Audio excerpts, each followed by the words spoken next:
What's up, guys? Oni Toaster here with another episode of the Mainstream Monday podcast. Today, or at least this time, because this is a later intro that I'm recording, got the baby faces, you can tell. We had a fun shaving stream last night on twitch.tv/Oni Toaster. We hope you give us a follow over there and help us grow that platform as well. But this time, the guest was Slevin. We've got a bit of an intro. There's a little bit of solo for about 10 minutes, so if you want to skip, I'll try and put a description. Link to the timestamp where it's just me and him beginning to talk. But it is important to intro him and how I met him and how I knew him as somebody who ran one of the most successful competitive Ring of Elysium leagues of my time. So without further ado, I hope you enjoy the lovely daytime for once. See that nice redwood tree out back there at my place. And then also, I hope you enjoy the lovely podcast, and we'll see you on the other end of it. Thank you for watching. Oh my god, did we get done with the thing already? Alright.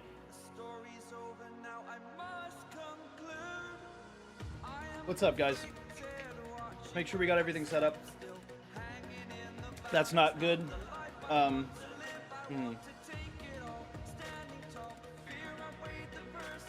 Oh, we're gonna be calling him anyway. But,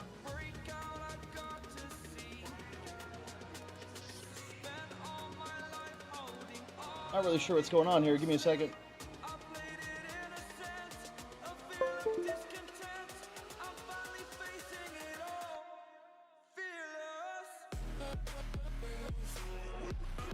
Alright, what's up, guys? How's it going? We got terrible hair, we got terrible timing, we got terrible shirt on.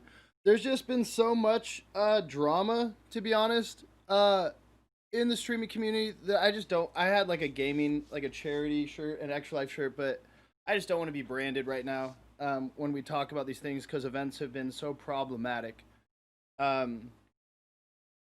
So, we're just going to be talking about a lot of stuff today that might be, honestly, if we're being honest, guys, like a little upsetting. So I hope you guys are okay. You know what I mean? I think a lot of people normally put a like trigger warning, right, on stuff. And I suppose this is my version of that, right? Just know that I'm here with you guys. And if you don't want to talk about something, don't feel like you have to be here. Let me log in here. We're going to give Slevin a call. My guest today is Slevin. I first found out about him as somebody who, does casting. He did a lot of casting and also community leadership within Ring of Elysium. Let's get me here for a second. Let's get me a guest right here, even though we're not live on Twitch. He's a good guy. Has always been super nice to me every time I've talked to him. He ran a group called the Ring of Elysium Competitive League. He did this for 2 whole seasons. He helped keep that game's competitive scene alive, a game I eventually ended up as a part of. So maybe I will wear my Claw Central jersey today if I go change. But he was before my time, to be frank. When they left and shut down the RECL, the EPCL stepped in to manage the gap, but I think everybody kind of was of the opinion that it was never quite the same. So it kind of feels like he was one of the last greats of community organization when it comes to Ring of Elysium. So we're gonna call him and we're gonna get on video with him and we're gonna let him introduce himself. I, of course, am always Oni Toaster. There's a lot to cover. There's 2 different Streamers Reloaded episodes. There's also the whole thing with how do we say this? I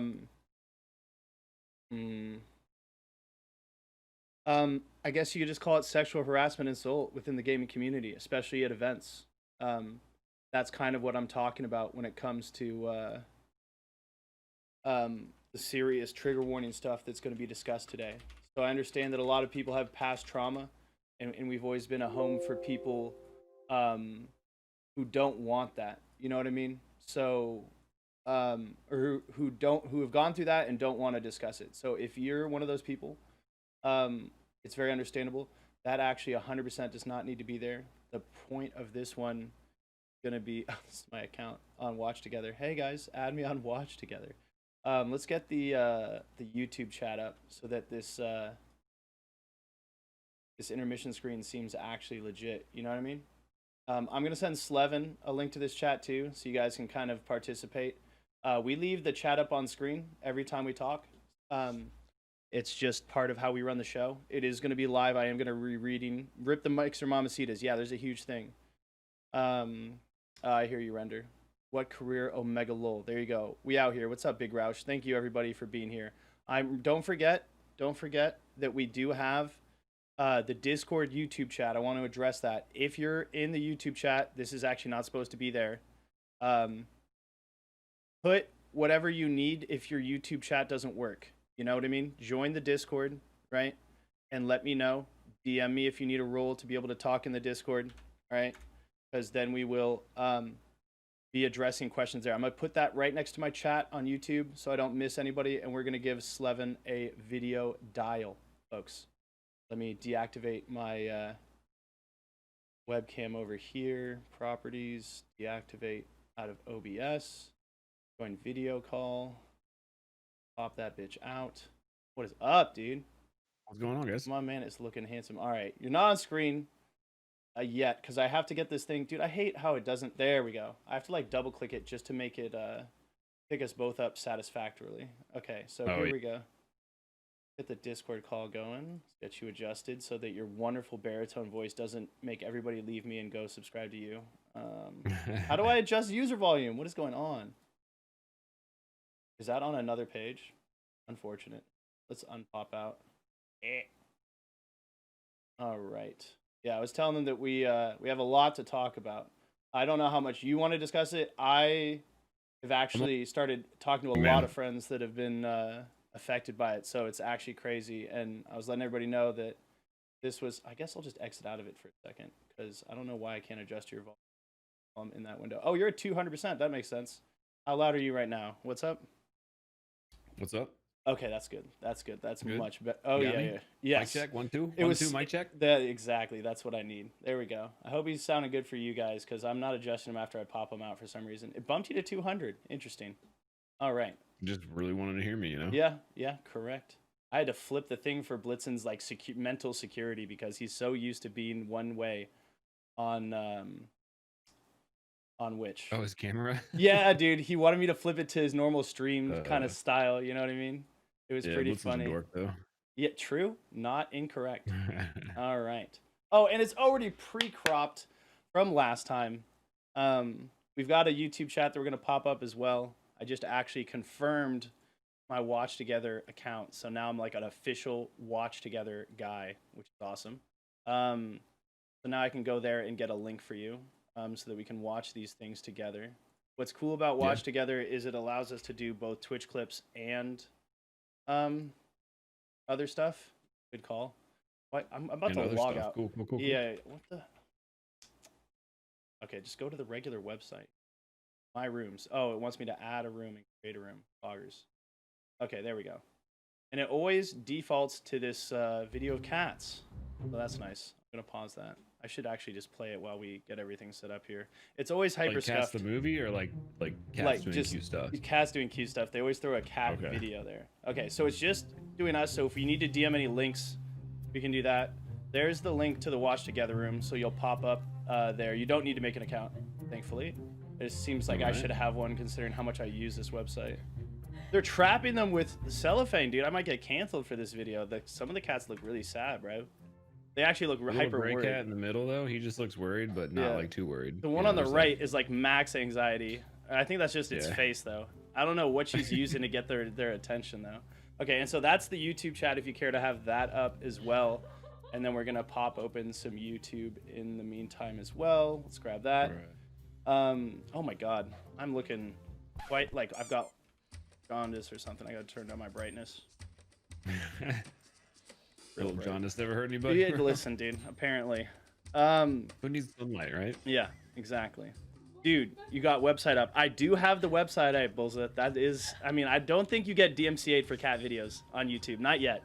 But I suppose we can catch the tail end of the DMCA drama. We just finished up with Blitzen. The past guests we've had on have actually, a lot of them have been Ring of Elysium players and fixtures.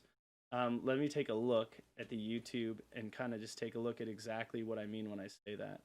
We do have a playlist that this will be added to. So 6 was Blitzen. First was a very knowledgeable all the way back to like Xfire and Justin.tv broadcasting Frostfire. And we had Asterisk, who's CEO of Claw Central, who I was saying had kind of entered the competitive scene after you had gone on to other things. And then we had Young, who you're very familiar with. Yeah, Young's my boy. Yeah, we had number 4, which was Bob. Number 5, this is the incorrect video order. Number 5 was Clam Waffles right here. I have to take this one down. And then Clammy. And then we had Blitzen just last week, or week before last, because there was a lot going on last Monday we couldn't cover. So we've got a bit of a double helping of Streamers Reloaded.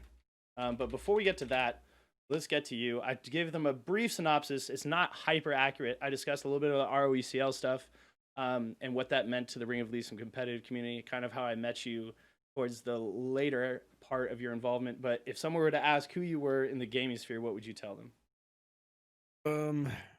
I'm just a streamer, basically, at this point. I do a little bit of stuff for Valorant within a different group now, and then but I guess I kind of came into networked really well in the Ring of Elysium community. I just started streaming that game super early, like in like G Arena, Thailand beta alpha stages, and then when it came to Steam, I had already been streaming it for a while and kind of blew up from there. And then me and my buddy Respawn decided that we played in a couple of tournaments. They just weren't done very well. And so we were like, we could do this better. And then we did, and we made the ROECL. And then that kind of got pretty popular within that Ring of Elysium community, met a lot of cool people through it. Unfortunately, in the end, it didn't end up working out. Creative differences with the developers and community management. But yeah, I mean, I guess that's kind of where I came from into the scene. Yeah. And to talk about your and Respawn's influence would be, I mean, it can't be overstated in my opinion. I'm very biased, of course, as somebody who joined. I joined very late. I was there. The ROECL meant a lot to the competitive community of Ring of Elysium, especially I think to the North American members. In terms of being able to describe my experience with them, they organized a home for us to compete that felt official because it was affiliated with the creators of the game. They did back it for 2 seasons, and of course there was a falling out that you mentioned, which was honestly quite tragic because at the end of season 2, I was in Contenders. There was a huge and great and understandable structure to ROECL that made sense. There were 15 teams in the Alpha division. There were 15 teams in the Bravo division. You earned half points for eliminations and chopper boards, which was the win condition of Ring of Elysium. In Bravo, which meant that I believe it's the top 5 of Bravo and the bottom 5 of Alpha switched each week, correct? Yep. Yeah. It was how we structured it. It was a great structure. I really felt like you had to try hard, and it meant the cream rose to the top. And then we had the Contenders system that was supposed to feed into the ROECL for season 3. There's a lot of grinding in the beginning of the offseason, the first month before the ROECL closed down after season 2 finished was fraught with activity in a good way. I was playing for some teams, the original Team Kilo before it became this team with the older gentleman that was in the EPCL. And then the EPCL took over. And no disrespect to them, I just think that what the observation I offered before I called you was just that, especially in North American minds, it just wasn't the same. It was not the same as the ROECL. There's a lot of fond memories for that organization. What's up, Nemi? What's up, Storm and Bulza? Yeah.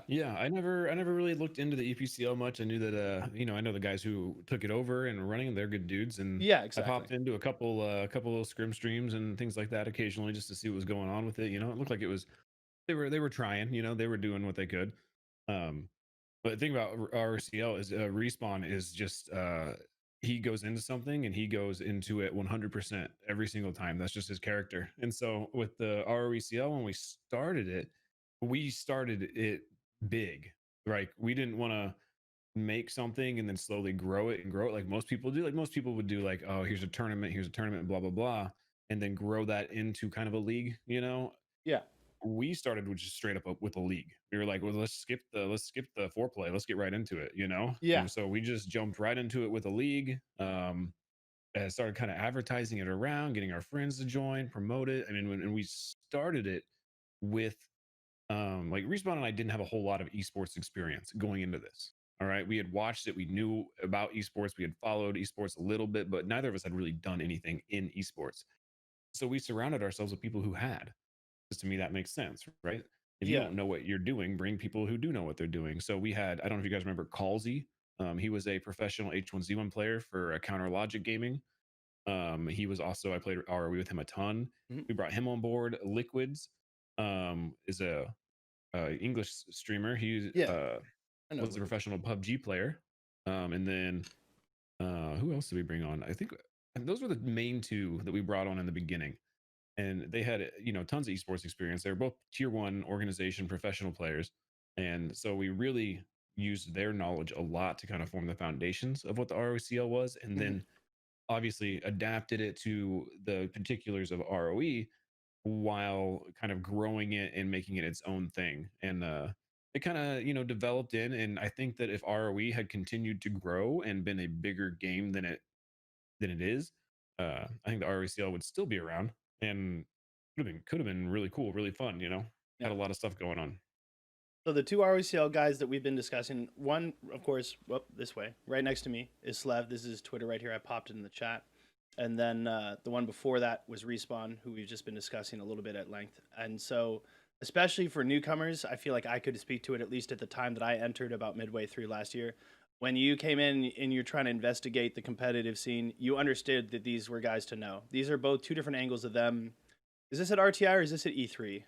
That is, I think both of those are E3. Yeah. So I played in the E3 tournament. That was the first tournament I played Mhm. in. I was invited by just like a random L4K member that I knew back in the day. And we got clapped by Noble, but we got third one of the rounds, and we learned, right, that Noble's a part of it. And then Blitzen became a good friend of mine.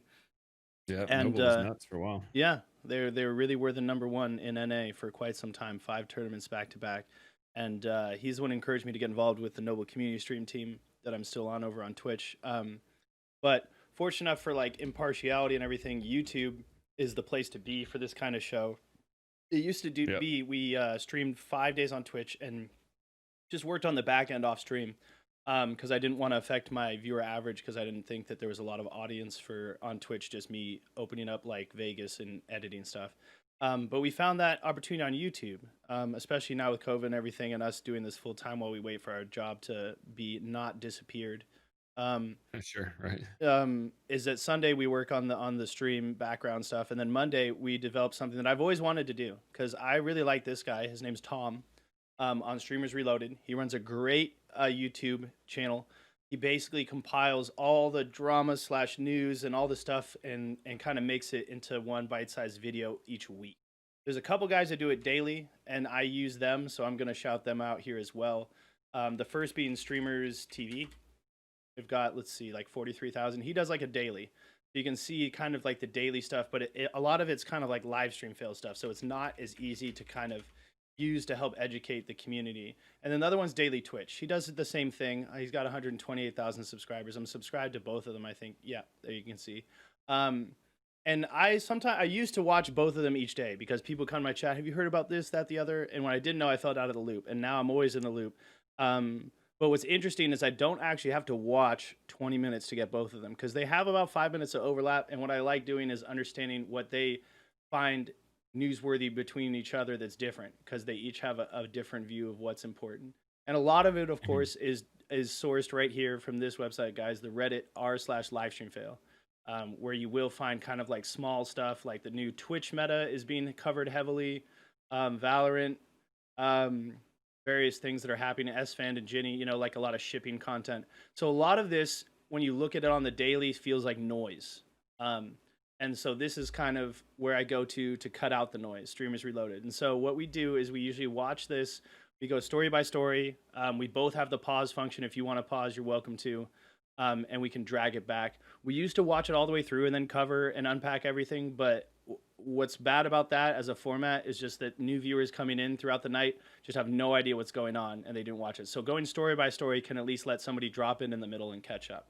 So if Cool. you're down and you've got it at a good volume for yourself, we'll just press sounds play good, and check it out. So let's see what's going on. We're going to do the week before last and then this past week right away. And I saw your tweet, so there's a lot to cover with the Mixer stuff. I'm excited. We won't get to it just yet, but that is the nice carrot at the end of the road that's really keeping me excited to get through this.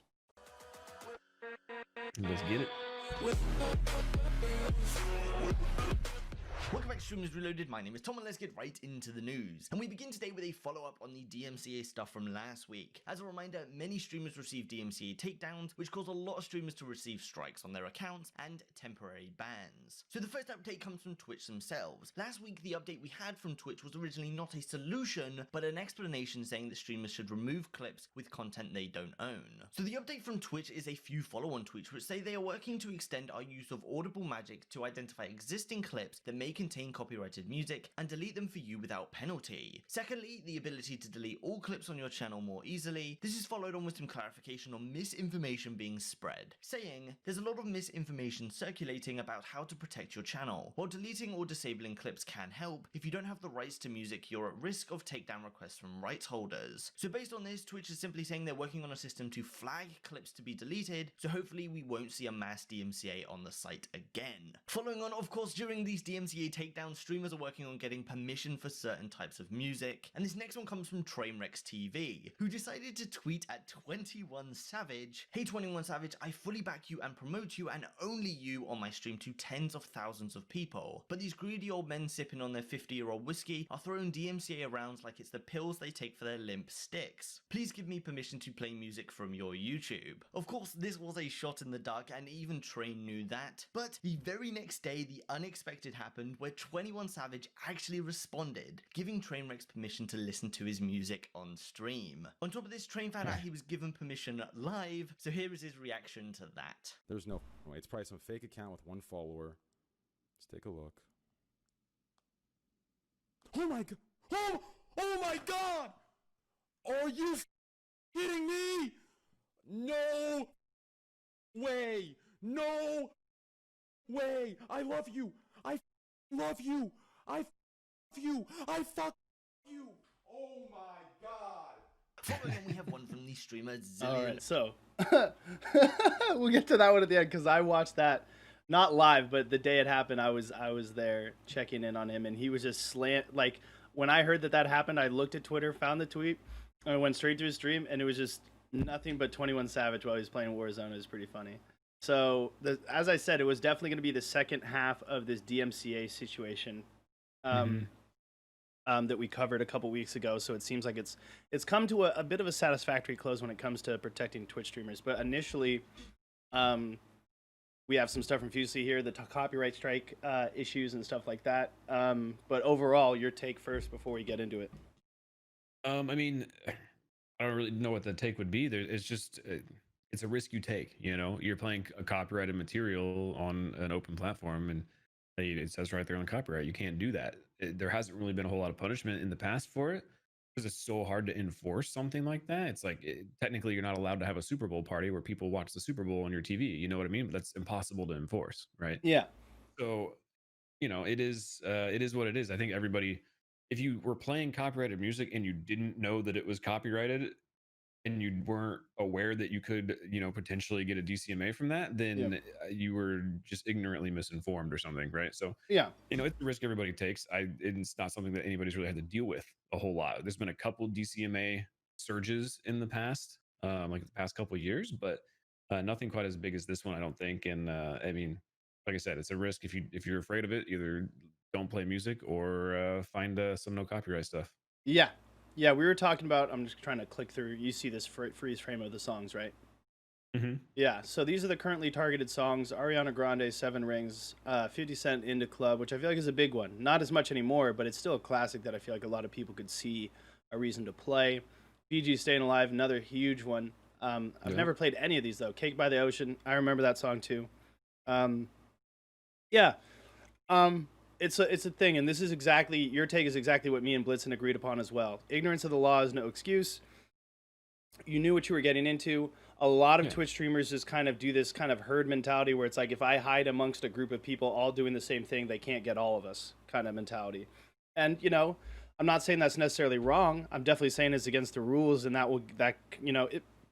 if you get in trouble, there's really no excuse, but I understand why people do it.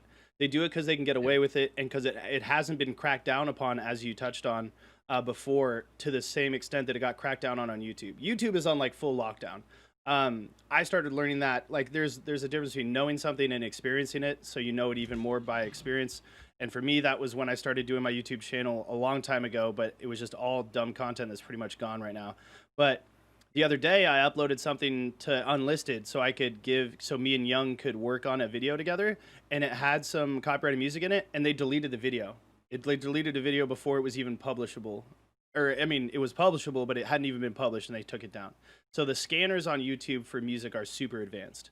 They're really there, especially if you use a song that's like really popular, that the big record labels are on the lookout for. Universal Music Group. I think I played the song Camelot by NLE Choppa, which is really big. And, you know, streamers should keep themselves super aware of stuff like this. Because, like, when you go to the video for Camelot, right here, it's from Lyrical Lemonade, right? Because Cole Bennett did the music video for it. It's got 131 million views. You're like, oh, it's a sick song. But look, it's like Lyrical Lemonade. It's like Cole Bennett's not going to come for me, but it's like Cole Bennett did the music video. This is on Warner Records. You can see on the official audio video right below. And Warner Music Group, as well as Universal Music Group, Sony, a couple others, are really starting to get it together in terms of copy striking and or just taking down content that they own the rights to. So, you know, keep yourself aware. Keep that stuff on a lockdown. These guys, what's up, cats? Also, additionally, right, it sucks because now we've got this kind of satisfactory system where they're going to use Audible Magic to identify existing clips that may contain copyrighted music and delete them for you without penalty. That's great because that's kind of what allowed a lot of Twitch streamers to love being live on Twitch instead of other gaming platforms such as YouTube Gaming, is that your VODs will get auto-muted for stuff that could get you in trouble. Right. So that plays into the big issue with the clips and the DCMAs is that people were getting DCMA'd. So people were getting DCMA'd for clips that they that were taken years ago, 2, 3, 4 years ago, like and there's no good way to mass delete clips on Twitch or VODs. Like, you can't just see a list of them and click select all and then delete. You have to go through them one by one and delete them individually. And if you've been streaming for 4 or 5 years and you stream to a large audience, I mean, you generate 300 clips a night. Can you imagine having to go through all those for the last 4 years and trying to delete them all? I mean, that's a 10,000 clip deletion, and that would take like 3 hours. Yeah, and something people don't realize, thankfully past broadcasts are handled this way, but if you're a big partner, your videos do not delete. As an affiliate, my past broadcasts auto delete after 2 months. I'm constantly downloading them for the content they provide. But I'm just, as an example, I always pull up Soda Poppin's past broadcasts. Here we are last month. These are all full streams, by the way, guys. And then here's 2 months ago. Now we're into 3 months ago, 4 months ago. I can keep scrolling. Everything he's streamed since partnership is here. 10 months ago. You know what I mean? And imagine having to go through the equivalent of this, but clips, and delete all this. And each of these things, as he's saying, when you're a big partner, a lot of people are watching. A lot of people are deciding that some things you do are clip worthy, even small monumental things. Non-monumental things like reading a name that's yours, right? And somebody will clip that because they're so excited that the big Soda Poppin said my name. So hundreds and hundreds of clips are made every single night on these people's channels. And even though there's no excuse and you should know the rules, the people I do feel bad for, as Nemi said, are the people who freaked out and deleted all their clips and now it's not an issue. And then people like Fusely, she's been issued 2 copyright strikes on her channel, both from clips over a year old in the past week, and told if they find one more violation of my clips, my Twitch account will be permabanned. So that put her at high risk and probably high stress. She's a big offline TV affiliate. People who might not like her could just absolutely just go and try and clip snipe something and get her in trouble. And there's all sorts of false DMCA claims being thrown out there. I had somebody I knew back in the YouTube community a couple years ago had somebody just pretend to be the music owners, even though the music owners didn't care that the guy's music was on this person's channel, and double striked his channel and then kind of tried to blackmail him for the 3rd strike. He's like, I'm just going to fake you a 3rd strike if you don't do what I want. So it's a real issue. We complicated your life. It's all good, Cats. This is important, especially because Cats here in the chat is a Mixer streamer who's now going to have to figure out the next home for his stream and his channel. It's important to know the rules on Twitch when you move over, and in general, we don't just cover Twitch news. We will be covering the Mixer thing later in the podcast right now, but right now we're just going through the week's news, and we are following up on the copyright strikes. And it's part of why I'm happy to be on Twitch, to be honest. They're taking the clips issue now too, because what would happen is, for those who weren't aware of what we talked about 2 weeks ago, is your VODs get auto muted, but the clips don't. So in a lot of people's intros, they play, 5, 10, maybe even more minutes of copyrighted music, and then that gets muted in your VOD, your video on demand, your past broadcast file on Twitch. But if somebody were to clip just 30 or 60 seconds, like a clip is, of your intro, that audio will not be muted. So that clip could be a source of a DMCA claim. And now it looks like they're going to be taking care of that so it doesn't happen, which is great, because 3 strikes and you're gone, just like baseball, on Twitch and on YouTube. If you get a serious strike, a serious takedown, and YouTube, for once, right? We talked about how YouTube's way more authoritarian about getting music taken off the platform, and but their strike system is a little bit more favorable. Strikes are on a rolling 6-month cutback. So if you get a strike 6 months later, you've been good, it's gone. Twitch is permanent. You get 3 strikes and that your channel's deleted, and that could be your very livelihood if you're a full-time streamer and you're a partner. So, yeah. I was born on Twitch as a homecoming. Well, that's good, Cats. Welcome back, man. I can't wait to see you back on the platform and stuff like that. So we got that, and then I guess thankfully we got to something funnier, which was Trainwreck's getting approval from 21 Savage to play his music. I thought that was hilarious. What's interesting, pretty good. It's pretty crazy. It's pretty crazy. And what people don't understand is a lot of naysayers, especially in the subreddit, were like, yeah, okay, but does his music record label say it's okay and stuff? And it's like, what they fail to understand is that, one, 21 Savage, the 21st, right? Everyone makes fun of him for being outed as British and deported back out of Atlanta. Back over to the UK because he was originally born there. But he is somebody who actually preaches a lot of financial literacy for all the trapping, rapping, crime rap that he does. He actually owns the masters to his records. So he does. So he actually is the person who does need to be asked. Trainwreck actually initially went to the guy's record label and they said, hey, you got to ask him. And so he tried to do it straight on Twitter, and it worked. And it is true. He plays a lot of his stuff. There's actually like a huge meme of his XXL freshman cipher. See, when I put in XXL, it's literally the 2017 cipher. Oh, that's not even the right one. But the one with 21 Savage is funny because he just goes 21 to start it off. And that's always been like a huge meme on the Trainwreck's channel. And it was a great class there. Lil Uzi Vert, Lil Yachty, Denzel Curry, Kodak Black. A lot of currently relevant rappers were in that freshman class of XXL, which is a big rap music publication here in the United States. So it's pretty cool to see somebody do that. I've started playing a little bit of 21 Savage, and everyone's like, "Yo, didn't he give Trainwreck's position, not you?" But it's like, dude, I find it very hard to believe that he himself is going to come down on me, little old streamer that I am, and come find me and be like, "No, I told him he could do it, but not you."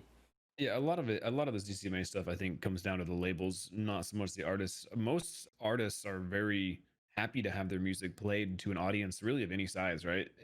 Or at least from my experience with talking to musical artists and things like that, they're no matter how big they are, they're always happy with more people listening. Because if someone listens to a song on stream, I can't imagine, count how many streams I've been in where the streamer's been playing a song, somebody in chat asks, what song is this? And then they play it. And then now that person is listening to that song. That person might become a fan of that artist as well. And then they can share that with their friends and it grows and grows. That's literally free advertising for those artists.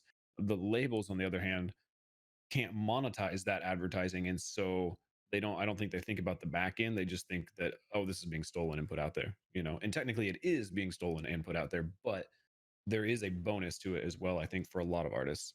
Yeah, exactly. Every musical artist I've asked, like, hey, can I play your stuff on my stream, has been super appreciative, including one who's a Twitch streamer. He's currently called Wavy, just straight Wavy on Twitch. Before that, he was Young Wave Lord. He had this funny video called Okay, Wow, Yes, and I would play that in my intro.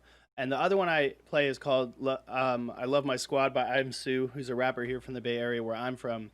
And I've actually met him back in my rap radio days. I met a lot of rappers from around here, and a lot of them I would ask to use their music before I was doing streaming as part of like my radio program, but also as I used to play this game called Audio Surf, where you could surf the music and it created like a track for you on a little spaceship. It felt like kind of like Mario Kart Rainbow Road, but with music, little bumps in the road. I always flew off that. Yeah. Yeah, me too, man. And it was great. I mean, I got all sorts of permission. Like the bass god himself, if you know who that is, he said yes, and a lot of people said yes.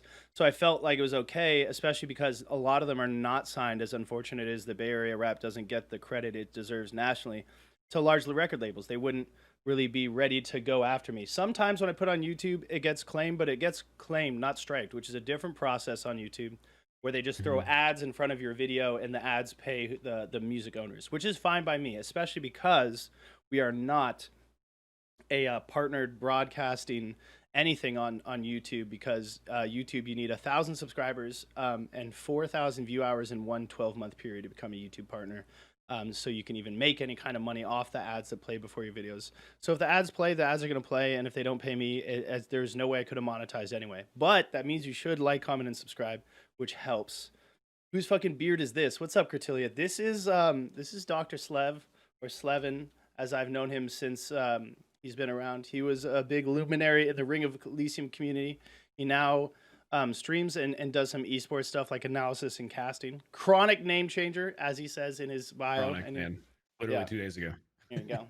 He Here we says, are. "Hello, Doc." Hello. She says, "You have a nice beard." Well, thank you. I grew it myself. There you go. So I have headshots for days. Can't stay on Rainbow's Road. Oh no, cats. Coming back is quite scary. I know for sure my old YouTube SongQuest bot could have me in hot water, considering a fresh start. Yeah. It's hard because there's a lot of media sharing that goes on streams. People media share all the stuff all the time. So like, what if, right, somebody media share requests a hugely popular Universal Music Group song, and that could get you in trouble. But the VODs are supposed to be muted now, and the Twitch clips are supposed to be muted now. So I think Twitch streaming with stuff like that is going to become safer and safer. But like me and Slev said at the beginning, and like Blitzen said 2 weeks ago on the cast, ignorance of the law is no excuse. You should know that you're running the risk when you do this. So everybody's taking their chances here. I think a lot of people looked at the potential for even people who knew about it, like I play copyrighted music, you know what I mean? Yeah, But yeah, me too. I've never had an issue with it. Most people do, and most people don't have an issue with it. A lot of people look at it like jaywalking in the suburbs. I think you know, like most people walk across the street, not in a crosswalk in the suburbs, and nobody ever. But for every million people that jaywalk across the street in the suburbs, one person probably gets a ticket from some salty cop. You know what I mean? Or gets hit. And so yeah, or you know, worse, gets hit by a car. And yeah, this is more like being ticketed, I think. But I don't think the record label's going to come after you physically, but I guess they technically could. But yeah, it's just one of those things that most people do without thinking about, even though there is the potential for consequence for it. So. Yeah. Wish you could grow yours yourself. Cret, come on now. Cret, actually, she and Tom Jones Wales just joined Invicta, which is a stream team content creation group that was formed by Bonnie Rose, Blitzen, Rickety Route, and Switch Saber. So we're very happy to have her. I think we're getting close to 20 members now. Very small batch at the moment. But what's great is I pretty much know everybody. Yes, congrats. That's on the team. So it's good to see her as well.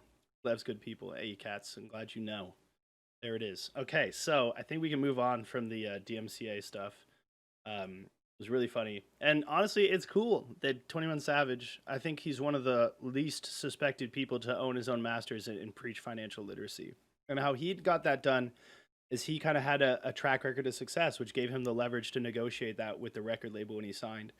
His first couple of mixtapes like really went off. It was at a time when Atlanta rap was the meta nationally. Everyone was trying to sound like, like that song by Designer, the Panda Panda Panda song. He was actually from New York, and nobody knew that. People thought he was from Atlanta because it sounded like such an Atlanta record. So he had that on lock. He had the authenticity from being from Atlanta.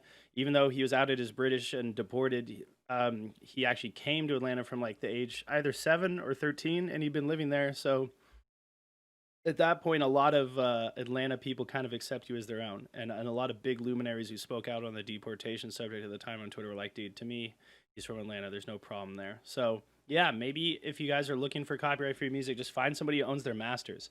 Because I know a lot of people have been saying, hey, you can use my music now. T-Pain said everything from the last 2 to 3 years you can use. Everything before that is like Sony, Universal might come for you. The guy from Dragon Force said the whole album that they just put out is free to use. There's a lot of musicians on Twitch that you can find and make sure their music is safe. And I'm sure if you search on YouTube, you can find playlists, because there's a lot of playlists I've been sent Of Actually, people's if you go music. to the Twitch subreddit as well, there's a ton of independent artists and things like people like that, or even full websites that cater to independent artists that have come forward and said, "Hey, all of our stuff is copyright free, and you can stream it." So there's thousands of hours of free music out there that's readily available.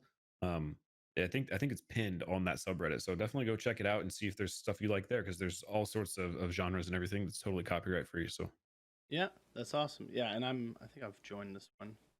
Which streams, yeah, I can create a post, which fantastic. All right, let us continue because there is so much We have one from I'm the looking forward to streamer covering. Zillion OP. Now, this one really is a blast from the past, and to understand this, we have to go back to 2013 with one of the most famous permanent bans on the website. Zillion OP at the time was a fake disabled streamer. He did this to accumulate pity donations and build a community from it. The problem here came around where Zillion OP, who was supposedly paralyzed in his legs, got up from his wheelchair and walked away from his stream. After that event, he was permanently banned from the website, and he is now one of the few streamers who have little to no chance of ever returning. That is until this week, and as it turns out, the streamer who just got partnered under the alias It's Bluish is Zillion OP, and it was only by the keen eye of one Reddit user as well as one Twitter user who called him out for coming back. If you need additional proof alongside the lookalike nature of these two, here is Bluish confirming the rumor. This is the newest thing on the internet, if you guys haven't seen it. The correlation between this guy and this guy. Someone who was caught faking a disability. I'm sure a lot of you did see it this morning. Is it true you are Zillion OP, the Twitch streamer that faked being in a wheelchair for donations? So to fully address this, both do have some major eyebrows. This guy is me, 100%. My stream has thus far not been about Zillion OP in any way whatsoever, let alone being in a wheelchair or anything like that. So It's Bluish has been streaming on Twitch long enough and successfully enough to get partnered. And of course, after this week and this viral post, Zillion or Bluish has once again been banned off the website. Based on his Twitter, he has not given up, and the earliest tweet about him going live was on April 4th, but since he's now banned on Twitch, he has moved over to Mixer. Following on, we've got the chess tournament that's been going on throughout the week. that's a rough take right now. Considering today's news of Mixer Yep. shutting down and trying to go everything over to Facebook, that might not be the best move for him in terms of stability. But I remember this. I don't know if you do. I remember this Zillion OP stuff happening at the I don't know. time. I didn't actually get involved on Twitch at all until Oh 4 or yeah, we 5 should have years covered ago. that. Yeah, what's your history with live streaming, and when did you start streaming yourself? I've been streaming actually regularly streaming probably for 3 years now. I think roughly when I started when I moved overseas to for my ex-wife's job, because I couldn't work. I didn't have a green card or a work visa or anything over there, because we were over there for her work. And so I started streaming full time because that was the only way I knew how to make money online in the US, basically. So Yeah. I started doing that, and that's kind of when I played ROE and things like that. That's really when I started taking it more seriously, I guess.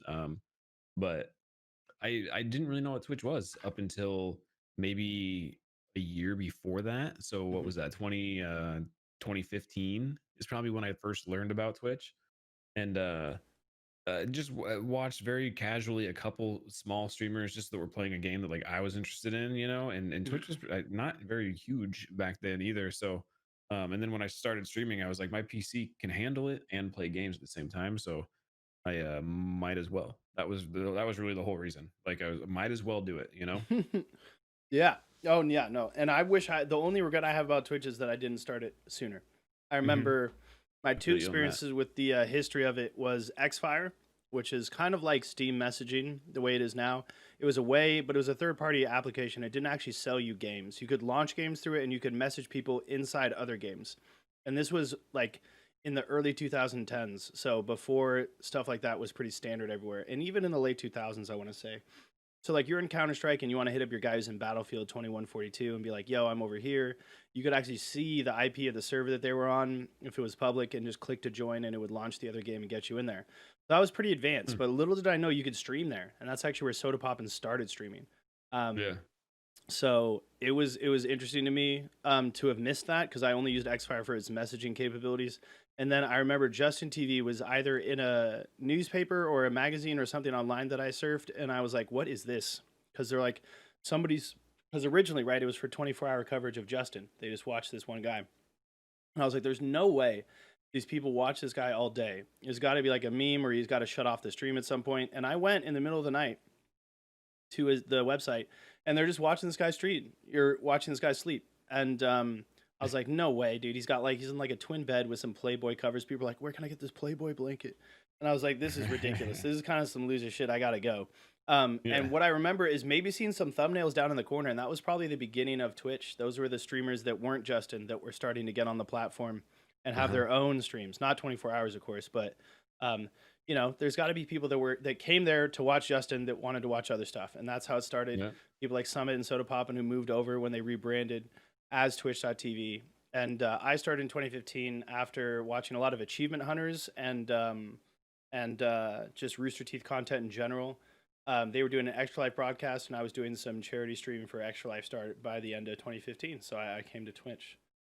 Makes you feel old since it's dead now. Yeah, there's a lot of, I mean, there's no real need. You've got Discord or you've got Steam or your own native messaging functions. Slev was born to a family of lions. Little known fact. Thank you, Cats. I appreciate the background.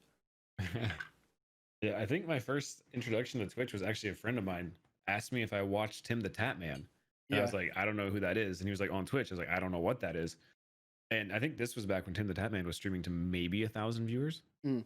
You know, I mean, still big, Yeah. but not nearly what he is now, 30K, you know, average now. And so this was back when he was, I think even before Overwatch, or shortly right after Overwatch came out. So this was, that was kind of my first introduction to Twitch. And then I just kind of, you know, went on and then ignored it for a while, and then decided, you know, something that I could probably do. And here we are today. Yeah. His week average this week is 25K. Month is 26K. 3 months, 37,000. So yeah, he's kept himself very relevant throughout the years. He's doing okay. Yeah. And so That's for right sure. as I started becoming aware of this platform, this was one of the first stories when I started tuning into the zeitgeist, the overall news of what's going on. And yeah, this guy's Zillion OP. He faked being in a wheelchair for donations, kind of sympathy, attention. And then there's a little clip here where he got up. He just got on stream. He accidentally got up and got up out of the chair. I think this is it. Yeah. Oh my. How could you? Here, I'm gonna play this for Donations 1 and second build a for the people community just from joining in. it. The problem here came around where Zillion OP, who was supposed paralyzed in his legs, got up from his wheelchair and walked away from his stream. When it's not real, you must just forget sometimes. And Right? Yeah. it's crazy. I wonder how he got up. It almost makes me suspect viewbotting for it, because it doesn't seem like there's anything high quality about his stream compared to other people. He's got this 81 viewership as people. Yeah, how he got partnered on his new account. Yeah, maybe some viewbotting or something. But for those who don't know, you have to have 75 average viewers for a month to be partnered. And even then, if your content is problematic, you might get denied or other reasons. I also hear it's particularly difficult to get partnered in the UK. It seems his gig is like blue, either some kind of blue filter on his webcam, or maybe just shines a blue light on himself. But judging from I mean, I don't know, there's some afterglow here. Maybe he is doing it. It just seems unlikely because you think the wall would discolor. But I mean, he's playing what? Yeah. Like this looks like World of Warcraft. I can't tell if it's classic WoW or retail. or something. Yeah, I don't know. But for those who don't remember, you know, when you get permabanned, and that's what this little thumbnail that was in here with Ice Poseidon in there. When you get permabanned on Twitch, you become hyper permabanned. You know what I mean? Ice Poseidon got what I would call hyper permabanned because the last straw for Twitch was when he got bombs threaded off of that airplane down in Arizona. And so a bannable offense is ban evasion. So when you make a new account, it's retail. Okay, thank you, Nemi. Quite the eyes there. When you make a new account and try and evade the ban, that can be the basis for your ban. You can't just come back and be like, I'm reformed, it's all good, guys. Well, so I'm not gonna read that all after Ellie Gang. I don't even know. That might be some Australian stuff like the Emu Wars. All right. X-Fire was pretty dope, though. It's a sore subject for Aussies, man. They lost. Machine guns, man. Couldn't get it done. But yeah, you're gonna get banned if you. I mean, and like you can see, somebody literally hunted down this stuff. So if you're of any kind of relevance, and even not necessarily like a small person, like if I managed to get myself permabanned from Twitch and try to come out by somebody, there's probably some person that would find me and be like, "Yo, this is that guy." You know what I mean? So there's always like, don't think that you're small enough to slip through the cracks here. It's crazy how that works too, because in that screenshot right there, he's got 89 viewers. Yeah. Right. So it's enough to be partnered, but he's not well known, Mhm. on Twitch. Like Yeah. 89 viewers is not a big stream. It's the okay? bottom of partnership. Yeah. Yeah. And so the fact that somebody found a, less than 100 viewer streamer and then linked this guy to a guy who was banned 7 years ago is pretty wild. The internet's a crazy place, boys. Oh yeah. Oh yeah. And I've always preached this that like people would do the craziest stuff for like 2 retweets. And that's exactly what this has. So like don't think that people won't take the effort for such a small payoff. Especially, I mean, honestly, he shouldn't be on the platform if he got banned. So Yeah. justice served. And never underestimate the internet's research capabilities. On Twitch long enough and successfully enough to get partnered. And of course, after this based on his Twitter, he has not given up, and the earliest tweet about him going live off, but since he's now banned on Twitch, he has moved over to Mixer. Following on, we've got the chess tournament that's been going on throughout the week. There's one particular moment that has gone extremely viral with a clip that's currently on 1.7 million views. This comes from that of Moist Critical and XQC. These two went up against each other, and here Moist was expecting XQC to do a specific opening known as the Scotch opening. Upon expecting XQC to do that, Moist was prepared with a counter and won in the first 6 moves of the game. Keep an eye here on all 4 reactions from all 4 face cams. Here's the clip. The process here, because when you bring out the bishop like this, it can become very vulnerable right away. So I'm not sure that I like the variational approach here. No, please don't. And it's too soon. It's too soon, Hikaru. We didn't even reach a climax.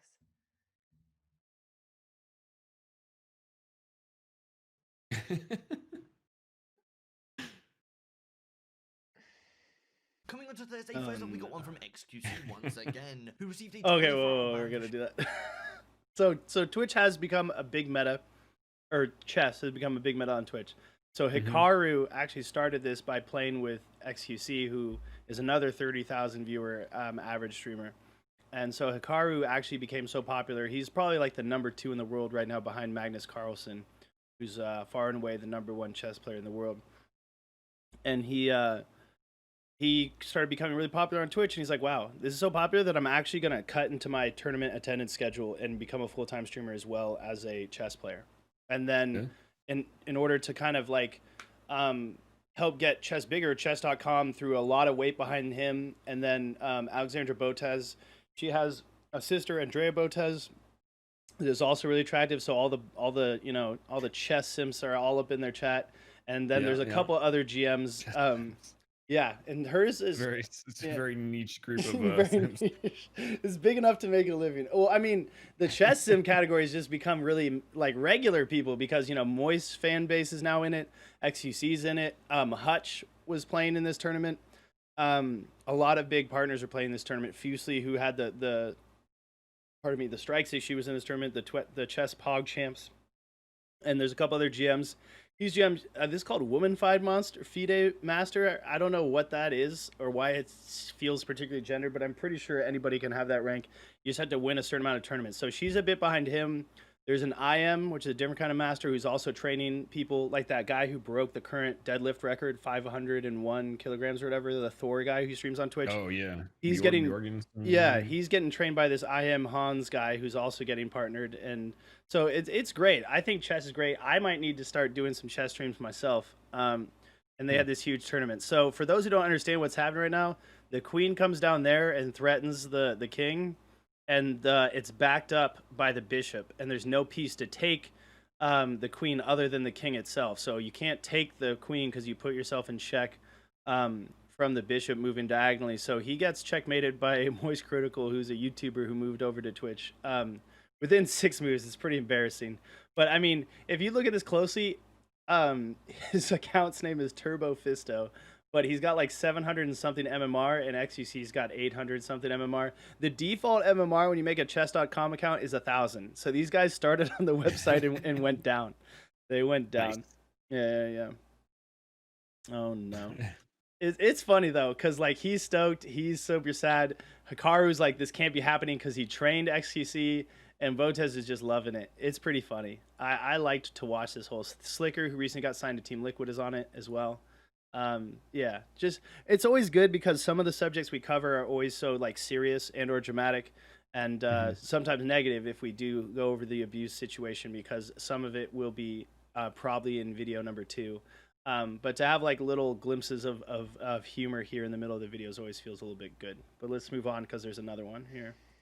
Coming on to Thursday, first up we got one from XQC once again, who received a 24-hour ban for showing explicit content on stream. Most were sharing the misinformation that this ban somehow came from a DMCA takedown, as that has been the subject line over the past couple weeks, but XQC clarified saying, banned for 24 hours, showed a gorilla supposedly effing another one for about a second by accident. Nothing to see here, move along, enjoy your day. Sounds a little about right. confused, considering the nature of the video, length, and in reality if it's an actual concern, or if there's actually any damage done. It was even in a meme format. I won't fight it. TOS and animals is a very nebulous TOS. Who knows? There is a clip for this one, but of course, because of what the clip is, I can't really show you anything. Here is the title of the video if you want to go watch it. And this has of course brought up the argument. We previously had Pokimane receive a warning for a very similar issue, and many streamers and viewers have shared that same opinion, responding to XQC here. Anyway, the ban is only 24 hours, so XQC is now unbanned. Next up, we got a pretty big... So there's a little bit to unpack here. One is that he's not as dumb as everybody wants to make him out. I mean, he writes all his own tweets in all caps like this, you know, using big words like nebulous. You know what I mean? Look at the big brain on the man himself. He plays for Team Canada in Overwatch, and he was going to be for a contenders team that shut down to get back into the Overwatch League. He did get kicked out for comments towards another player. But after that, and like we talked about on previous episodes, there's outrage views are still views, and there's no such thing as bad publicity. It really helped skyrocket his career on Twitch, and he's easily one of the most entertaining people on the platform right now. Definitely overreacts to some stuff, but people eat it up, and it gets That's the shipped thing, and clipped. man. Him and Tyler One. Yeah, You yeah. know? Tyler Slam One- your desk, scream a little bit. Tyler One uses a $15 headset mic. You know, that's his shtick. You know, I think he might actually sometimes use the webcam mic to even increase the scuffedness. yeah, Yeah. just to make the peak that much Yeah. peakier. Yeah. So, then there's the thing at the end. Like obviously you're gonna get banned if you show some gorilla fucking, and he tries to make it sound like it was 1 second, but even in this clip you can tell it's more than 1 second. So I think it is the prerogative of people to not crucify themselves, right? He's not gonna be like, to be fair, I took 10 seconds to hit the escape button. Like, no, you're gonna downplay it and say I was only on the screen for 1 second or whatever. He does get debated by getting donated this On the video. other side of that, what if you're on stream and just chatting and you're watching a Nat Geo show or something, you know, and there's 2 lions going at it in the Sahara? Yeah. Is that bannable? I don't know. Should Yeah. it be? No, probably not. Is it? Maybe. It depends on who you are, I guess. Yeah, and there's also nature channels now. There is National Geographic-esque channels that do show African wildlife on the safari. And recently one was clipped and it didn't get deleted and the channel didn't get banned, and they're just filming some elephants walking through, and one of them's male, and the cameraman as a meme zooms in on the junk for like a good 10 seconds and then zooms out. Like, how is that not, especially when it was an intentional zoom and people had a laugh out of it, how is that not kind of similar? I guess it's active sex, so it's like a whole thing, but Slev raised a good point. You know what I mean? Especially because if I'm doing an IRL stream at the zoo or on an African safari and I'm just sitting there, you know, and there's 2 giraffes going at it in the distance, that's content. I'm going to film that, obviously. Am I banned? I don't know. Maybe. We might have to take the risk. Yo, travel companies, listen, me and Slevin are trying to go on a safari. All right, it'd be a great, you know, foray into live stream sponsorship. Another reply is, but Pokimane can show a porn website and not get banned. So what happened there is she dragged a video on screen that was requested as well. I'm not sure the context of right before it, but it was a Pornhub link, and the website pulled up and the video played for like a brief second before she dragged it off screen and exited. I'm sure there was a few more than a second or 2 of audio while she goes to hit the exit button, but she got a warning. She admitted it was deserved on Twitter and everything like that. And the double standards question arises. One thing in its defense, though, that Noah Blitzen brought up that is worth noting is that she is one of the streamers who re-signed with Twitch during the whole Ninja goes to Mixer, Shroud goes to Mixer. Nick30, the YouTuber for Fortnite, went to Twitch, and all these were paid deals. It wasn't just their decision. And when you think about these deals, Dr. Lupo and a couple others, I think Dr. Lupo, Lyric, and Pokimane were three of the biggest names that decided to re-sign contracts with Twitch in a very public way, similar to getting signed to a record label as a musician, or to a team as an athlete, which is probably a little bit more apt of a comparison. And he implied, Blitzen did, that there's got to be something in that contract, which is much more serious and bigger and more lucrative than just a simple Twitch partner contract. That addresses bans, that probably has something like as a clause in the contract, like instead of getting banned, you have to warn me first, like some kind of strike one situation. Sure. For stuff like moderation. I can see that. I mean, and Twitch has had a tumultuously questionable TOS for a while. This isn't a new thing. This has been going on since, at least since I've been on the platform. Where streamer A does one thing, streamer B does that thing, but only streamer B gets banned and streamer A doesn't, and nothing happens, right? Yeah. And that's always been a thing. I mean, it'll happen every few months, something happens like that. And then people are like, well, this happened. Why didn't this, they get banned, or why did, and that's just kind of the way it is. XQC seems to get picked on a lot for whatever reason. He also does a lot of questionable stuff, and watches a lot of questionable videos from his chat, but I do see that he gets one day bans and stuff like that. I could probably provide some context to that. Do you know the exact circumstances of him leaving the Overwatch League? I mean, roughly, yes. So what happened is there was one of the very few openly gay, especially members of the Overwatch League, a player. XQC used to. It's a big meme from his chat still. When he loses or gets owned, somebody says "rolled Omegalol" in his chat, and it was because he was in a team that was unsigned, trying to get into the pro scene back before the Overwatch League existed, and he beat his girlfriend's team, who was a competitive Overwatch player at the time, and they were both arguing in the apartment. He goes, "What? We beat you? No, we smoked you. We rolled and smoked you, my doggy," which is another thing he says to people, calling people doggies. And he was on the bench for the Dallas Fuel at the time as an off tank. Once the Overwatch League was a thing, and this guy's team beat his team when he was on the bench, and the guy gets interviewed afterwards, the gay player, and they ask him, when he went, rolled and he's like, to quote a friend of mine, rolled and smoked my doggies, and grins in the camera. So he steals his line, and I see he gets really mad about that. The next stream, he's like, what? You got rolled and smoked? I wasn't even playing. I'm on the bench. Like, dude, one, you're not my friend. You can't just steal my line like that either. Rolled and smoked. You can smoke a dick, and I bet you'd like that. And then he goes, yeah. And he knows he fucked up. So that kind of behavior, I think Twitch is super sensitive towards, like homophobic behavior, and anything towards like a marginalized or a minority group can get you in hot water. And when we talk about context of a clip that gets people in trouble, we normally just mean, what's the context? Oh, he got donated a GameCube meme video and it was gorillas fucking.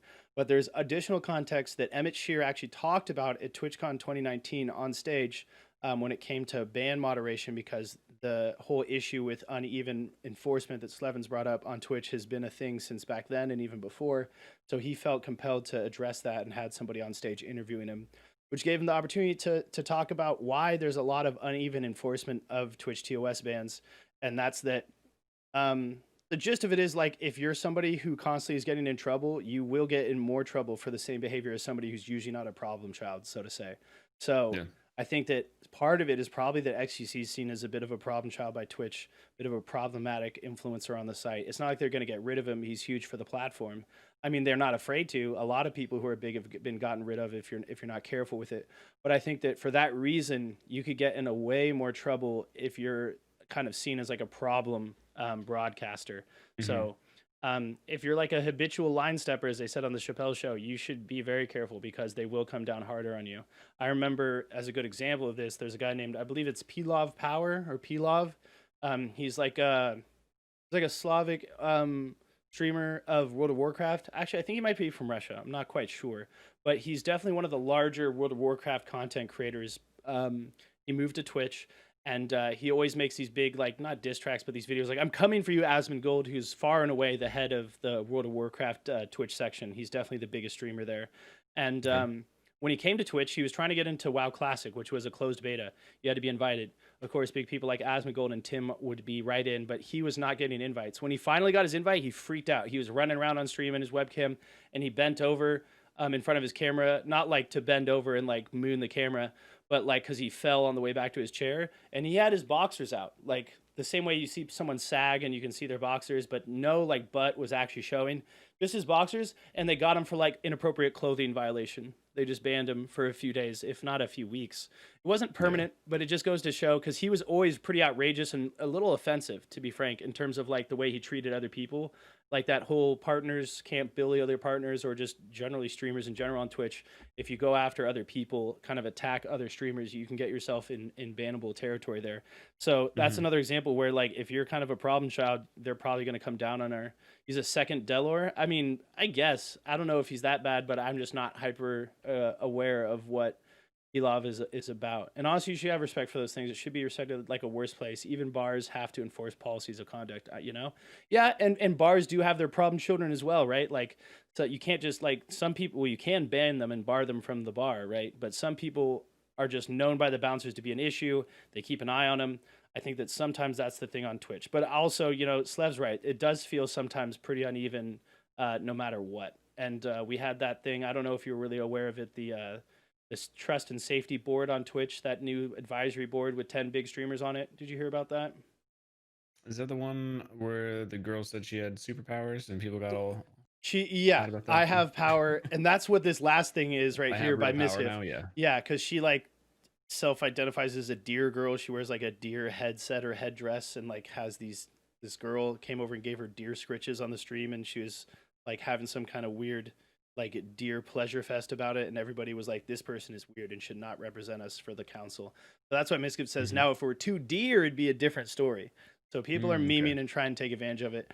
You know, what the fuck, why not give you a warning? So he's talking, Pokelals is talking about the Pokemon situation, and then even Kaylee's talking about double standards on Twitch are real. So I don't know. Any closing before we move on from you? It's a thing. No, but TOS is it's not as clear cut as it should be. It always has been that way, and it probably always will be that way. So yeah. Oh yeah, that is a thing that I want to tell people, is that it's not the law, one, right? Because unless it's like actual legal activities being streamed on stream, then they have to take action because of the law. But the Twitch TOS is exactly that. It's the terms of service. It's the terms at which the service of you being able to stream on their platform is provided to you. So they can take that away at any time or not take it away. You know what I mean? They will and can enforce it as they see fit. So you may feel and observe a reality where it's uneven, but they also have the right to make it uneven. So it's just like with the DMCA stuff. Keep yourself aware of the facts. Keep your channels safe if you run a stream, because as they will come down unevenly on people, especially if you've been a bit of an edgelord, you know. So watch out. Smashcast, that's even still a thing. I remember when people got banned on Twitch. I remember far back when people were like, I'll see you on Hitbox. When they get banned, they were going to be on Hitbox TV, another streaming site. So now there's no mixer. I guess only alternative is Plexstorm. No. Do you know what Plexstorm is, Slevin? no. I do Oh not. my! It's a mix of ChatterBait and Twitch, basically. So like cam models doing video games, like naked or whatever they want to do. Yeah, it's interesting, right? Like when you think about it, you think, of course that's a thing. Of course that's a market. I mean, why wouldn't it be? Yeah, right? exactly. Yeah, but it's definitely But what are the opportunities for growth there? I mean, the biggest streamer that we ever see when we go there for the memes is like 70 to 100 viewers, but they have coins. They have like their own little currency, like Twitch bits or whatever, or you know, Chatterboy has tokens or something. I don't know. Yeah, they got their little little tip coins. All right. Something like that, yeah. Storm says, "Lo, it proves we in here." And that, oh Like, my you get a god, foot cam. I Yeah. mean, we could be in. You know. I think I try to in. change the meta. I go on there the way I normally go on Twitch and just be like, "What? Is there probably wearing clothes and playing video games here?" And then Yeah, just try. You could be like Ryan Creamer, who posts all the wholesome videos on Pornhub. Yeah, that guy where he's You like, could be that guy. "I tuck you in nice to bed" or whatever. His Yeah. videos are super funny. I hang out with my stepsister and we watch sports. Yeah. And nobody know. gets stuck in a dryer. Yeah. Yeah. I don't have one coin. I'm sorry, Storm. Oh man, this guy came to one of my free Rocket League giveaways, and he did this pleading face emoji. He goes, "I don't have one coin." It's like, dude, you don't have to buy into the giveaway. It's free. Just type raffle in chat. Real. Oh my god. Yeah, but no, Plex Store. He memed that he was trying to get partner on there. Blitzen was, and he Apaku had to DM him something like, "What is this I hear about you trying to get partnered on Plex Storm?" And he's like, "Dude, no, that's a joke." Oh my god. But yeah, That's yeah. funny. I mean, dude, some people get those little, buzzers. I know Storm's gonna talk about teledildonics, so we'll briefly talk about that before we move past. Because teledildonics is like a sex toy you give control of to someone over the internet. That's what some of those people on Plex Storms do. Like 1,500 Mhm. coins gets you 5 minutes of play. You know what I mean? And I Bzz think, play, yeah. yeah. That's what I told Blitzen he needs to do, Rumble dude. pack. Yeah, he needs to get a Rumble pack, and then when he's trying to clutch up an Apex Legends, somebody pays mad money to try and distract him. That'd be that. Mhm. There's a industry there. There's a niche amount of money to be made, for sure. That's that could be big business in Yeah. the future. All right. Yeah, big If, any, partners. if there's anything that I know about people who play too many video games, they Yeah. also watch too much porn. Yeah, there's a So- Venn diagram with a lot of overlap. It's Yeah. pretty much a circle. Opinion responding to XQC here. Anyway, the ban is only 24 hours, so XQC is now unbanned. Next up, we got a pretty big one coming from that of Raj Patel, or should we now say Austin? Yes, that is correct. Raj Patel is making a big change to his entire channel and brand, getting rid of the name Raj Patel. This of course ties in with the events currently going on in the world at the moment. So as a bit of history, for those who don't know, Raj or Austin used to run the persona of an Indian person, and he mainly did this through his accent and how he would talk on stream. I've gone back and tried to find the best example possible of this accent, so here is that.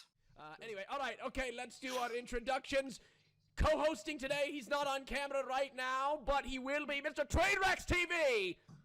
All right, what up, boys? Squad W. Squad W's in the chat, Mr. Squad Trainwrecks W. TV. Welcome to the Raj Royale podcast. Hope you're doing well.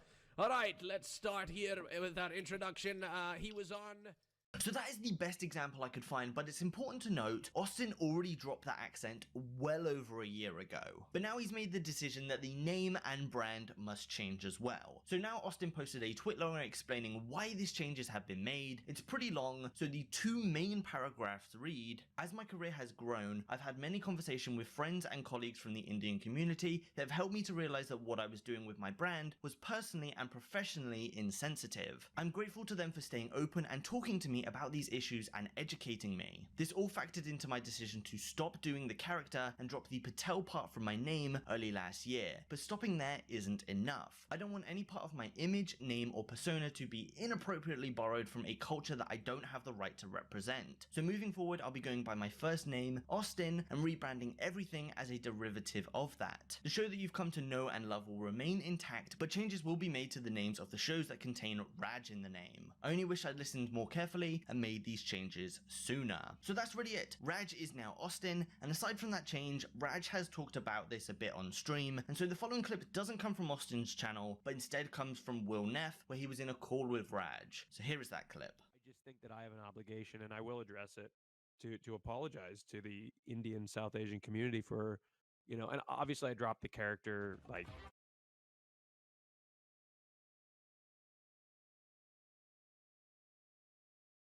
Yeah. and I don't think I really fully understood the impact that it had on, because and I think that this is devastating to me, that I've actually heard from certain individuals that have that I've sort of like gone to for like advice on like to make sure that I'm addressing it correctly. Yeah. But like that, like they personally felt intimidated to come to me and tell me how they felt, and it's that's why I'm like kind of emotional right now, is because like it's devastating to me that people felt like they couldn't come to me and tell me how they felt. Following on to Friday, we got one from the Trainwrecks TV podcast.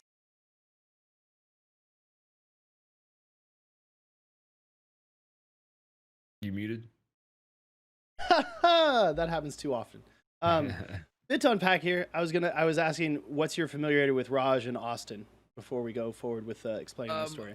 I've heard the name. I've seen a few clips. It seems like he does a lot of interviews with like panels. This is the typical format that's what you see here. Yeah. really all I know. Yeah. Okay. So he used to be called Raj Patel, R-A-J-J. So clearly a very stereotypically Indian name. And as you can see, he's a very I'm pretty sure he's from the Northeast. So he's just a standard Boston white guy kind of person. And is that the Slevin? It is Clam Waffles. What's up, brother? How you doing? What's up, Clammy? There you go, Big Clammy. I liked every time he shows up now. I say, did you know that the Welcome to Vera Invitational champion, Clam Waffles, in the chat, dude? He hates me for doing The that. one, the only. Yeah. We also took 6th in the Amazon Cup. Hey, don't forget. Hey, don't forget, I We got played together twice. I got a hot 9th, poggers. But it was great because it got me in with Zero Chill, who got 3rd, and then we all joined forces and became Claw Central going forward in tournaments, and we're top 4 for the rest of it. I thought it was Impact Clam. Oh no, yeah, Clam impacted, like cut his chute and forgot, or not forgot, but failed to like parachute down to the ground in Warzone. And I made this meme. I was like, I might have to. Can you pull the link from Even Beer? I can throw it and watch together. But we have to continue this portion and not bully Clam for being here because he's a moderator. And he's also on Invicta along with myself and others as well. I hate all of you except Slev. Well, you know, that's fair. Slev's a very lovable guy. Even Katz thinks he's good people, you know? So he was Raj Patel, very stereotypically Indian name, and he came out of the RuneScape category, directory, if you will. I'd say the biggest 3 that ever came out of RuneScape was Ice Poseidon, Gross Gore, and Raj Patel, who are some big names now on Twitch, and I guess he moved on to Mixer, and now he'll probably be back on YouTube. Ice Poseidon will be these days. And that's another point of why it's okay and better that we're on YouTube for this kind of a podcast, because showing banned Twitch streamers and their content can get you banned. So like Ice Poseidon, we couldn't even watch that little thumbnail freeze there that we did to talk about him on Twitch. I would get my channel banned, and you don't want to be a part of that. So he wouldn't show his cam face because obviously it'd be a mismatch. And the thing about RuneScape streaming, especially at the beginning of Twitch, like the 2015 kind of era, it definitely helped to play a game where you could kind of AFK play the game and be a personality streamer. And that's what RuneScape was to a T. World of Warcraft was like that to a certain extent, but there was a lot of people who were like going hard at World of Warcraft and you watched for their gameplay. But RuneScape was almost exclusively not gameplay. It's like, how entertaining can you be with your little webcam square or your voice? And the thing that I think was most problematic, and I didn't like about it at the time, was not only did he do the stereotypical Indian accent, but he played into some Indian stereotypes, namely like the kind of oversexed or horny Indian guy. Like he would have girls on the show and be hyper into them, and all the chat would be Craigasm. Yeah, stuff like that.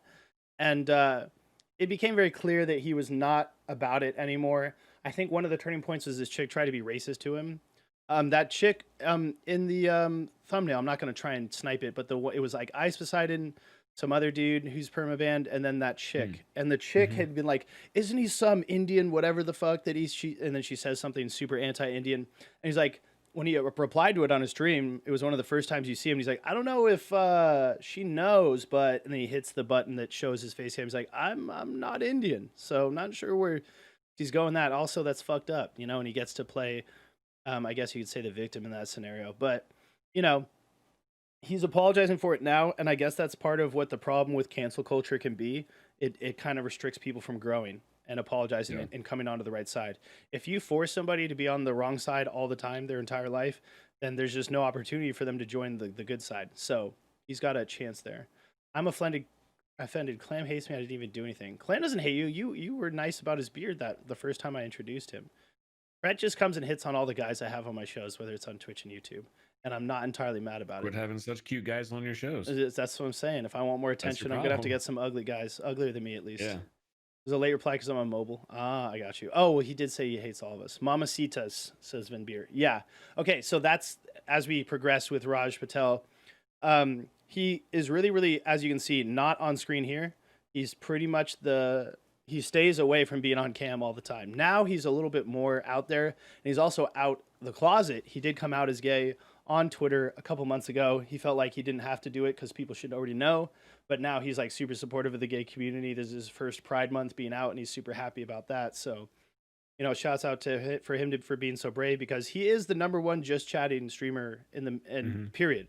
I was gonna say male, but out of all the female and male categories, he is the #1 just chatting streamer, and it's because of this format. So this looks like a Raj Royale.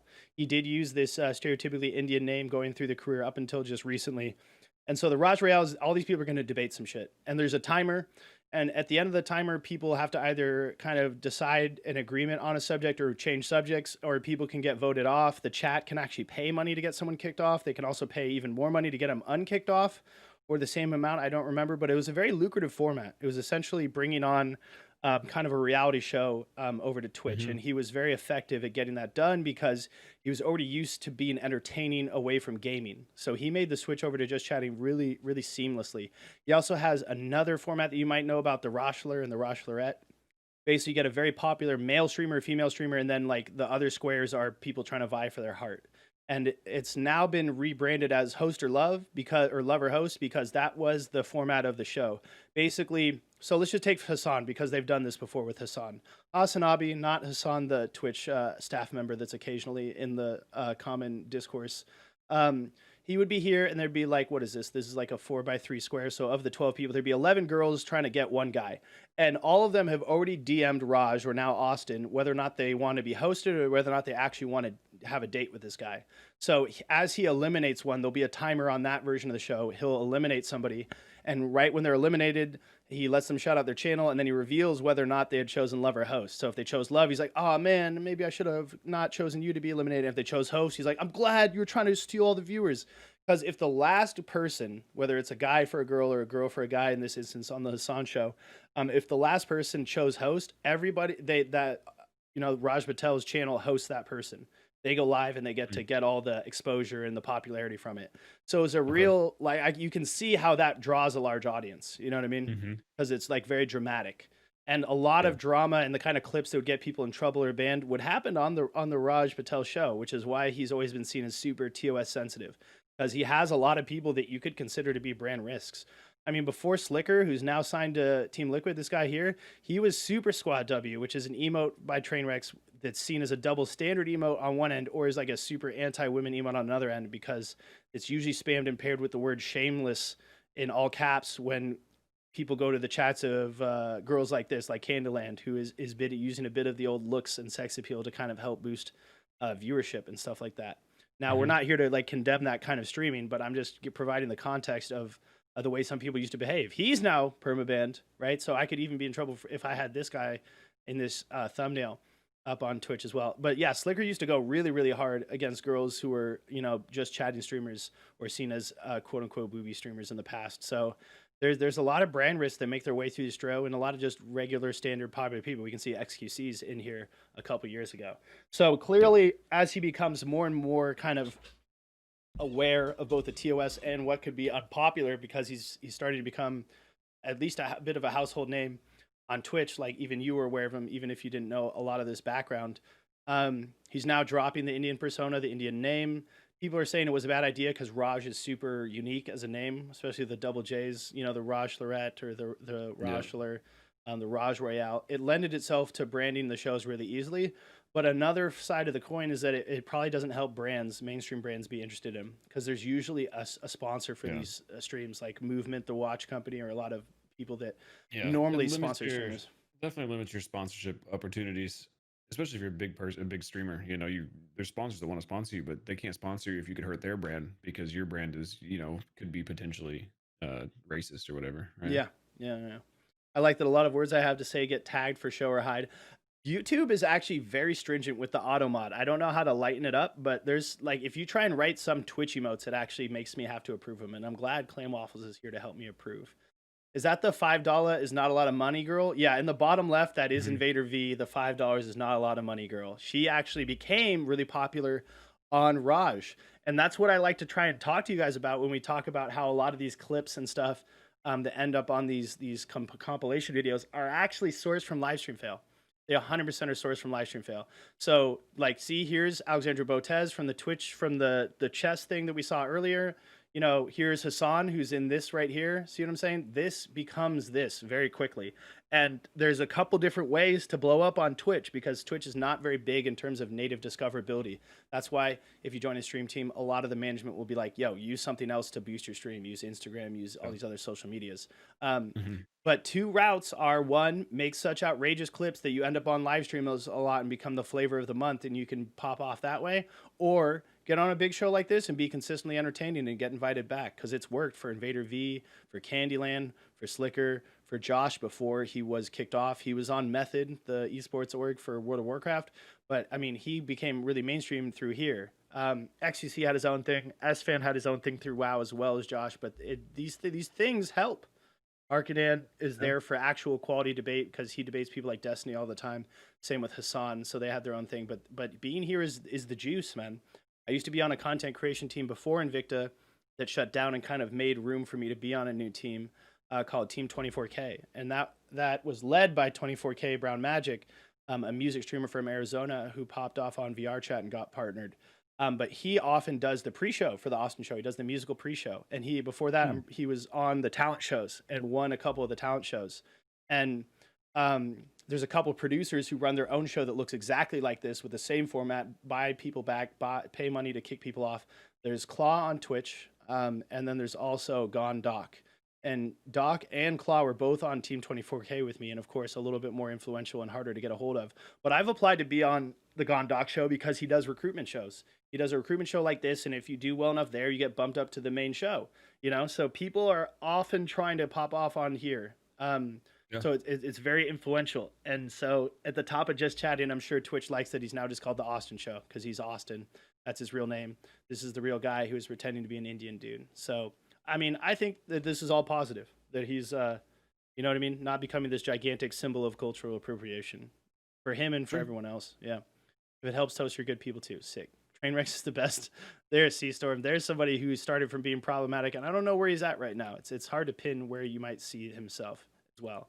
So he did this whole twit longer. I feel like everybody does a twit longer when there's something to say on Twitter because 280 characters is a lot. Not a lot in terms of doing this. So yeah, I don't know. Just a positive development. A lot of Twitch culture to explain. That's why I'm talking terribly long. This Will guy has been popular in his own right, but being around Raj has helped him as well. Just being around, see, it's hard to not say his name because like I've seen him at TwitchCon rolling around parties with like the biggest entourage because everybody wants a bit of the Austin show juice. It's like being on FaZe and gaming. You become associated with them. That's what Twitch is. It's someone who's popular and you can get them to play with you or whatever with you a lot. That's I mean that's the best networking you can do. You know what I mean? I mean look at, even if you're good at in your own right, look at like Skadoodle, for example, professional Counter-Strike player for CS:GO for Cloud9, and a couple hundred viewer average, and then he started playing with Shroud a lot. Yeah, and Shroud kind of took him under his wing, and now he's plays to a couple thousand people every time he streams. Right? Yeah, that's a pretty good glow up, and that's basically by association. Yeah, 100%. That you just got the exposure from it, right? Yeah, because there's plenty of people languishing in obscurity that probably in your mind deserve to be bigger. I think everybody's got that person for them. Yeah, everybody knows some people like that for sure. Yeah, I think my person for that is Blitzen specifically, just because somebody ran Arsenal GG, and I actually really recommend them. They can get a free plug from me. They actually run a stats website, and you can log in here.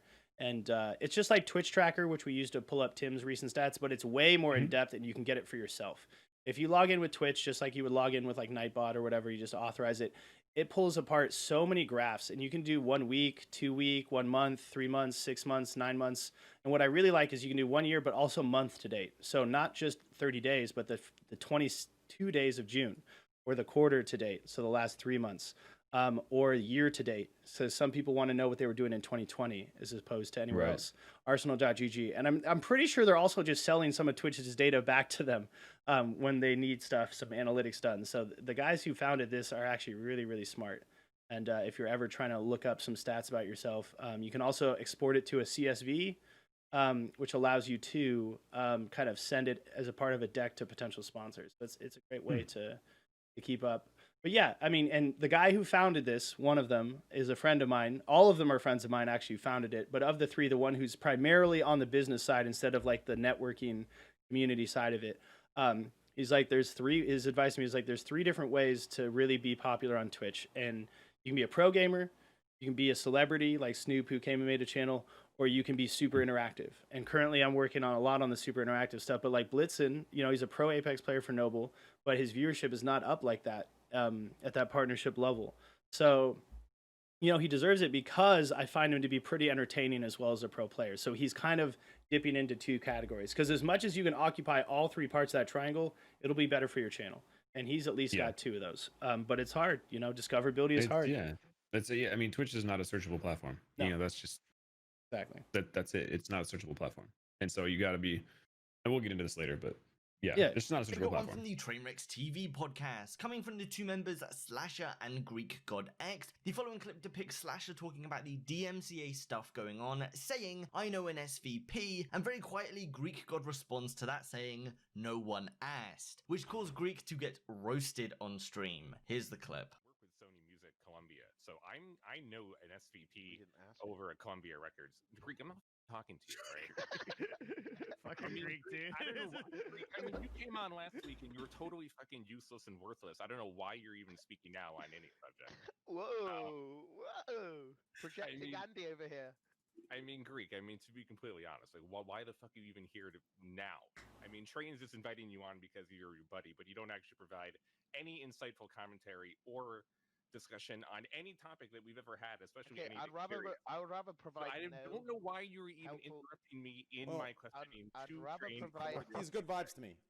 He's my friend, so he's Well, good that is vibes. yeah, that's good. That's the only thing he can provide in the first place. As it turns out, after this clip, the Reddit post that caused it to get so many views, currently the clip is on 400,000 views, and Greek God X decided to brigade it, attempting to suppress the total audience that saw it. So also here is that. Yeah, boys, downvote it. Everybody, if you got a Reddit account, downvote this. We got 600 here. Let's refresh. Just downvote it here. Oh, here, I help you guys. There we are. Everybody downvote. There we go, boys. Fuck these. And the last one that comes from today comes from the very popular streamer. Before the symphony stuff. Yeah. Interesting because, like I said, these just chatting formats. This is the current meta on just chatting. You have a bunch of people from different things. And also before that, even the meta that might need a little bit of context for people, this no one asked meta is very popular right now, especially in Faces, or I can just probably Google it at this point. Pogo. It's nope, you can't. Thank God, because it's Pogo. Oh, okay, because like Pogo sticks, I get it. Okay, FFC. It's PogChamp. There's a lot of different emotes that are like PogChamp based, right? There's Pog, which is just the mouth. There's Champ, which is just the eyes. And this latest one is called Pog-O. And if we sort by usage count, we can actually get the right one, as long as it could actually search for me. But it's like a front face of the PogChamp emote, and they blow up his nose. And they use it to say, like, nobody asked, nobody cares, whenever streamers try and talk about stuff that the audience seems to think is totally not relevant. This is probably the best version of it, right? Oh, okay, now there's a Pog off with a middle finger. Here's the one right here, Pogo. This is a good example of it right there. And so you can see how seeing this in your chat along with no one asked would kind of upset people. You know what I mean? It's a bit triggering. It's like getting hit with a resident sleeper as a streamer. You're just like, dude, fuck off. And like normally you can just ignore it, but Slasher, I think you know Slasher, right? Huge esports journalist on That was Twitter. the first time seeing him right there. Really? Yeah. We can bring him up for a second. Twitter. He's kind of a leak boy. He even used to call himself a high-class league boy because somebody called him that. Rod 4475 SR in Immortal Peak Breslau. So he's flexing the big esports chops here. Is there anything I can do to get you to pull that tweet? No, is his header, because somebody tried to suppress some stuff. He came out with the numbers and the fact that Ninja was switching before Ninja announced, before Trout announced, before before Courage JG announced he was moving to YouTube. So he gets a lot of information and leaks it. And as you can see, he's got 210,000 followers, world's #1 esports consultant and insider, competitive gaming leader, internet culture savant, high-class league boy. Yeah, that's what somebody used to diss him, and he's owned it and put it in his Twitter bio. So he's here as somebody who knows a lot of stuff about, esports and the general gaming industry. You can see the Austin show is being brought on because Austin show often has Trainwrecks on, so it all feeds into itself. There's this guy Anonymous. He used to play Fortnite. He's a big Valorant guy now, and I know him. Asmongold, World of Warcraft leader. Michaela, Tyler One's girlfriend. Mbos, I can't tell who that is. If that's Mbos, he's an old Call of Duty pro, and I can't see this guy's name either. So he's talking about knowing a Sony VP, and then Greek says, no one asked. Kind of like the Pogo culture, because he's always been hyper down with the emote culture and the zeitgeist of Twitch chat. And then Slasher goes kind of off and says that you really don't provide anything to this podcast. And Trainwreck says he's my friend, he provides good vibes. He's like, well, good, because that's all he provides. So it got a little spicy right there. And then we see at the end, Greek trying to get it off of the live stream fails Reddit. So I guess we go to your take first, if you have anything that you have an opinion on about that. Not really. I mean, Just drama. you know, it's just drama. Right? Yeah. It's just pointless drama. You know Yeah. what I mean? Yeah. It has no impact on the rest of the world in any shape or form. Yeah. And then he's, him trying to. This has been a thing because he's going through a bit of what other people have called an ego phase. He got signed to TSM for content creation, and people are saying, ever since his weight loss, he's been kind of going hard on people now. But he's always been a big roaster. It's just I feel like people had something to roast him that was really easy. It's always funny when the fat guy roasts you. Yeah. Because, like, oh, you're not perfect, so you can roast people, right? Like self-deprecative humor and stuff like that, and you can project that, right? But if you're actually like in shape or like most normal looking, really good comedians, like except from like Kevin Hart these days, aren't very good looking people, right? Yeah. Historically, right? And it makes you more relatable. Also, it makes it easier to roast back. More relatable. You can just be like, "You're fat." That's what when Tyler 1 and Greek were like that dynamic duo when Tyler was banned from League of Legends and he had to do variety streaming. The back and forth between him and Greek was very standard. Greek would call him big head or an idiot, and he would call Greek fat, and everybody had something to laugh about. Now it's like there's not as much stuff to laugh about, and it also starts feeling a little like weird when he roasts somebody, and it's like, what do I roast you about besides you're being a dick? And that excuse for a beard you could roast him for. There you go. Oof, you hate to see it, bro. Yeah, it's like two fangs coming for his mouth right there. I don't know. Yeah, and then he starts downvoting. Honestly, brigading on livestream fail can get you banned. And I know because some people posted my clips and they got banned because they thought they were me on another account. And then when I tried to speak for them and be like, hey, ban the content all you want, but don't ban them because they actually like going here. I personally don't care. I just use it to keep up on stuff. And they're like, oh, you guys all just work together to get your posts popular. Huh, you're banned too. And I'm banned now too from livestream fail. Currently, I can't comment on this shit, even though I would like to. But me and Crypt are in the process of actually getting unbanned because it was such an old piece of dumb misunderstanding bullshit. But, he doesn't like all this negative press. And I mean, who would, right? But he was also, for a little bit of context here, involved in this situation where these shared ban lists are going around. Somebody did something where they were trying to expose him for being rude and he called Destiny's girlfriend a pet. And they're like, oh, I've clipped it and shipped it to TSM and to Postmates, your two main sponsors. And because this guy came for a sponsor, his Greek's like, oh, no one asked, no one cared, you're banned here. Oh, I'm going to ban you in Soda Poppin's chat. I'm going to ban you in Raj Patel's chat. Or now, Austin Show's chat. I'm going to ban you in Trainwreck's chat. I'm going to ban you in Soda Poppin's roommate and good old childhood friend NMP Law's chat. So like a lot of people are like, wow, Greek's going through this ego phase now that he's in shape. And now he's brigading it. And honestly, it might not be a bad strat to get yourself banned from livestream fails, because if you brigade them, you become a non-welcome streamer. I think he just doesn't want these clips that have him in a negative light on the platform. And there's a lot of different ways to go about that. But if you go about it poorly, it could backlash hard, especially if you use the DMCA route. So I don't know what it is. Yep. Very popular streamer Sim Funny, who had a few aimbotting allegations placed against him. So there are a few clips here that are labeling him as a cheater, and we're going to go through these starting with the most popular first. This clip is only 11 seconds long and shows Sim shooting one enemy and then shooting an enemy at the sky. For those who don't understand, in COD, when a player respawns, they respawn in the sky. So the theory here is that Sim has an aimbot and it's locking onto a user that just respawned. For this one, on the other side, if we focus in on the webcam, we can see that Sim's arm jolts at the same second he moves his aim to the sky. Clip 2. This one is a bit longer, but it is to add additional context. Sim is moving towards this building. As you can see, he has not used his heartbeat sensor. He downs one user and follows up shooting this wall for apparently no reason, and then shoots this van trying to get a wall bang.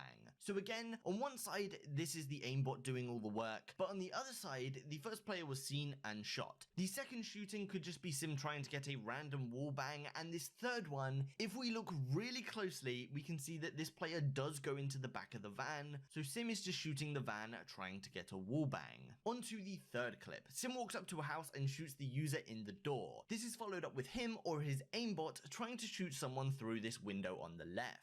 And so those are the three clips. Whether or not they are cheats, I will leave that up to you, but now going on to Twitter, there's been a few reactions and responses. So just the ones that Sim has retweeted. First from Myth saying, "Y'all don't know how happy it makes me when people think Sim Funny is cheating. Sim is a different breed, and I'ma always support his ass for being so." Then one from Sim saying, "The point of those clips is to supposedly make it look like cheats to get a reaction from people. Been doing it since H1Z1. Very easy to look like you're cheating if you try to. Seems like I did a good job. Ain't no one with aimbot moving their entire body to hit a flick." And the last one is a retweet from NRG, which is his esports team organization, who created a twitlonger titled "Addressing Sim Funny aimbot allegations." Going into the twitlonger, it very simply says, "Get good kid."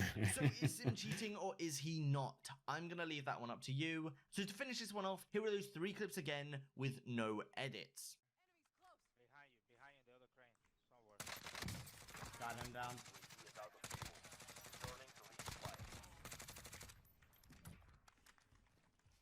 Where's the other guy?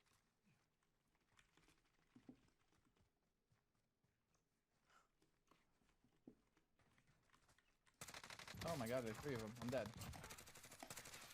Freak, I got one. I got 2. I thought I was fighting one. I have no plates. So.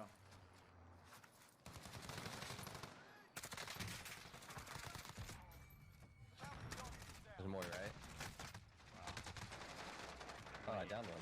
What? I thought the guy was down. Anyway guys, that's where I'm going to end today's video. I want to thank you all for watching. Boom. So, Boom. boom. Stuff to unpack here, I guess, a little bit. Symphony's been around since H1. Played Battle Royales. Signed to NRG when he became a huge Fortnite creator. It's Slevin and Toast. What's up, Garrett? A.K.A. Imposter. A.K.A. Gareth. The Ring of Elysium scene. Yes, Slevin.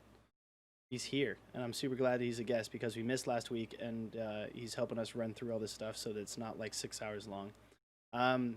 Yeah, I don't know. I've been aware of Symphony for quite some time. I think that if he was cheating, he'd have won a lot more in first place. You know what I mean? So yeah. Well, I mean, any good player has aimbot clips. You know what I mean? Yeah. Hell, I have aimbot clips. I'm not that good. You know what I mean? Like if you clip the right moments, it looks like people are aimbotting. It happens. You know, anybody who played ROE at any sort of decent level is being accused of aimbotting, right? Oh Like, my god, yeah. You know what I mean? Anytime you So, can yeah. aim and get a kill, these boomers will be like, "You're cheating." Yeah, exactly. So Shouts out to I the take- Signal guy. I love that guy. Yeah. That guy was hilarious. I take all these clips for any esports professional, especially someone who's signed to a tier 1 organization, with a grain of salt. They're entertaining to watch, but is he aimbotting? Highly, highly unlikely. Has it been done before in a professional setting? Have people aimbotted? Yes, it has been done. Absolutely. But is it common, and is it worth him risking? I saw he had 9,000 subscribers. Yeah. No, it's absolutely not. And if You he know, had an it- aimbot, he wouldn't have stepped into that third clip and gotten dropped. He would have known that other guy was Yeah. there. He probably would have paired it with some walls. And Yeah. especially because he didn't get any wall bang on that warehouse clip, and he did see the guy peeking out of the back of the van and going back into it. He chooses that guy third to make it Yeah. look, more sketch. But he knew where the first 2 were, and the third probably Yeah. wasn't even somebody back there. So I don't There know. is such thing as aimbot toggling, where you toggle it on and off, to make it look more legit. But is a professional player with thousands of people watching him in the spotlight doing that? Very, very unlikely. Yeah. And what I really like is that what people don't notice in that first clip looks super sus to me, but then I realize that one, he's flicking at nothing. There's not even a player, or I mean, there might be a bird there that's flying around. I hate those birds. It's super distracting every time. But all those late informationals are exactly that. It says headshot, whatever, wiped. It wasn't him lasering some gulager out of the sky. It was just the leftover notifications from killing the guy on the crane. So he's just like straight flicking and shooting at somebody. And when you aim in, it actually draw distances people from a really long distance. So there would have been a player on screen if he actually had locked to somebody. So, I mean, I like how NRG handled it. I think that was funny. The get good kid. Yep. Yeah. That's about all you can say at that point, right? Yeah. I mean, it's just like, what are you doing? You got time for the next one? Sure. Okay. So this one is, oh God, I remember this. An error occurred. Please tell me they didn't get taken down. Pokimane, please. There's no way, bro. There's no way. Wait, let me unmute the site. Oh no. Playback ID. Does this play on Streamers Reloaded or on Watch Together? Let's see. Crazy. Oh, we're good. Thank God. I was like, there's no way this shit got claimed that fast. All right, we in here. Fantastic.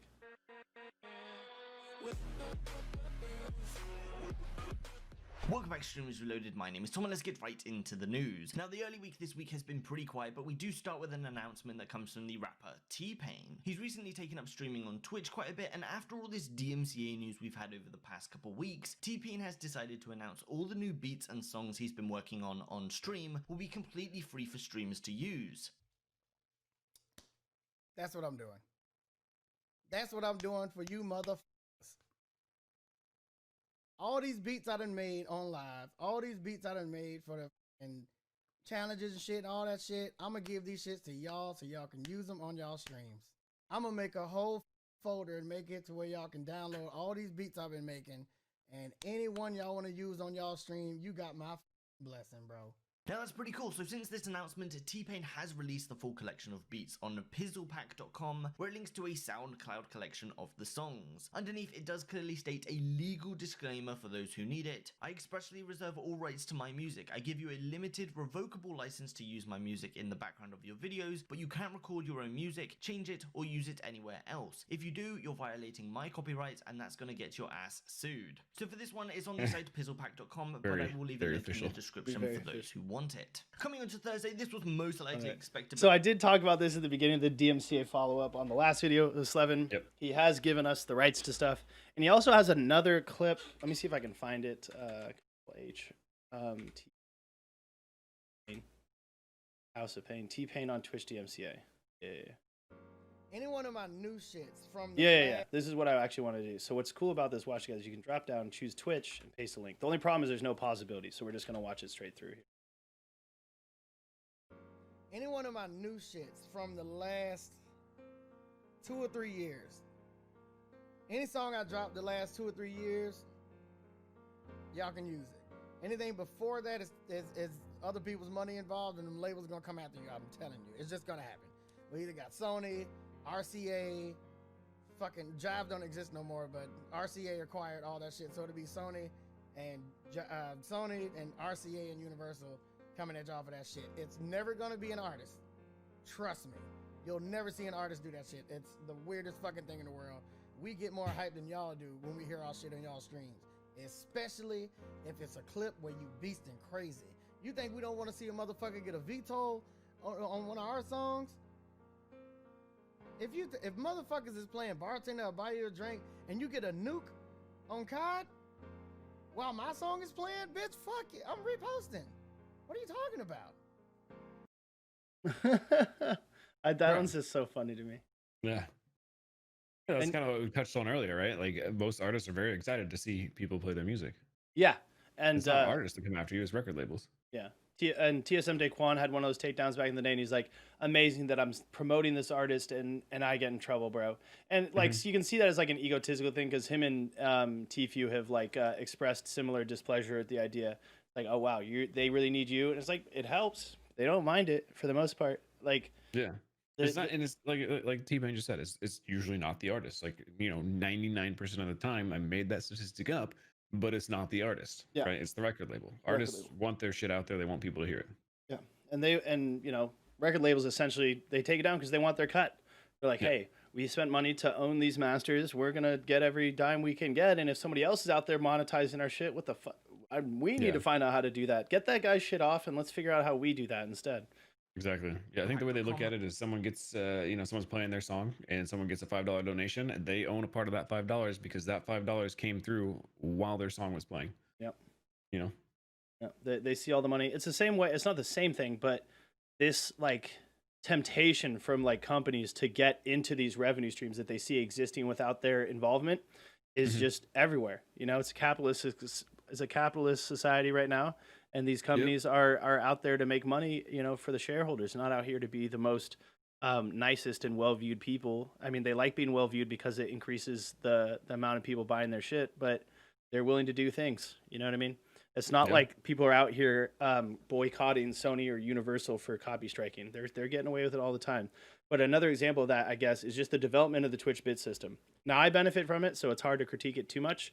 But part of the reason that the cynics will say, and I don't think they're wrong, that bits were developed is because they saw all these streamers be outside of subscribing, because I don't think there's not very many streamers who can live off of subscribers alone. There's the big people, right? Seven mentioned that you could see in the clips that Symphony had 9K subs times 2.5. And, little known fact that's been revealed by Disguised Toast on YouTube. Big partners, once you start getting around that 10K subs thing, you renegotiate and you get more than $250 per sub. He's getting a minimum $3 per sub. Yeah, so you times that by 3, and that's $27K a month, and that's well enough to live on. That doesn't include ad revenue. Yeah, ad revenue. He's probably viewers. He's probably just, if he doesn't even run ads himself, he's bringing in 4K a month on that alone, and then YouTube ads on top of that for his highlight videos. Yeah, no, he's doing fine. Sponsorships, stuff like that. Yeah. But these direct donations that are a big way of earning money, especially as a smaller streamer, where people just PayPal you or go through Stream Elements or Streamlabs. See, there you go. I say it right there. Streamlabs and Stream Elements are getting their money in there by taking a little fee off the top. PayPal's getting in on it with a little fee off the top. But Twitch doesn't get their hands in that. They don't get to get a little fee off the top. And that's what bits are. You pay the fee up front. Yeah. It's 100% what bits are. Twitch saw people getting hundreds or thousands of dollars in donations every single day, and they weren't getting a penny from it, and they didn't know how to get a penny from it. So they said, we're going to make something that's our own currency that people can buy from us to give to their streamers, and we're going to make it sparkly. And that is bits. Yep. And if you donate enough bits, we're going to give you a cool badge so that people know you donated bits. We're going to give you a leaderboard at the top of chat now so people know that you donated bits. We're going to give you recognition on platform to incentivize people to spend their cash, to spend $50 and get $35 worth of stuff they can donate. Basically. Yep. No, that's how it happens. He's right, folks. So keep it's yourself 100% aware. what it was. Yeah. I mean, and if record companies can do the equivalent, they would, and they do. It's called licensing. You know what I mean? Yep. So and they want their cut, and that's what licensing is. So maybe you get yourself a license and pay them money. If you don't want to get copyright stricken, especially on YouTube. Jesus. I will leave a link in the description for those who want it. Coming on to Thursday, this was most likely expected, but Twitch have announced this year's San Diego TwitchCon is cancelled. The post reads, in March we made the incredibly difficult decision to cancel TwitchCon Amsterdam. Over the past few months, we've continued to closely monitor the COVID-19 pandemic, with TwitchCon San Diego weighing on our minds. Due to restrictions on large gatherings and ongoing concerns for the health and safety of our community, the Twitch team and local San Diego community, we've decided to cancel TwitchCon San Diego this fall. So due to health concerns and restrictions on large gatherings, both TwitchCons this year have been cancelled, and this one should have been expected anyway. And in Twitch chat, get some random kid to do stupid things on Okay, nope. We're pausing before we go to that. I think this is expected is right. I expected this, and that's why I held off on buying a ticket, besides being a terrible procrastinator. Is it wrong to say that I was kind of not excited, but I was kind of stoked that both these things got canceled, just because, or stoked isn't the right word either. It was kind of like bittersweet. It's bitter because I love going to TwitchCon. I've been to every single one except for the first one, and that's actually something I regret. Just like me and Stefan were talking about how we regret not getting involved in streaming sooner. If I had gone to TwitchCon 1 in San Francisco, and I live in the San Francisco Bay Area, it would have been the shortest commute I've ever had to a TwitchCon. I probably would have been way more motivated to start streaming on Twitch and just upping my production value from the beginning, and I probably would be a lot further down the road now, which would be awesome. And this is the first year I was going to go to the EU one, because I had EU friends. I had somebody who was going to split a hotel room with me. Everything was going to be cheaper because of it. I had old hotel contacts. I used to work in the hoteling business. So the only real expensive thing about it would have been the flight, which would have been expensive. But once it got canceled, I was like, well, I guess my budget just got erased for that, so no worries. And then also TwitchCon San Diego, I was like, damn, I forgot to buy a ticket, and it might be sold out right now. And then, COVID happened, and it's canceled. So I don't feel like I flubbed either of those things now that it's canceled. But it made perfect sense. There's a lot of laws, especially in California, about indoor gatherings right now. And you're taking a huge gamble if you're just like, 3 months from now, it probably won't be a thing.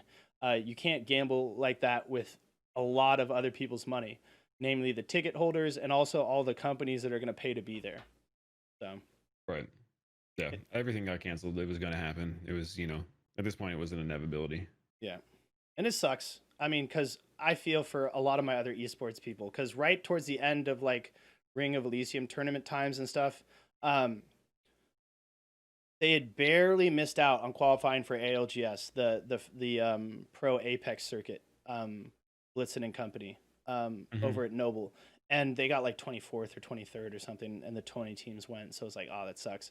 But it got canceled. it got canceled. It was one of the first things to get canceled along with E3, and it was a smaller story because Apex was a smaller esport compared to stuff like CS:GO. Because the big CS:GO tournament got canceled, Katowice, which is a huge tournament each year. It's definitely a major, and it's probably the biggest Counter-Strike tournament of the year besides Cologne in Germany and any other majors that exist that year.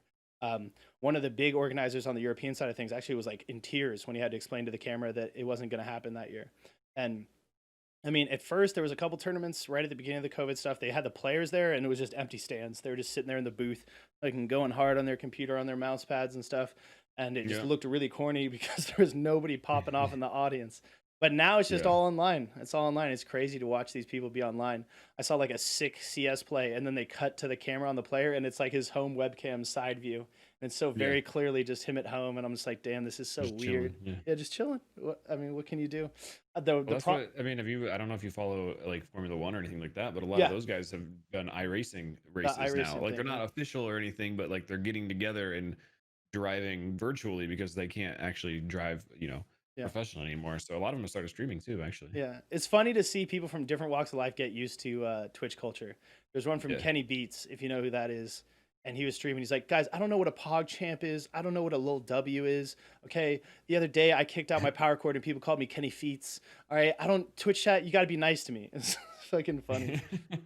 And like, there was a driver who unfortunately said the N-word on the in-game comms, and he got caught and he got banned from NASCAR and iRacing too. But I mean, there's good stuff from iRacing as well. There's like a French guy, his girlfriend needed to be let up in the apartment while he's streaming, and she subscribed with a message like, could you get the door please? And so he read off the subscriber notification. He's like, oh shit, I gotta go let my girlfriend back in the apartment, guys. So yeah, that's funny. It's funny that more and more people are getting involved in Twitch for sure. Yeah. Some random kid to do stupid things on stream news from the channel Mr. Salty _4321. A few things happened here, all revolving around a microwave. First off, this kid decided he wanted to put his cat in his microwave and turn it on. Luckily he didn't do that, but what he did do was take the phone he was streaming from and decided to put that in the microwave and turn it on. Obviously don't do this and the channel is banned, but it is pretty funny, so here's the clip. Do I have to turn the microwave on? Yeah, that's the whole process. Yeah. Yes, it charges it. Okay. Charges it. Oh no. I remember when that rumor was going around. I remember that. Google Few Wave. years back. I'm so sad it didn't go for longer. I want that again. I want those 3 seconds again. It's too short. Here we go.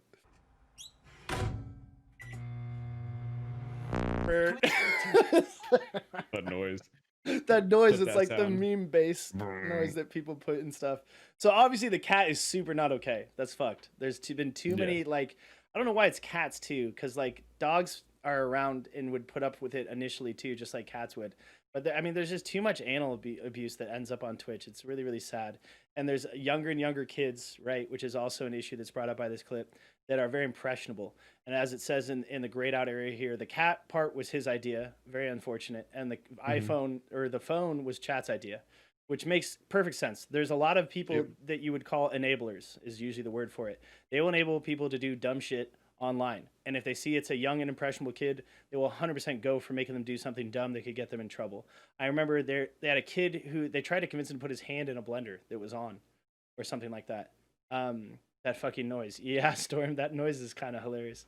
So, be on the lookout. And I think, with all these new people coming to Twitch, there's kids coming to Twitch too. So, I hate to take the Eminem approach, but it is kind of important. Where are the parents at? You know what I mean? You got to educate your kids, keep your kids away from this shit. I don't even think that kid's old enough to stream on Twitch. Probably not. I mean, if he's not 13, right? He's not allowed. Right. There was that thing where not High Sky, it was Sky something, who was on FaZe, who got outed for being under 13 at the time of this streaming, and he got busted and kicked off. It'll happen. But I mean, more and more younger kids have, he's got these smartphones with the apps. You can go live on the Twitch app right now if you want to. So. Yep, it's easy. Everybody can stream. Yep. It's definitely Mr. Salty _4321. I love these names with the numbers at the end. You never know. Monka TOS. Yeah. Stay safe out here. I'll let it play through for the Yeah. sound, Yes, bro. it charges it. Okay. Oh man. At least this part is funny and not the cap part. So we have a funny Alright, I part just of want this this video. noise again. Coming on Saturday, we have two bands. The first coming from that of Velvet_7. Now, for Oh, those yeah. Sounds new like a to the sad channel or do not know the AC-130. history of the Don't streamer, know. Velvet7 has been banned and unbanned from the platform so many times, it's caused her to have straight breakdowns on stream. So Yeah. as a brief history lesson, in episode 85, Velvet7 was banned for 1 day for what she was wearing. Then on to episode 102, banned once again for sexually suggestive content, and that ban was removed, causing a breakdown on stream. Then on to episode 119, she was banned again, this time uploading an explanation video to YouTube, saying that she changed the clothing she wears on stream to prevent these bans. This ban lasted 30 days. On to episode 124, Velvet7 was unbanned after that previous Big 30-day change right ban, there. and then Yeah. rebanned and then unbanned in the same week, with Twitch telling her that the ban was a mistake on our part. Then on to episode 161, banned again, posting to Twitter the outfit she was wearing on stream when she was banned. That brings us on to this week, and Velvet7 has once again, of course, been banned. She posted to Twitter, "I got banned on Twitch. I appealed my suspension. These are the outfits I wore on stream on June. I always wear 2 bras and 2 protection pants to prevent any accidents. Also, when I did belly dance, I didn't wear traditional belly dance outfit to be careful." This is posted alongside the ban email stating the ban was for sharing or engaging in sexually suggestive content or activities, and the ban length is indefinite. Alongside this, there is an image of the supposed outfit she was wearing on stream, but conveniently there is no clip or any proof behind anything that happened. As of right now, Velvet is still banned and has since switched over to YouTube. And then the second ban from Saturday, we have Andy. Okay, so I'm pretty aware of Velvet. I've never watched. I went to her stream once, and what I saw was what I think is much more explaining in a good way the context that makes us understand better about why she gets banned. She's wearing one of these low-cut shirts, right? And she's well endowed, right? She's got the bosom. I saw probably this, and she gets a subscribe, and then she gets them. She starts dancing, and everything starts moving, right? And that's what gets guys donating in chat and people interested in the channel. So some of these, at least the whole top is covered. I'm really not into policing women's bodies and what they wear on stream. I think it's a dangerous place to go, especially as a guy. But you can kind of feel like it's hard to not feel like she knows what she's doing, right? With the outfits and the way she behaves on stream. Sure. That's a business model. Yeah. You know what I mean? Yeah. Is she breaking any rules there? No, not that I can see. Not any rules that 50 other Just Chatting streamers aren't breaking on the daily. Yeah. You know, those Just Dance professional streamers that all they do is just dance in basically, like college cheerleading outfits. Like those are. Oh yeah, the amaranths of this world. Those aren't any worse than what she did here. So Maybe that's this what I is need to wear, because I just got 3 stream gifts. Somebody bought these for me. It's like the little controller thing for the Switch that holds it on my arms, and Just Dance 2019.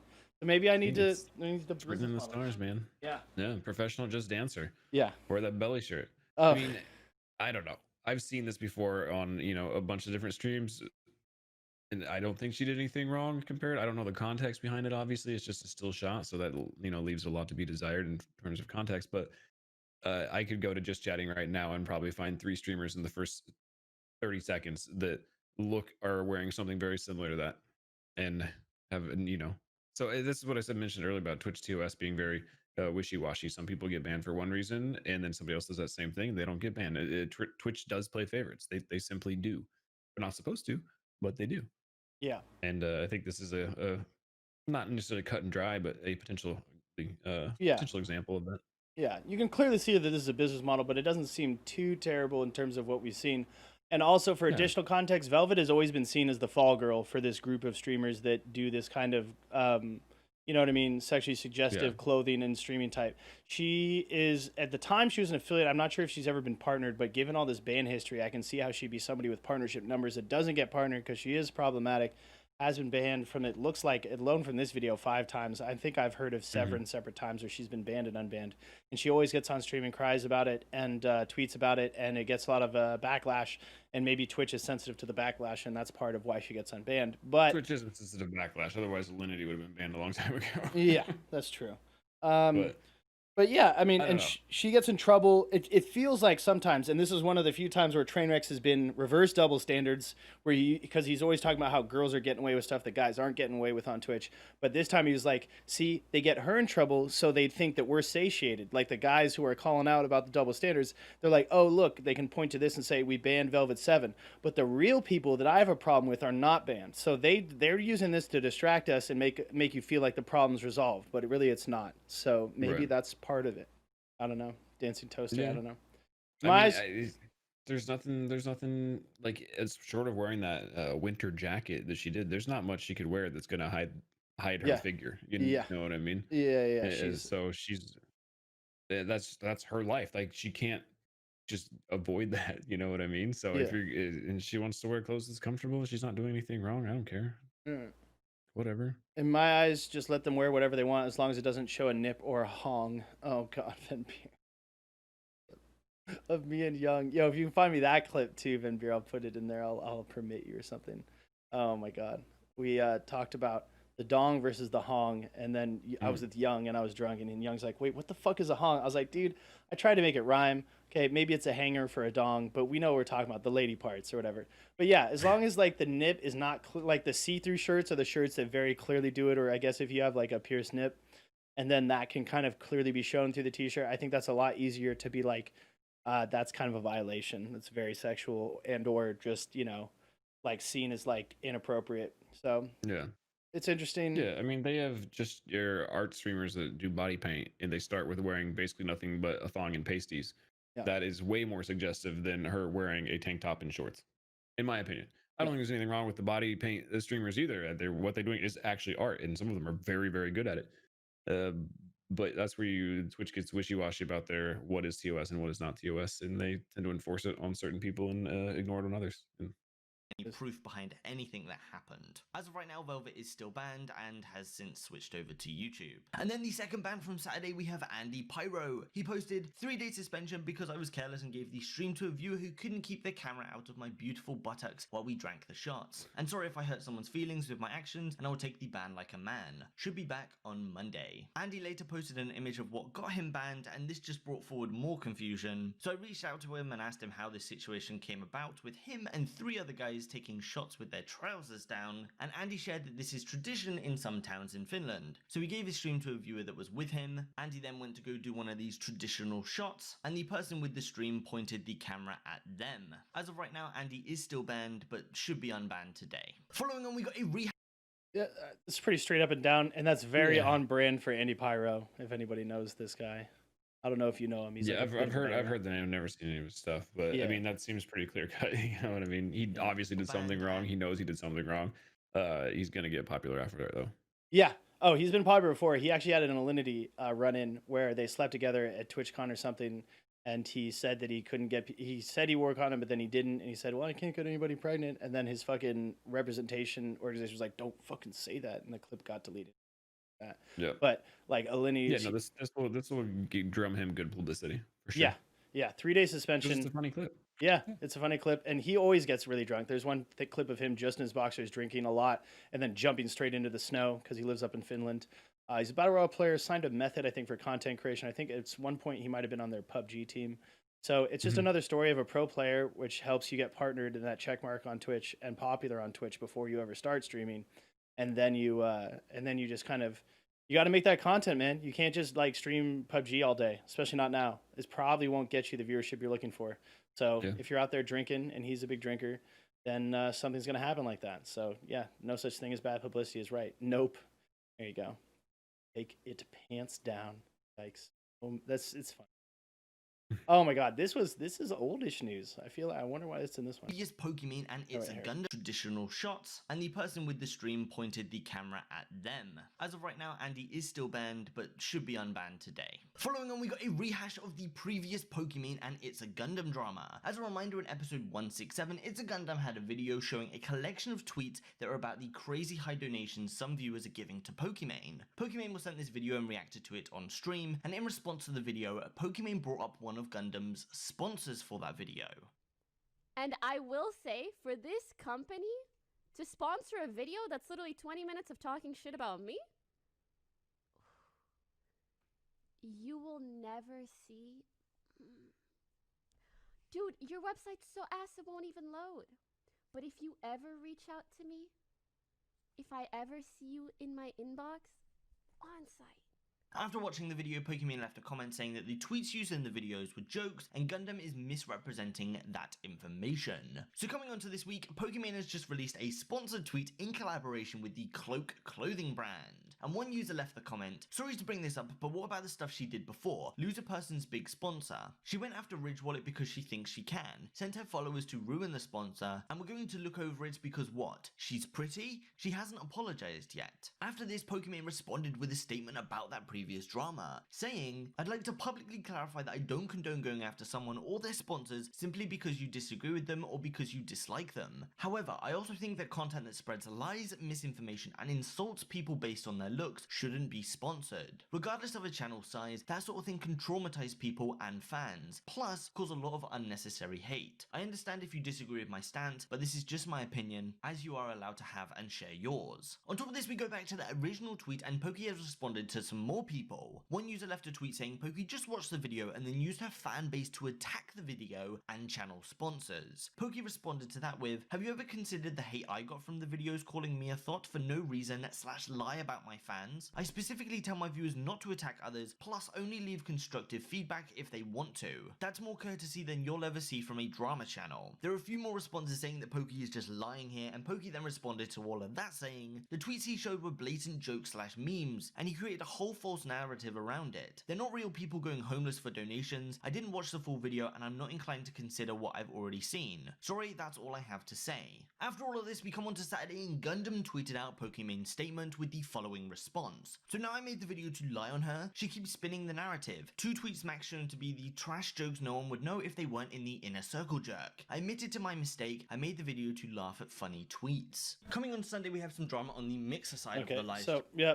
a lot of probably stuff that, I don't know, your interest level. Mine is pretty low on all this. Yeah. But I mean, guy made a video, you know, poking fun at her, and then she retaliated. Guy lost a sponsor. Shady, maybe. I don't know. I don't know if he actually lost it, but this is the meta on YouTube these days. He's got 351K subscribers. Pretty much everyone I've seen it over 100K subs, going all the way up to millions. Typically, the way to make the money, especially now during the COVID times when everyone's watching videos, is you have a sponsor for the video and you sneak in like a minute to a minute and a half or 30 seconds in there somewhere for something. And Ridgewall's done a lot of different streamers like, you know, Destiny and a bunch of other people too. They've even done Zero, who's one of my favorite Smash creators for Smash Brothers and stuff like that. I care less about most of this internet drama. Yeah, it's not all about drama, this show, Spectra. Welcome on in. It's a lot of it's about like educating yourself about what you can do to make sure you don't get banned and what gets other people banned and stuff like that. So it's partially educational, and then of course some people throw in the drama here, which is why we're kind of zooming through it. Poki's been hit with a lot of backlash, not just for this, but some behavior where she copy strikes people on YouTube for using her content.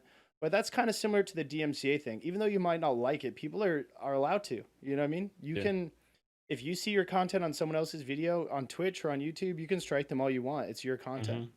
Yeah, it's kind of like a, I guess like a faux pas type thing among content creators, right? Like, I think that just became a thing like a couple years ago where people could copy strike their own content. I remember like Ethan Klein from H3H3 Productions saying something about it because somebody did it. Grimm, the Battle Royale streamer, copy striked like a few people. As soon as it was available, he copy striked people on YouTube for using his content, like his clips in their videos or something. And it became this huge deal because people have been doing it forever and nobody cared that now you can do it. But it was kind of like a faux pas type thing. Like, it was seen negatively. Why do it? Yeah, because it's like the same thing with the music. You're getting free promotion. I'd say the only time I really agree with it is if you feel some way about, like, maybe if Ridgewalt was like a scummy company or something and your clips were used in that video instead of these tweets. Because I will admit, I copy striked one channel and it was a YouTube channel, and my top clip, which is me laughing uncontrollably at this best of 3 that I know I'm going to win, which is really toxic, but my friend is the one I'm going against and he knows why I laughed about it. We did this best of 3 where we were going to play Rocket League, which used to be my specialty, and it 1v1 specifically used to be something I was really good at. I won $26,000 for charity in 2016 at a tournament because of Rocket League. and he wanted to best of 3 me, and I was like, all right, because you're from Europe, we'll do it this way. We'll play in East, where each of our pings will be like 70 to 80. And then if I win, we'll go to Europe, where you have good ping and I have shit ping. And then if I lose there, it comes all the way back to West. And you'll have terrible ping then. So all 3 will be an option if it's a best of 3 that goes to all 3 matches. So I beat him in East because I'm a better 1v1s player than him at the time. He's probably better than me at this point. He's really stuck to it. I'm proud of Oski and his improvement. But in the middle of the Europe match, where it's like, I think I might be up 1 or 1-1, and I'm like, dude, it doesn't even matter because I just know how bad I'm gonna win over on West, and I just started laughing. It's kind of toxic, but it was actually funny for the 3 of us who were there in the call. It got clipped. Someone put it on live stream. It was like 2,000 views. So these Rocket League daily channels picked it up, and it was in all these little compilations of funny Rocket League stream moments from the day. And that was all fine until this one guy put a sponsor in front of the video for a Rocket League skin trading site, and trading Rocket League items is actually against the TOS of Psyonix, and it's also we have like Psyonix devs as part of our streaming community on Twitch, so we don't want to look bad for that too. But also, it's just like, it's one of those typical CSGO lotto type formats where they're just scamming kids out of their skins. You like trade them their skins to some bot, and then they melt that down to money somewhere else, and then you use that money to gamble and you lose, and then you just lost your skins.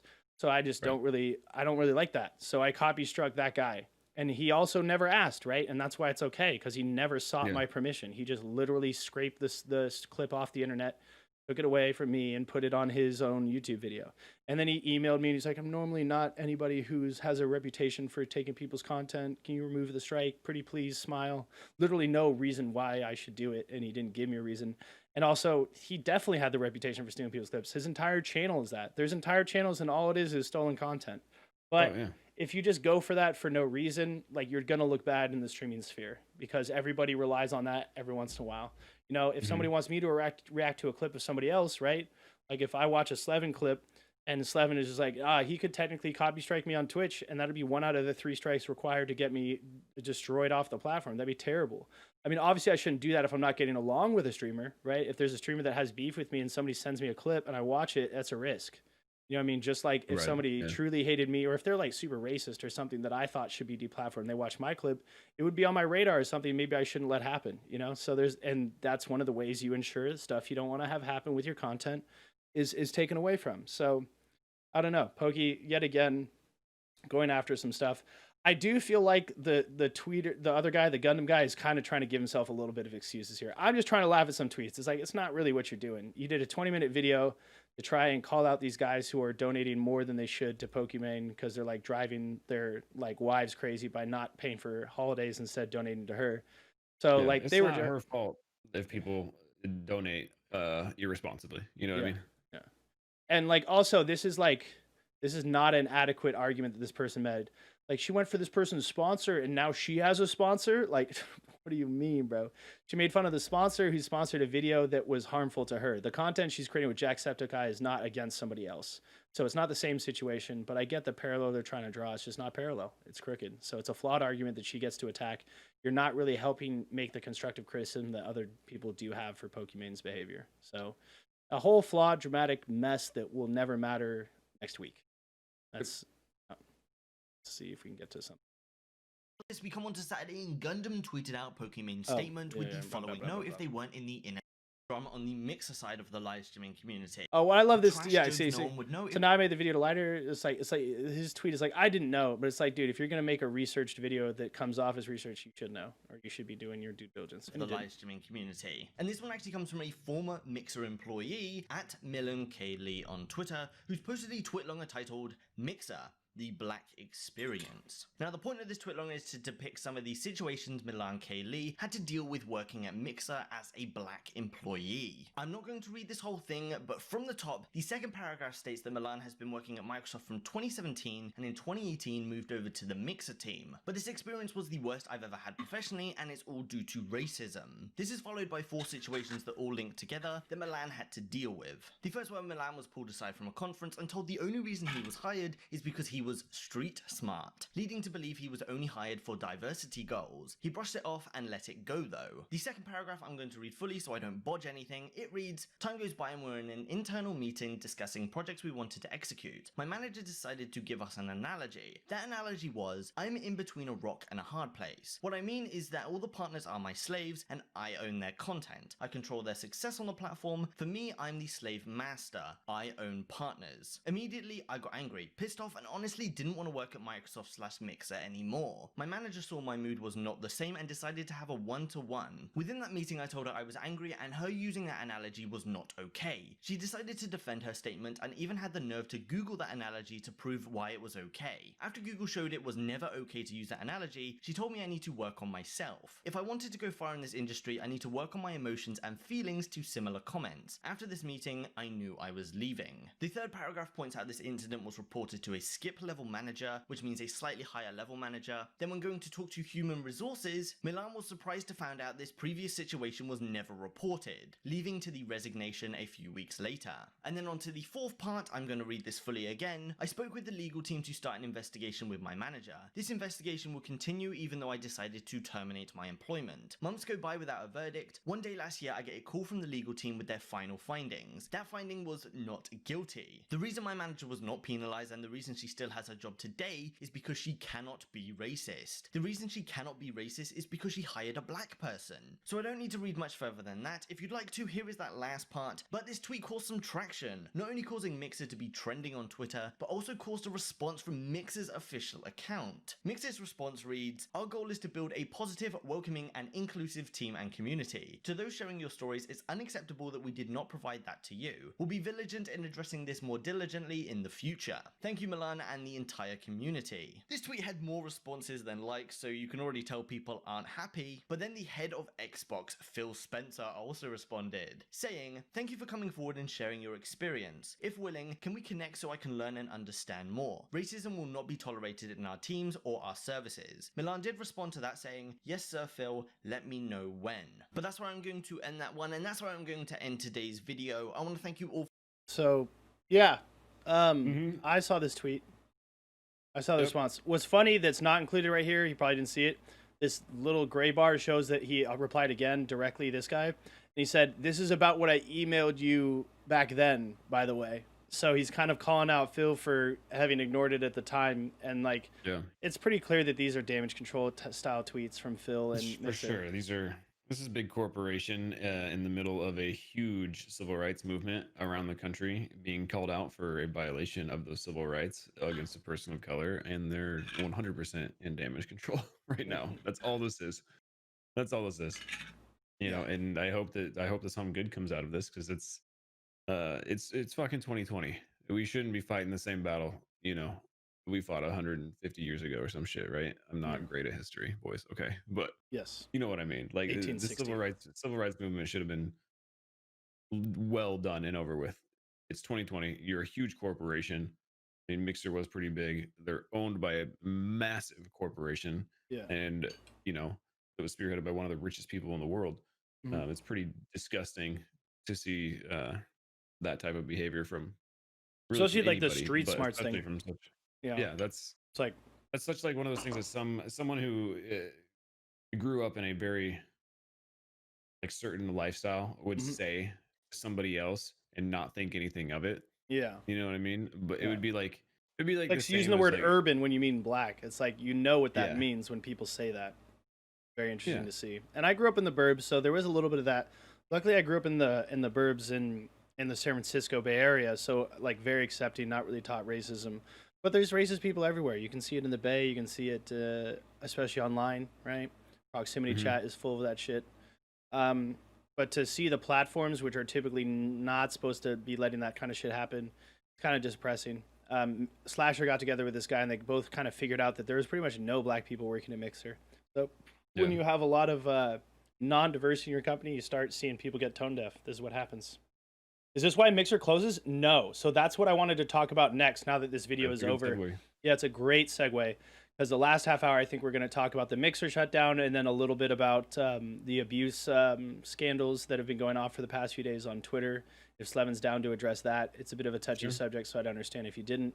But yeah, there's some stuff, and that list is getting long, and there's even an anonymous thing that mentions somebody that I know, so it's a little weird for me to kind of address it, but I will as much as I can. And most of those streamers I know in general, not really that closely, but it's a whole thing. So Mixer, let's see. Mixer, let's see if I can just find the tweet so that we can have that up on screen while we talk about it. So basically, if you guys don't know what's going on, Mixer is shutting down, and they have talked and kind of partnered with Facebook Gaming to try and essentially transfer all of their partners and all of their streamers on Mixer to Facebook Gaming and make that transfer as seamless as possible for that transition for those Mixer streamers. Second the biggest news about Mixer shutting down is that now Ninja and Shroud, who were two of the biggest Twitch streamers 8 months ago, are released from their Mixer contracts, and supposedly those contracts have been paid in full as well. 10 million to Shroud, 30 million to Ninja is the numbers that have been confirmed. Yeah, supposedly. Yeah. Supposedly that's where we're at with those. So those contracts have been paid in full. Facebook Gaming apparently offered them to buy those contracts for double, basically, and then both Shroud and Ninja turned them down. So basically, what comes of this, Shroud and Ninja switched over to Mixer for 8 months. Both netted multiple millions of dollars, and now get to go back to whatever platform they choose, which will very likely be Twitch. Yeah, it makes the most sense. So those guys just committed highway robbery. Dude, they got away with it. He can't keep getting away with it. Like the clip from what is that? Breaking Bad. But Mixer partners, streamers, and community. Today we've got some very big news for you. While we have decided to close the operations side of Mixer, we're officially partnering with Facebook Gaming, and we're cordially inviting all of you to join. Then there's this long thing right here where they're talking about Mixer partners will be granted partner status with Facebook Gaming, and the platform will honor and match all existing partner agreements as closely as possible. That's scary because as possible could mean everything and nothing. Mixer partners will receive an update from Mixer today on how to kick off the setup process. Update, they can also visit fb.gg/Mixer on desktop, connect their Mixer account, and follow the prompts. Streamers participating in Mixer's open monetization program will be granted eligibility for the Facebook Gaming Level Up program. So this is like their equivalent of the affiliate Twitch program, where you can continue to grow and monetize your streams. Facebook Gaming will also fast-track onboarding for eligible streamers. Updates, they can also visit Mixer on desktop, connect their Mixer account, and follow the prompts.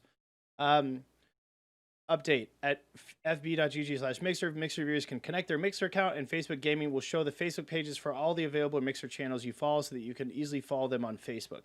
Facebook Gaming will also offer a few special welcome packs reviews you visit from Mixer.com in the coming weeks, kind of how they gave free subs to Ninja viewers when he went over to Mixer. We encourage all Mixer viewers to spend their remaining Embers and Sparks to help support your favorite Mixer partners and streamers. Mixer partners will receive double payment for all their earnings in the month of June, so your support of Embers, Sparks, and channel subscriptions for Mixer partners will go even further during the rest of this month. I actually thought about this because I have a Mixer account and I just never streamed on it, but I did get some followers because I met my friends who moved over there, and we abused a bit of the hype zone where, like, if you're the closest channel on Mixer to winning a battle royale, people come and watch. I was like, damn, dude, maybe I need to hop on Mixer and try and suck up some of them last Embers and Sparks, bro, because people got to burn that shit, dude. That money's got to be sent. They shut down when? They're going to be done at June 22nd or July 22nd? July 22nd. Yeah, 1 month. 1 month to get all the money you can. Viewers with outstanding Ember balances, channel subscriptions, or Mixer Pro subscriptions will receive Xbox gift card credit as a thank you for your engagement on the platform. Details on what you can expect will be found at this frequently asked questions section. The Mixer service will continue to run through July 22nd, 2020.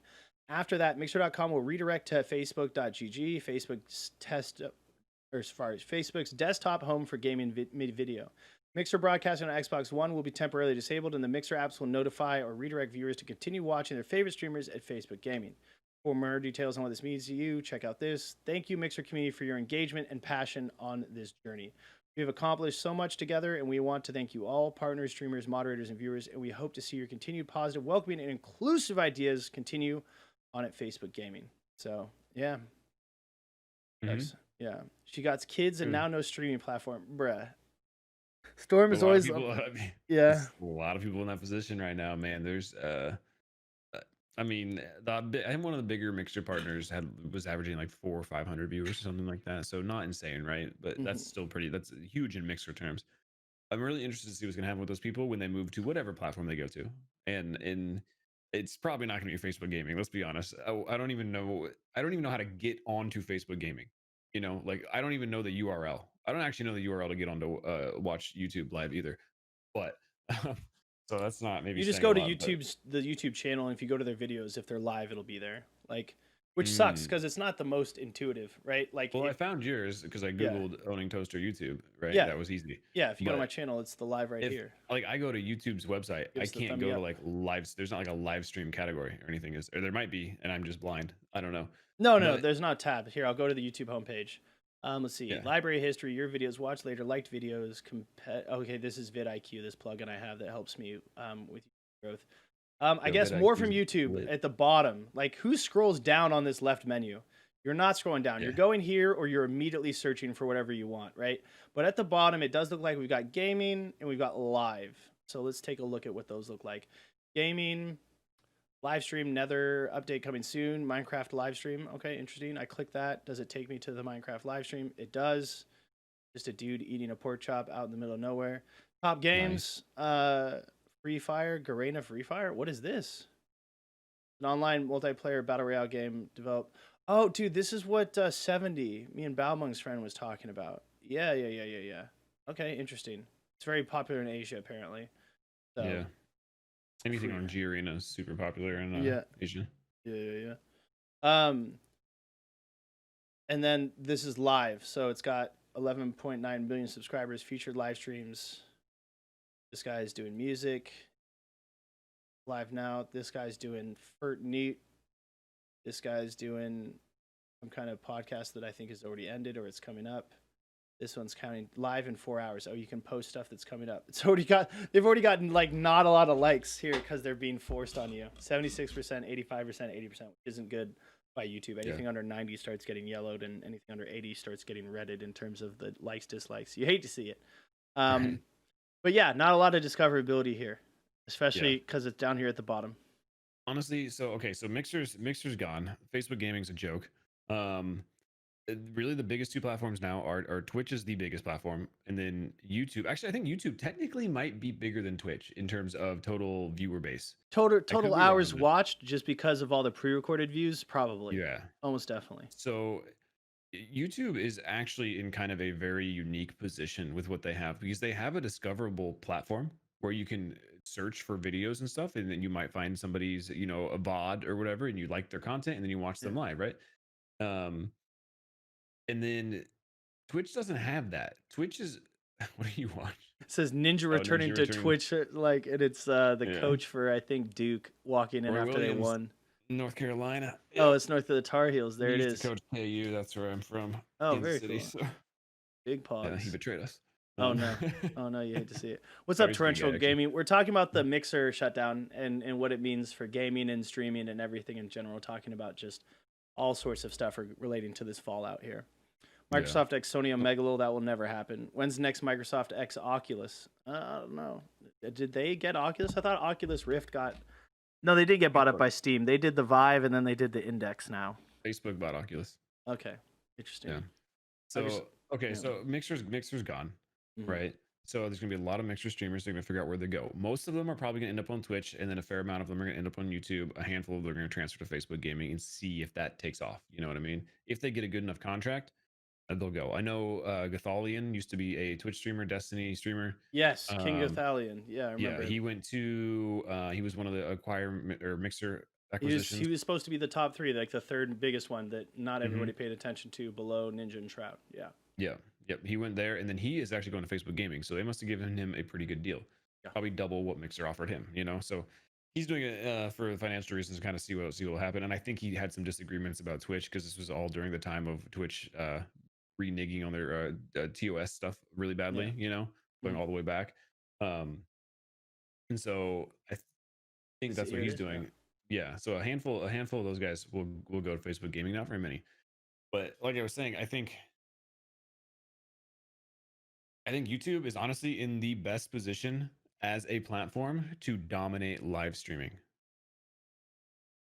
Wait, you said YouTube? Yeah.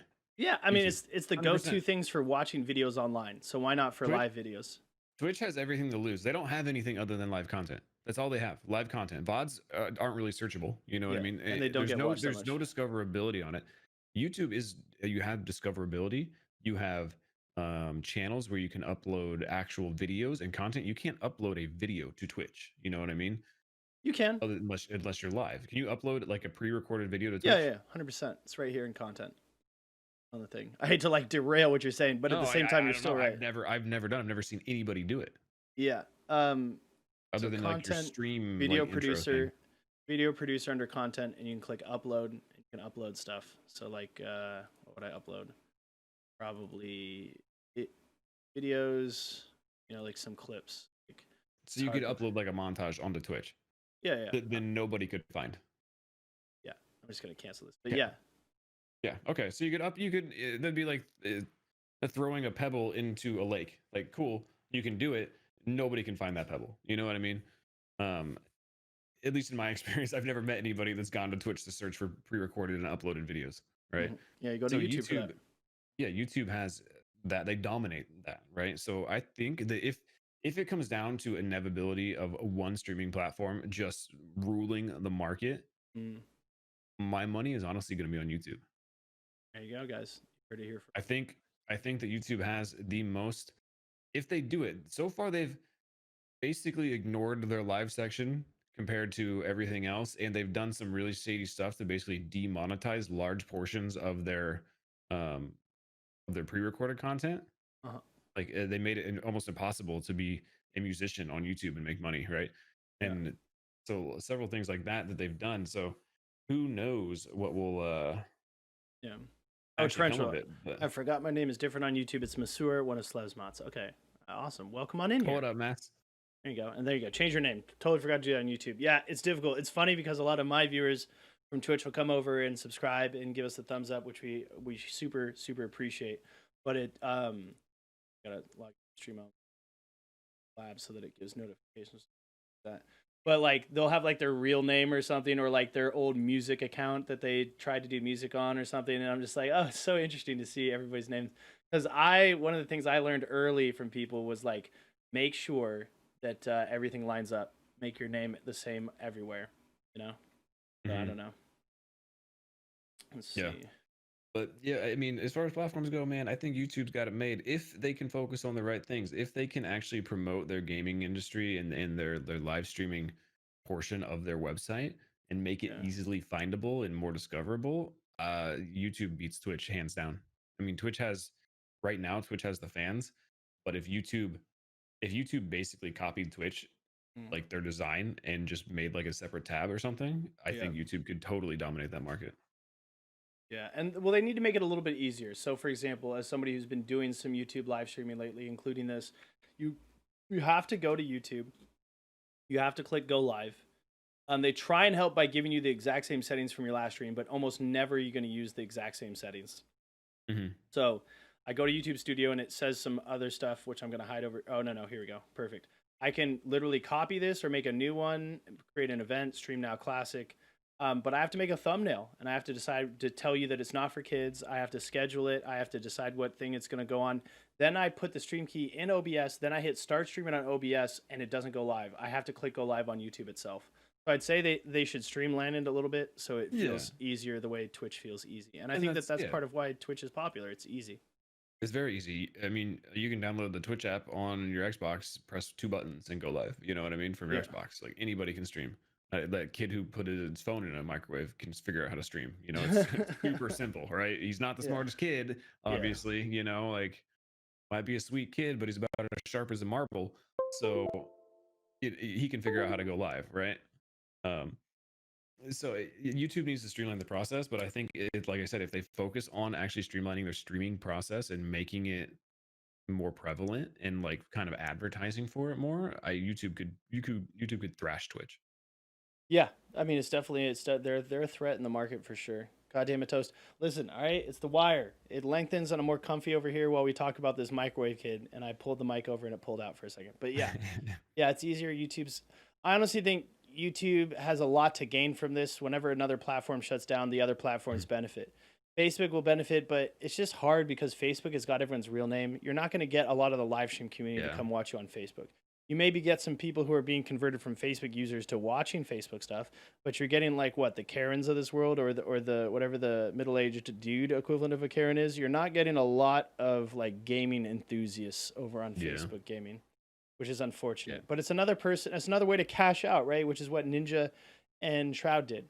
They cashed out on their popularity. Loaded.gg, right? Their representative management company popped off. You know, they got great money for Ninja, then they got great money for Shroud, and then they I mean, I don't know, bro. They threw down, and then they got bought out. So it's like selling out and then not having to have sold out ever and still getting to keep the money, because now they can just come right back to Twitch. And they were smart. That's what Loaded did for them in terms of advocating for them, because Facebook did offer more than what Mixer was giving them to come to Facebook.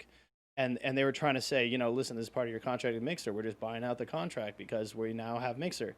And they're like, no, you have to buy out the rest of our contract. We're out of here. So you're out of here. Yeah, I mean and I mean they played them. You know what I mean? I mean, they went over to Mixer expecting it probably to last for more than 8 months, right? Yeah. That, you know, they didn't go over there hoping it was going to crash, I bet, but they knew that they going over there, they were going to lose a very, very large portion of their following, and their viewer base wasn't going to be Zoxen. And Mixer doesn't have Twitch Prime, so they were going to take a hit on their monthly income from streaming. But the amount of money they were guaranteed in those contracts more than made up for it. So now those contracts get paid out in full for however long their contract was worth, right? So instead of getting Shroud getting 10 million over 3 years, he gets 10 million in 8 months.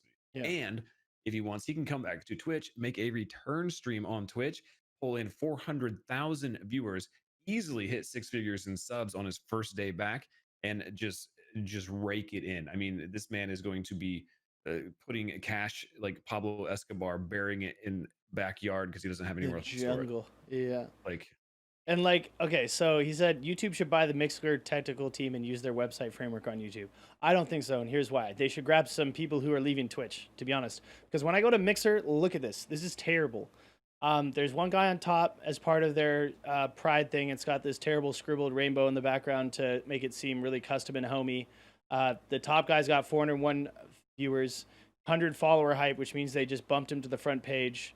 I don't know what he's got in his mouth. It looks like a vape pen. Weird. Or it's a cigarette, and I can see the burning ash. Nice.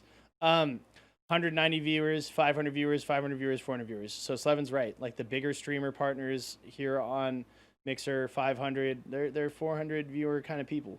yeah. There's I some streamed on Mixer for like 2 months. I went over like literally the day before Ninja announced that he was moving over to Mixer. Yeah. And it's a cool platform. It has some cool features. The FTL like streaming, like the super like no latency stuff. Yeah, like, back when it just was almost Beam, got that. everyone was talking about it. Yeah. That's a cool feature. And Mixer does have some cool features like their Embers and their Sparks and stuff like that. I mean, Embers are bits, but like their Sparks and stuff was pretty cool. Now Twitch has channel points. They copied that. That's Sparks. They took that from Mixer and put that on their platform, you know. It's 100% what that is. And so Twitch copied some stuff from Mixer. You know, they got their low latency now. They got Sparks now. They got everything that Mixer innovated, Twitch grabbed and took, right, and renamed. But Mixer was a cool platform, had some cool stuff going for it. There's just no growth on it. You know, there's just no visibility on it at all. And that's why I left, and I wanted to get back into esports stuff, and that's all on Twitch as well. So there was no reason to be on Mixer, but it was a cool platform with very poor execution. Yeah. And here's a partner. Literally, their whole stream is music and their Twitch link. Come watch the Twitch. Wouldn't be surprised if Ninja retired, honestly. Who's going to pay for the mod mansion then, Masura? I learned this the other day. I didn't know this. He actually has a house for his mod team, like his biggest mods. And they live near him geographically. And he's paying for all that pretty much. So that's crazy. I didn't know that. That's crazy. Yeah. Making modding a full-time job. Yeah, I mean, it makes sense for Mixer, especially because he went super family friendly on Twitch before. Yeah, I mean, maybe it became less of a thing not since you became a 5K viewer, Andy, on Mixer instead of like the huge viewership you had on Twitch. A But 5K viewer streamer on Mixer is a 50,000K viewer streamer on Twitch. yeah. Streamed on Beam Mixer way before Ninja. I gotta say the viewing and streaming experience was better than Twitch's, but it was just lacking an audience. Yeah. The audience wasn't there, but the viewing and streaming.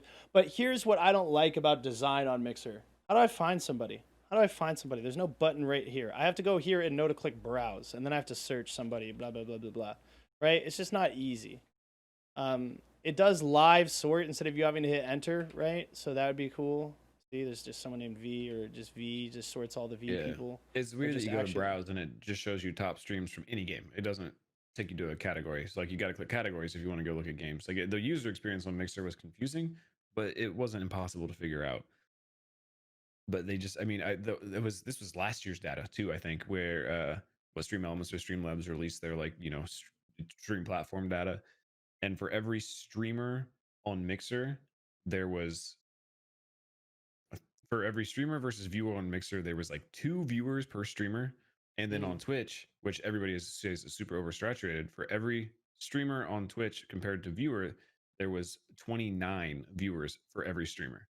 Interesting. Right? So that data alone, it shows you which platform is more oversaturated, right? Yeah. Like everybody on Mixer, and I was on Mixer for about a month, maybe 2 months. And I met a lot of people, tried to network and stuff like that. Everybody who is on Mixer is also a streamer on Mixer.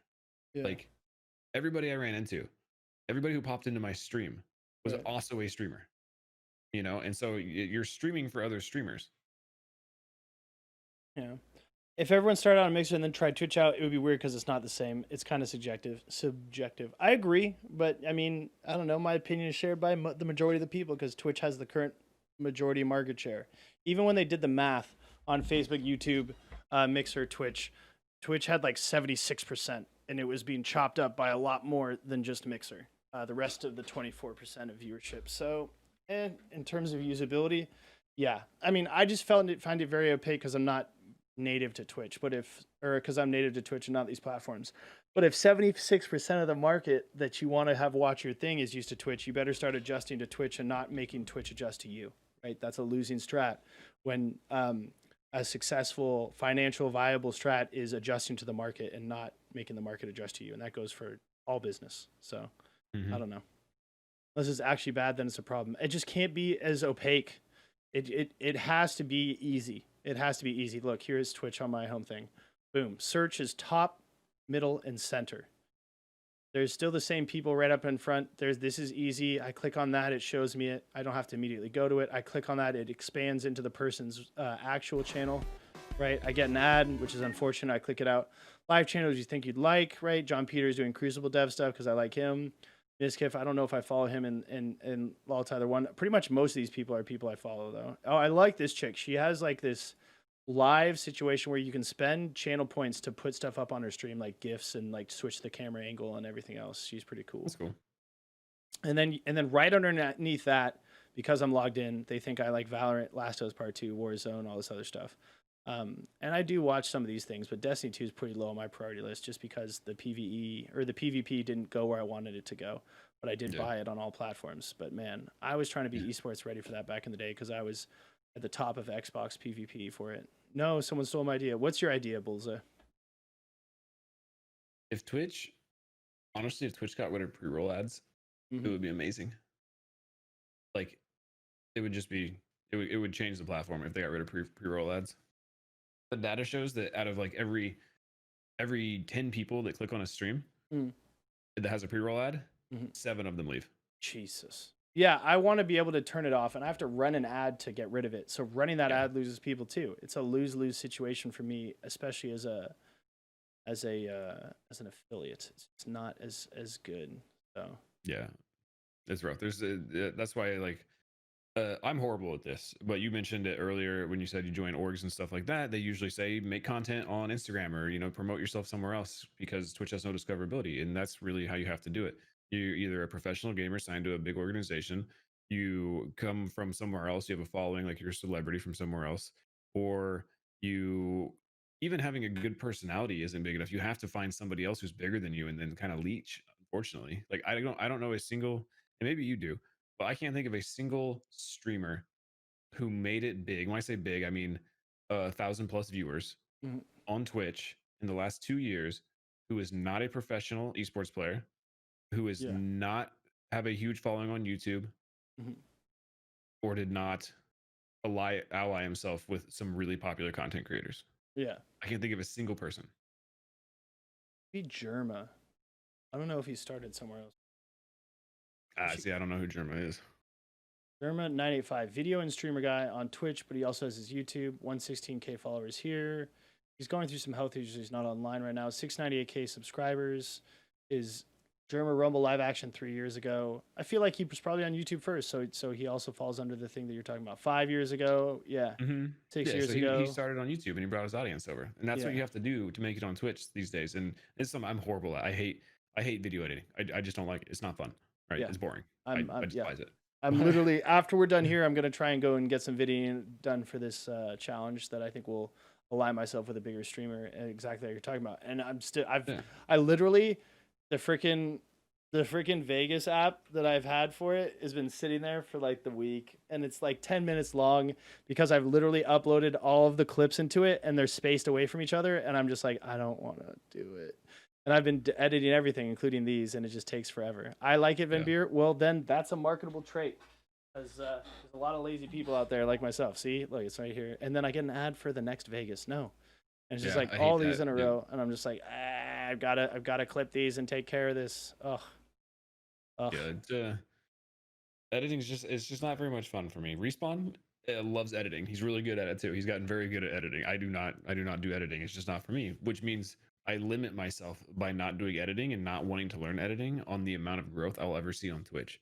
I got lucky with Ring of Elysium because it was such a niche game. It was just better PUBG, and I was one of the first people there that I became one of the top streamers in Ring of Elysium for a while. Since leaving Ring of Elysium, I mean, I'm averaging 12 viewers a stream now instead of the 80 that I was, right? Right. And that's Twitch. That's the climate of the platform, right? Big fish, small pond is a lot easier. Yeah. Yeah. And so unless you're making content, anybody out there who's looking to get into streaming and trying to grow, if you're not making content on another platform, whether it be TikTok, Instagram, Twitter videos, YouTube videos, and I don't mean montages, like montages are boring. Music in front of me hitting sick no scopes, brother.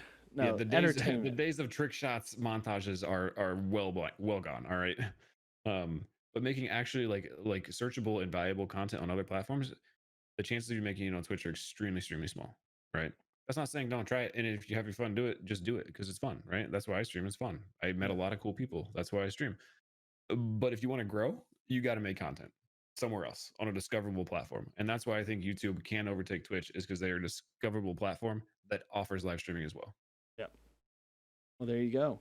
I guess the next thing besides all this shutdown is the survivor stories of harassment, abuse, assault within the game in live streaming community. Yeah, I think we'll take the last few minutes of the stream to talk about that. If you've been on Twitter lately and if you follow a decent amount of content creators, you're going to see a lot of people. This is my voice. I stand with other women who came forward, Reed, right? And then here's even Critilia, who's in here today and talked about it. You're not one of those people. It's all good, Masura. And there's my friends who have gotten into it and had to talk about this too. This hits home. Yeah, Nemi's had a twit longer as well. Hope you don't mind me mentioning. I'm having trouble scrolling down and showing exactly what I'm talking about, but a lot of this is replies. I'm so emotionally drained from this past week. Right here is somebody saying, this is the Mixer streamer situation, kind of messed up everybody's like the total focus here that was happening. You don't mind? Okay, well, yeah. So Nemi had her own situation to talk to. As like the further I go down, it's not just about Mixer, and it's about these people who have been. The first game I ever outed forced myself to. He outed himself to, forced me to go further than I wanted to prove I was really gay. So like, a lot of people are coming out with their stories of harassment, and a lot of these things are happening at events, at things like TwitchCon and other people. Mixer, I'm done being silent. Read, so that's somebody's Mixer negative experience. There's just a lot of things that are going on right now besides the Mixer stuff. So a lot of it is just that like I don't know that this Mixer one has got like, look how many people, like big people, dude. Like I don't know who Vindexus is, but Say No to Rage I've seen before. Lobo Styles I've seen before mentioning. There's anonymous stuff. Sampai was saying, Justin Wong, I was a VP at Twitch and reported this to the relationship owning VP, the head of HR, and the CEO. All assured me it would be handled. Next year, he was in the same VIP space at the same Twitch event. I was told he's the VAP's uncle and an important initiative launch partner. Because she is talking about minimize and dismiss. These are empty words considering you as a company minimized and dismissed my sexual harassment and continue to let the predator attend your events and gave him live segments at E3 on your official channel. Talking about Twitch's, we take the accusations of sexual harassment and misconduct extremely seriously. We are actively looking into the accounts concerning streamers affiliated with Twitch and will work with law enforcement where applicable. We're thankful for the bravery shown by those who have come forward to speak about their experiences, and we are committed to working to make the streaming community safer for everyone. I mean, here, you jump in whenever you want. There's so much. Oh my God. I mean, yeah, it's, I don't know. I don't know if you watched the Asmongold video, but he pretty much summarizes my thoughts pretty well. It's disgusting. I mean, women in gaming have it so much harder, and I've said this many times before that, you know, I'll play a game with women in like I don't know, like Siege or Overwatch or something like this. I used to play with this girl in Overwatch, and she was super cool. But every time I got into a match, people just lambasted her for having a voice that was a woman. You know what I mean? And like, that's not something you should have to deal with. The choice to either chat, make your name unisexual, or you know, just be silent. It shouldn't be like that. And it's pretty disgusting that it is. And that's just on the game side of it.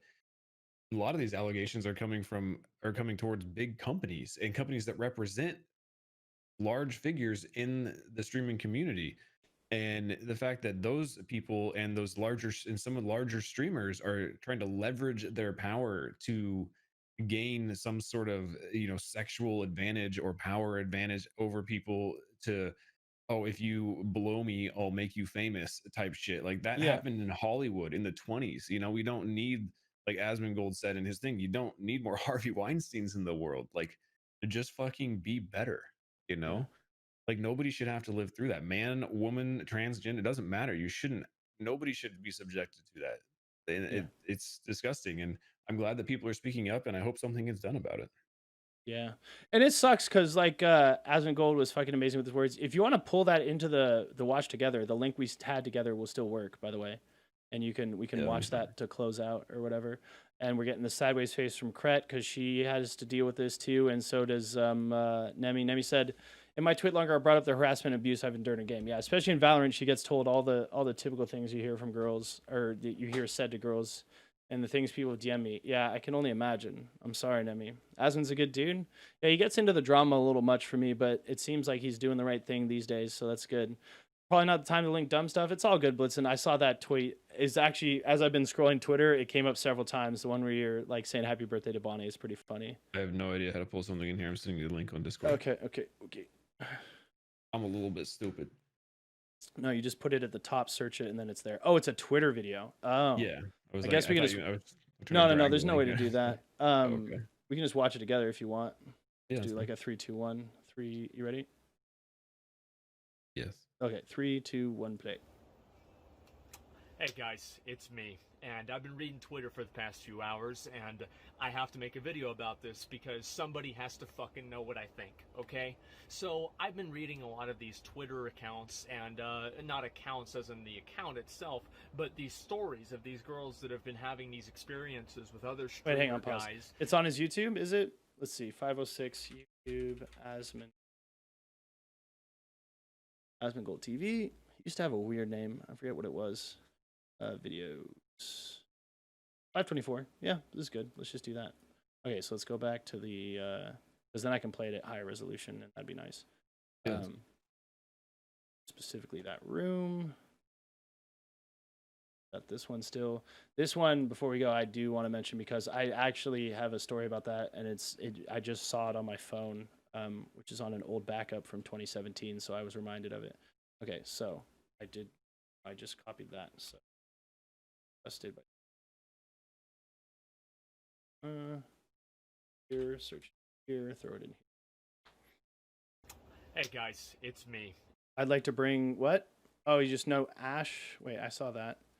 Oh boy, it's like to bring something up with you another time private for a more recent thing. Yeah, absolutely. Yeah, Brett, my DMs are open for this kind of stuff, especially for other people, because I've talked to a few people who've been going through this kind of stuff recently, and I'm actually kind of honored that somebody's willing to talk to me specifically about it, especially if it's about something they haven't even spoken publicly. That's like an even more honor, because like I'm the go-to person for them to talk to about this.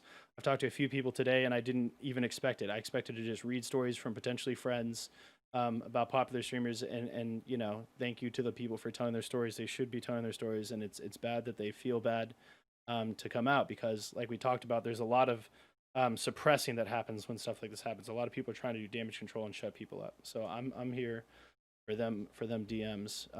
Feel free to talk to me about these kinds of stuffs. Okay, here we go. And I've been reading Good Twitter cookie, for the thank you. past few hours, and I have to make a video about this because somebody has to know what I think, okay?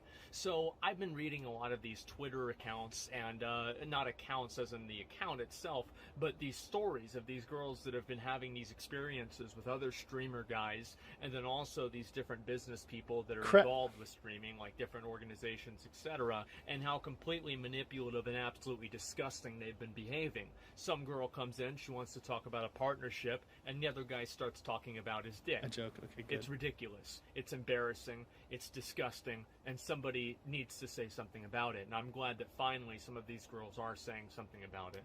This is completely uncalled for. It's unfair to everybody involved. And it's something that nobody should support at all. I'm not talking about some, you know, offhanded comment or some failed attempt at hitting on a girl or trying to have a relationship. I'm talking about full-on sexual harassment, touching, inappropriate touching, conversations about private parts, you bringing up sex repeatedly. This is something that's completely disgusting and absolutely outside of the norm of, you know, normal human behavior.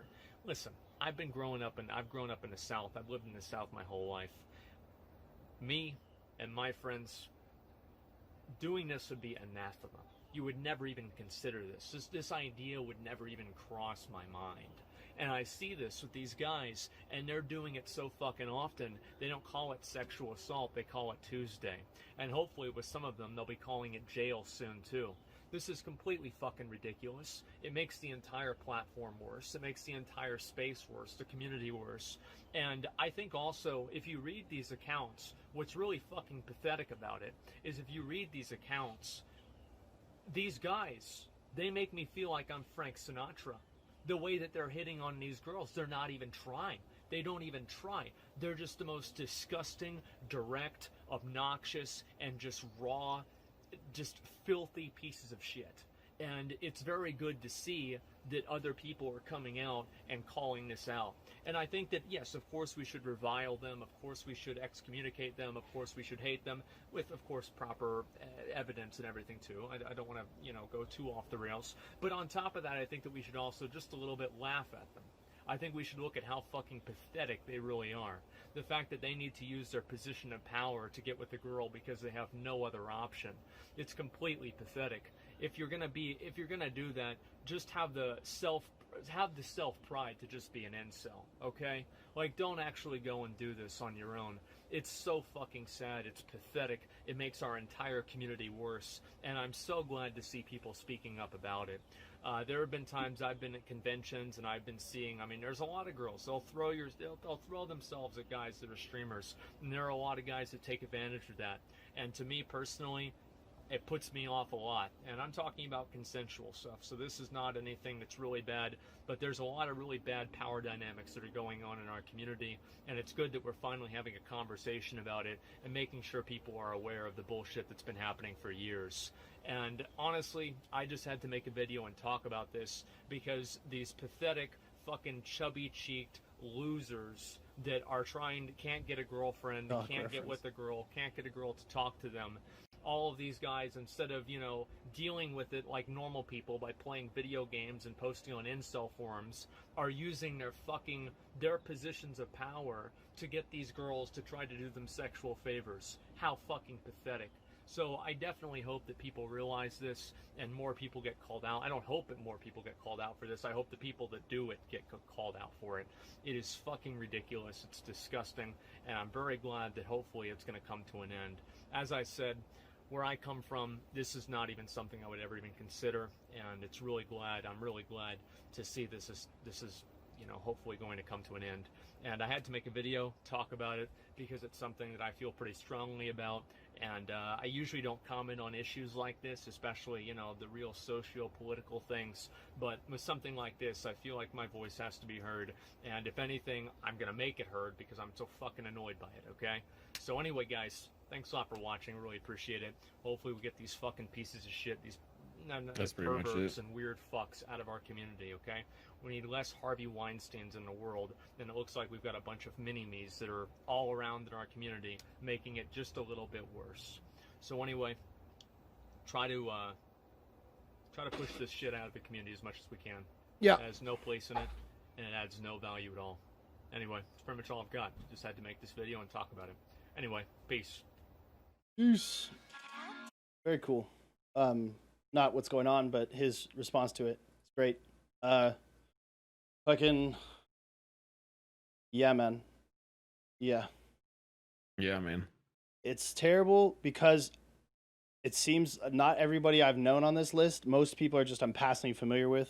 Like W Great's one of the first people to do like the body into corgi thing. But then I went to months on this. So my phone, right, is like you know, look at the virtue signaling, guys. I got the clear case so you can see it's a product red iPhone, which means there was a donation made to AIDS causes when I bought it instead of the regular phone. But the point not is to do that, but I didn't back up my phone. It's a boomer phone, right? It's the iPhone SE 2020, so it's going to keep up with the software, but it's not an 11 or anything like that, and it was cheaper because of it. I broke my phone recently, and I had to get a new one, so this is what I got.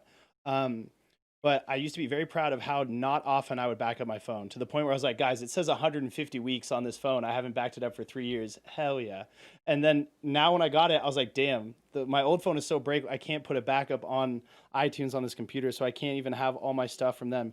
But what was very interesting is I've backed up all my photos, so that's the one thing I'm happy I didn't lose. But this has got all the photos starting from 2017 backup going backwards.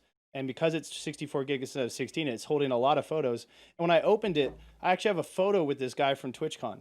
And it's crazy because shortly afterwards, he left the team because we weren't giving him enough whatever, right? And then what happened? I think I deleted the photo. I didn't know what to do with the photo, honestly, guys. I was like, do I delete this? Do I make this part of my own TwitLonger? Do I do what? Yeah, I just see a photo with another guy that I don't really get along with anymore from TwitchCon. Interesting how 2017 went that way. And yeah, it's just like that guy used to be on my charity team. As embarrassing as it is to admit, we didn't know it, right? This team right here, Playing with Fire TV.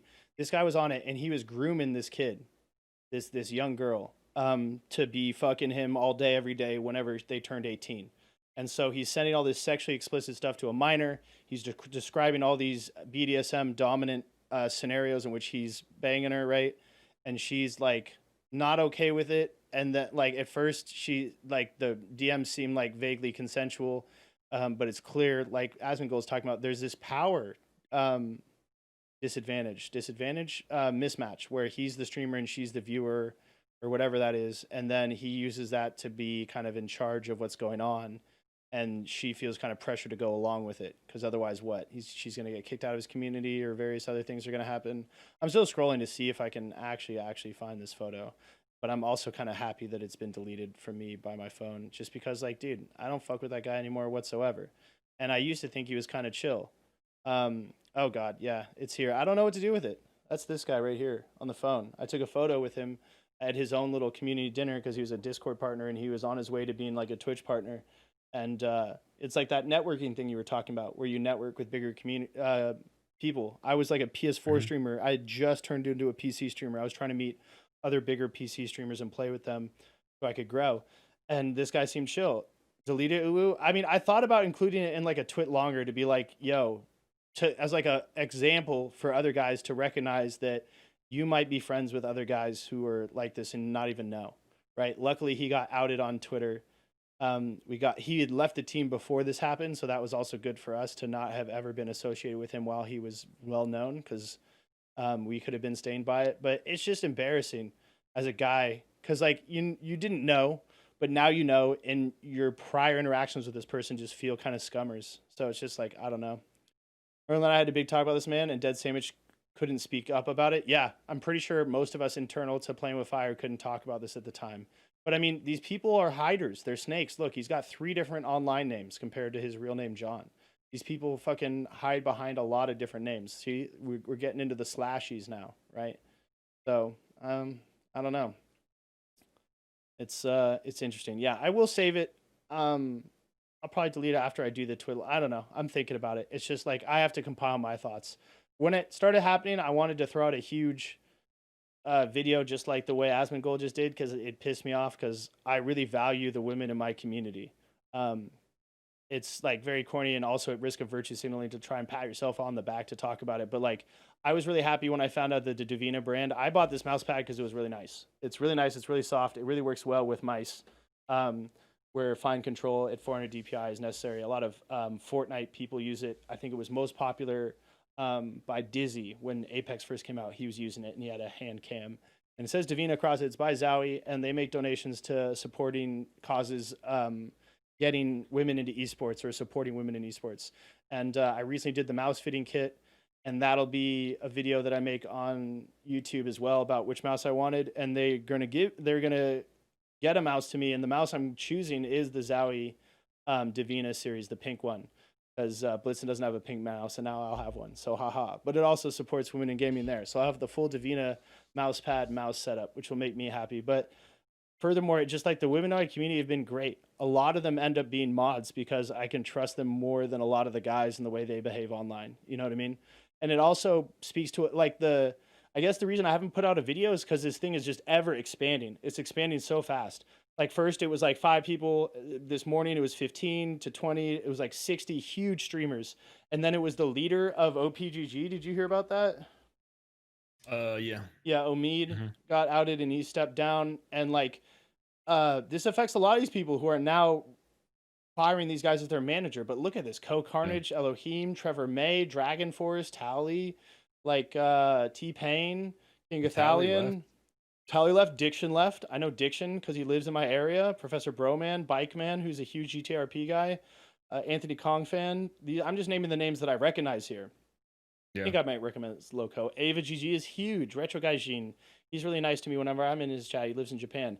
I mean, DM Brandon. Like when you click these people's Twitter links, more often than not, you're starting to see people leave. Right? He said, I don't know if I can scroll down fast enough. She's leaving too. I love Frisk. And she's these guys are making the right choice at risk of their income. A lot of these people are going to have to make up for lost income because OP Online Performers Group, OPG, actually works really, really hard to get these people stuff. Co left. My man Danataj is here. He's going to have to make a choice. Danataj is well known to my channel. We've played with him for a long time. He was actually a co-founder of Playing with Fire TV. And you know, Herman Lee, he's the guitarist for Dragon Force. God, just so many huge names here. Sweet Anita, the girl with Tourette's that's been helping people understand. Grims, the Battle Royale streamers. I saw, Classy Packs. Gassy Mexican, who goes to Extra Life United each year. I see him. Frisk, who's a friend of friends, and so I see her at TwitchCon and I say hi and try and get a picture with her whenever I can. Seif, I've heard of just recently because he's talking about helping people move to Facebook off of Mixer. Sakrisha, anyone who's familiar with Battle Royale broadcasting probably knows him. Strippin, huge in the GTRP community that got popped off by Summit and Lyric again. Kit Boga, the anti-scammer guy. Ponyhoff has been just around for years and years and years. Who else do I recognize? Tiger Rider, I know from being on, I think, the Lounge with Danataj and stuff, which is a Twitch team. Simcopter, he founded this game team called the Lounge, a huge Twitch team that has pretty much most of the ones on there are partners. Penta, I've heard of before as well. Patrick Static, this is my guy. Yeah, Patrick Static is on Playing with Fire. He actually came to the 24-hour stream at Twitch HQ this year, so he's new to us too. I don't know if he's leaving as well, so I don't want to click on too many things to call him out for leaving or not leaving, but just know that people are leaving. Diction's leaving. and a lot of people with hundreds of thousands of followers are leaving. So that's it's crazy. BDNE is amazing, absolutely hilarious streamer. True. Okay, dude, that's why you have a mirror on your forehead, Baldy. Thanks, Blitz. Love you too. Asden's real talks are always good. Yeah. Your position of power above, whether as a streamer you mod for or a company, you can feel stuck when they proposition you, especially if you idolize them. Yeah. And yeah, they'll call in it jail soon as fun. Yeah, dude, he's got a real dry sense of humor. Sometimes it's actually pretty funny. Not to undermine the movement of the power behind his, but a more general amount. When power goes to people, sometimes they just use the people under them as a pawn. Yeah. And people on Twitter have been talking about this. It's not just men on women abuse. There's men on men, women on men, stuff like that. It goes all the time, and it's usually somebody with power and just a wrong behavior in terms of a set. So somebody being a shitty person, you know. Yep. And it happens. People are taking time off streaming. People are talking how they don't want to talk about it. Believe victims, right, is the current talk of the town in terms of attitudes and stuff. And yeah, it's hard for me to encapsulate my response to this all, which is why I haven't really talked much about it. I think I wrote something that was just very small right now, and I will expand upon it later. What did I say? Just something. Oh, I said no. That's me talking about procrastination. Yikes, it's back here somewhere. So many stories to read in here. Play nice, be kind. That's actually the motto of the Discord, our Discord. When you do the Discord, come into my chat, it says play nice, be kind. Which is, sometimes hard to match up with when you're yelling at people in competitive video games like Battle Royales and calling people shitters if you're blitzing, right? But it's a thing. It's a thing. Critilia Boom? Wait, what are you talking about? I don't see DMs. What's wrong with you? Oh, what, my DM? I'm not opening my Twitter DMs on stream, if that's what you're talking about. Yeah. It was more that he was shocked and ashamed since me dealing with my own. She decided that she gets closed off, so I don't get. Okay. Boom. This is awful. Wait, what? What are you talking? I don't know, but yeah, this is awful to just keep seeing more and more people read it privately as possible. Oh, you even DM me? Okay.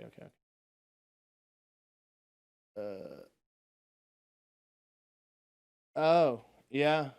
Jesus. Yeah. And it's hard to talk about when it directly affects you, or somebody you know what I mean, in the negative thing, or you might be stuck with something that you've met before. For example, like I'm trying really hard to not call people when I'm recognizing names. This is one I've heard before. The Warwitch TV thing has been going on for a while now. And I've had friends who have him as a friend are like, dude, he's just a flirt. It's not like that. His wife knows they're in an open relationship and they try and bring people in, and that's just what happens. Here's Omid, the guy from Online Performers Group. This is one I was sad to see. Actibunny Fufu. I remember when he fell from grace just in terms of popularity, got dropped off of CLG, and it's like, damn, he's one of these people that fucking sucks. But it needs to happen, right? If these things are true, it needs to be discussed. Pro Syndicate. I've had a very negative experience with somebody who used to be a big associate with Pro Syndicate at a charity event. It was just him being a dick, though. It wasn't something that's this bad. It's sad to see Bless RNG, right? He's a global Twitch emote. I just talked to him about joining his Kanga thing.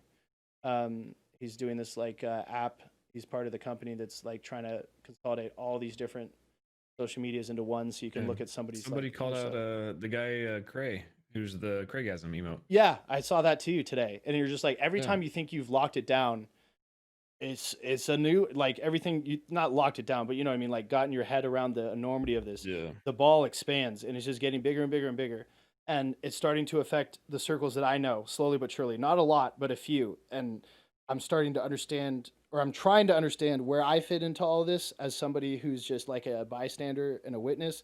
And it's like, do I speak out about it? Who's to be believed when it comes to people close to me, etc., stuff like that. And it's just like, what's my responsibility to myself to make a statement about stuff? Like, just like with the Black Lives Matter movement, I made a statement on that because I was there for the Freddie Gray protests and the Michael Brown and the Eric Garner stuff. I was actually there on the ground in Oakland at protests and stuff like that. So I do feel compelled. I am from the Bay Area. I have been accused of being an SJW, especially in the Ring of Elysium scene, because there was a lot of closeted racists and homophobes that I was willing to call out, because not a lot of them were streamers, not just players.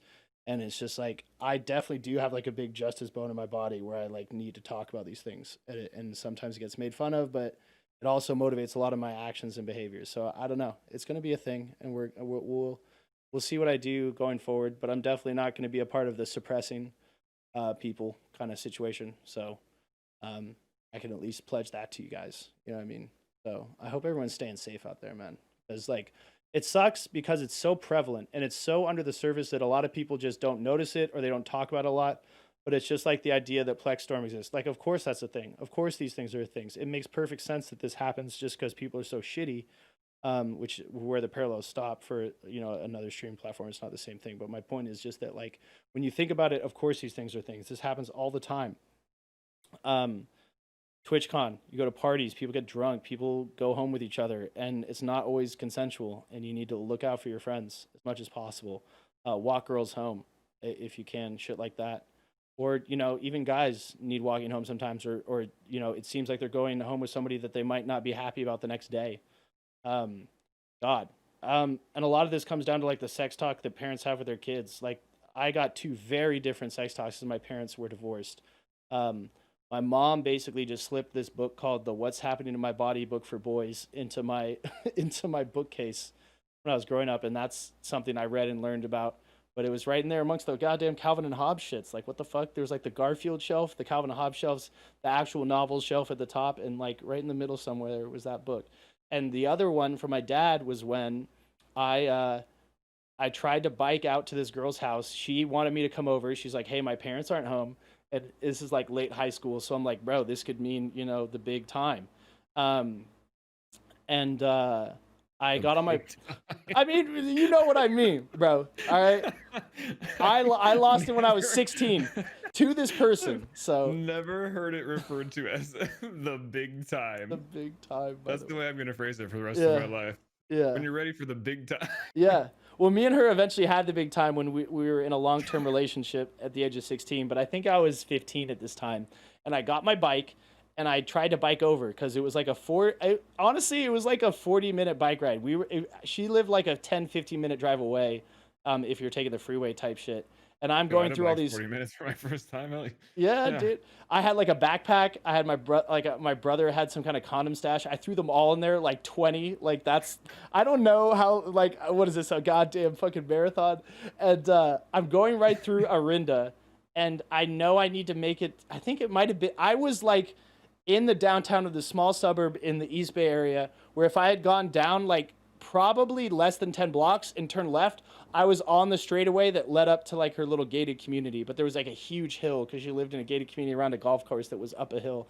So I would have had to work for it even further than this. But the cops caught me, bro. The cops pulled me over for being out past curfew. I couldn't believe it. And they searched my backpack. They found the condoms. I blamed that on it being my brother's backpack and I didn't check it. Like, I'm at the airport and I didn't get my bags packed by me or some shit. And I claimed I was hanging out with Brianna, which is me and my brother's friend. She was like the girl who was 3 years older than me, just like my brother, whose house we went to go drink and stuff like that. And so I was like trying to be like, oh yeah, I was gonna hang out with my friend Brianna and we were gonna go party, you know, it's Saturday night. And they're like, who's this Brianna? I like deleted her number from my phone and shit. I was like all freaked out because I wasn't gonna out my then almost girlfriend or stuff, because she was texting me like, she was driving just on like her permit or her license where you're not supposed to have other people. And she was like, I'll drive down to the Safeway and load your bike in my van and we'll drive back to my place. My parents aren't here. You could sleep over and everything. So I'm like all fucking, yeah, dude, the cop by the cop. And I made the mistake here of being like, dude, it's Saturday night. There's not like 100 underage drinking parties you could break up. And he's like, you trying to tell me my job, son? And I was like, oh no. So they called my dad and he had to come and pick me up. And he's like, just put the bike in the car, because he doesn't want to talk to me right then. And then the cops are telling him about how uncooperative I was being, about telling him where I was headed. I had to take off the tire off the bike, and the trunk wasn't big enough for that bike, so I had to take off the second tire, which we have to de-do the chain. It was so embarrassing, bro. I get in the back seat. My dad nods to them about how uncooperative I'm being. He's driving me home, and he's like, something about, I don't know what he said. Like, oh, he said, I never want to have to do this again. And I go, yes, sir. I'm all surly about it and shit. And then we pull into the garage. It's kind of calmed since then, but we haven't said anything still. And he goes, go in and sit on the couch. And I go in and sit on the living room couch, and he shuts off the car, closes the garage, and he comes back in and he goes, Jay, sex is a powerful thing. I don't want you and whoever it is to wake up in the morning and not want to see each other again. And that's such a general, generic statement that doesn't sound very applicable. But the older I get, the more wise it feels, because it does somewhat apply to this, because that could be one of those situations if you're not careful, if you don't take other people's consent into things and like the harassment and all this other stuff. You can wake up the next day and someone doesn't want to see someone, and it's for very, very negative reasons. You know what I mean? So sex is a powerful thing. The drive to want it in human beings is very big, because it's how we, you know, propagate the species and continue the life of it all. But the way you go about getting there, you know what I mean, matters, especially the more and more civilized we become as the human species. You're not supposed to be taking advantage of people, man. Not right. So yeah. Your sex talk experience was way different than mine. Yeah, what was yours like? Not nearly as entertaining, that's for Yeah. sure. No, I didn't get pulled over. Yeah. My mom walked into my room slightly drunk one night and said, this was like, I was like in high school. And she goes, if you're having sex, just wear a condom. And then she walked out. There you go. That's an important detail right there I as was well. like, okay, thanks, Ma. And then I never got one from my dad. So, you know, that was it. Yeah. And, you know, I haven't had a baby yet. So, you know, good advice, I guess. Yeah. No deep connection on mine. Okay, yeah, super deep, but Nope. also super weird. Honestly, to me, that's a funny story, the cop situation, but to me, it's more funny that my mom, who's a clinical psychologist, by the way, and developed like personality testing. My grandfather on her side actually like invented one of the larger personality tests that's in use today. And that's her solution. Like, she can't just talk to me about sex. She has to slip it literally said, I wish I could Google it. So what's happening to my body? It's there. Book for boys. For boys. God, I want to see the cover. Yes, this is exactly what it looked like, dude. This one right here. 100% this one. Oh no. Yeah. The cover looks like this. The What's Happening to My Body Book for Boys new edition. And it just shows some kids playing basketball on the front, bro. This shit was thrown. There was no mention. Nobody told me that this was going to end up in my bookshelf. It was just in my bookshelf one day when I was looking through trying to find some comics. I was like, what's this? And then I fucking read it, dude. And it was good. It actually taught me all sorts of stuff. It taught me like specifically that you shouldn't shave with like the manual razors when your body's dry, and then the clippers, right? The electric razors don't work as well when the body's wet. I was like, oh shit, these are things that I don't need to know yet, because I'm not like out here with the facial hair or anything else going on, because I was a fucking kid, brother. I made it to a YouTube stream. Hey, what up, brother? That's Panda, ain't it? It's gotta be. It's gotta be. Out here doxing yourself with your name, YouTube Omegalol. Yeah. Yeah. Sin has a really bad rep in person. I've watched a lot of YouTubers that have issues with that dude. Oh, the Syndicate guy? Yeah, I mean, I don't know. Yeah, I mean, believe survivors. There is also the backlash where people talk about false accusations and stuff like that. I don't really know what to say when it comes to that. I don't know if you have any thoughts about stuff like that too. I mean, not too much. I mean, false accusations happen, and a lot of people have been, you know, their lives have been ruined, and they've been sent to jail for false accusations, and then some of those women have gone back on their accusations, and they've gone to jail, or you know, it's hard to read between the lines and see, you know, who's false and who's not. But I don't think that people should be dismissed, right? I don't think anybody who's had something everyone happen should to be them beared witness to. be dismissed. You know, and a lot of the stuff is like online weird. Like, so there's, you know, no actual like evidence for a lot of these things other than my word versus your word. But I think those words are valid, and they should be treated as valid. And you know, some people are really hurting from stuff like this, and I think that's really fucked up. And I wish people could just be better, and we wouldn't have to worry about whether accusations were valid or not.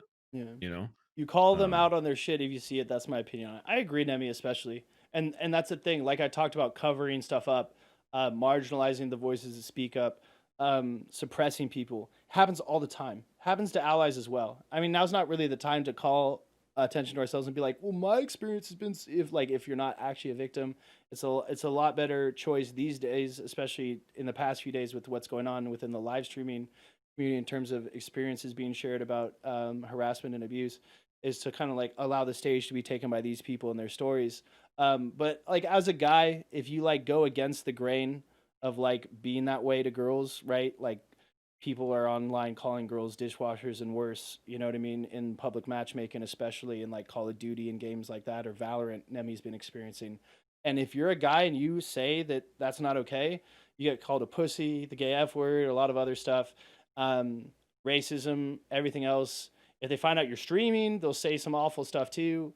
You know, there's a lot of different ways that guys use their words to make other guys feel uncomfortable for standing up for other people that aren't themselves, you know?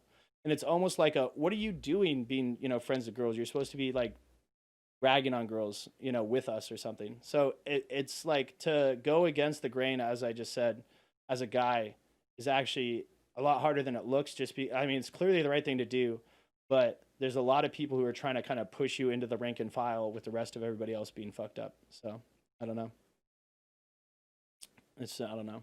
My experience was me looking up boobs.com at 5 years old. Bro, there was a stream with me and Blitzen on Row that was one of my first like desires to make a YouTube video on Row, as we were talking about stuff like that.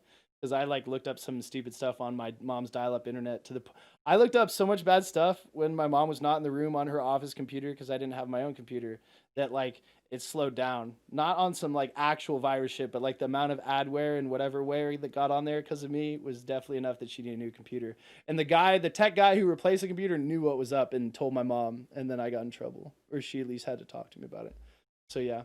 People who defend women are called white knights and simps. Yes, the new simp culture, right? And I'd rather y'all be known as white knights and simps than deal with the harassment. Yeah, I've been called that before when my friend was being harassed on the stream. Dude, even saying hi to a girl sometimes makes you a simp. Literally, Pokemon tweets somebody said, yeah, and then it's simp. Or just like whatever. You know, it's not even Bro, at that height. It's like, you guys remember, it was probably like, I don't know, 7 years ago now, when the word creepy was like the biggest fucking thing in the world. Yeah. And like everything anybody did was creepy. Like, oh, that's creepy. You could compliment a girl like, oh, I like those new shoes you just bought. Wow, you're looking at me, creep. Like that just became like a thing for a while. Simp is that. It's the new creep. You know, it's in a year it'll die and nobody will give a shit. All right, it's ridiculous. We're goddamn ridiculous. Yeah, and it's hard.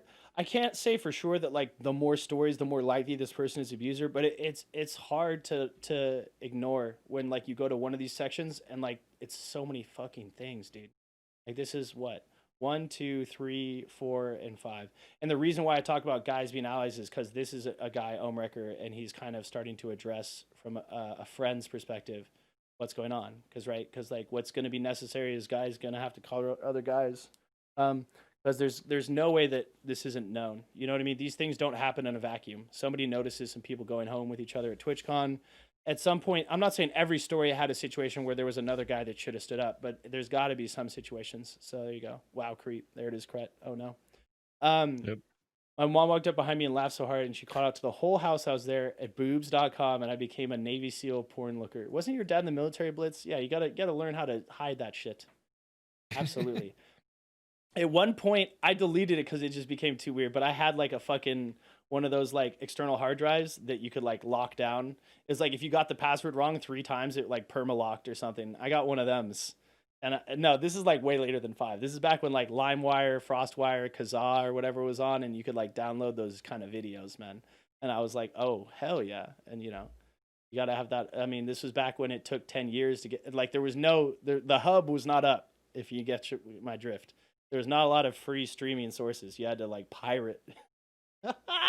So we had the treasure chest, and I just deleted it at some point, bro. I remember looking at my first pair of internet boobs and waiting like 5 minutes for that shit to download. The top downloading, bro. Just pixel rows at a time, just all the way down. And then it got there, and you were like, oh yeah. Oh yeah, dude. And then someone made a phone call, and I lost it. Oh no. I think Dial up. I knew where my dad's DVD stash was. Oh no. Source says same. There was this one movie. It was called like Bound or something. I think it was called Bound. No. There's a dude in this one. It was like 2 chicks, and like there was like some softcore 2 chicks scene, and this was like hidden in the rated R drawer in my movie collection here. And it was like, oh my god. I was like, what am I watching? Oh my god. You know what I mean? I feel like it was also puritanical back in the day. Like seeing a boob was like the biggest thing that you could see. Now it's like, dude, if it's not like, I'm not even gonna get into it, but you know what I mean? It's so extreme now. It's so Oh, extreme now.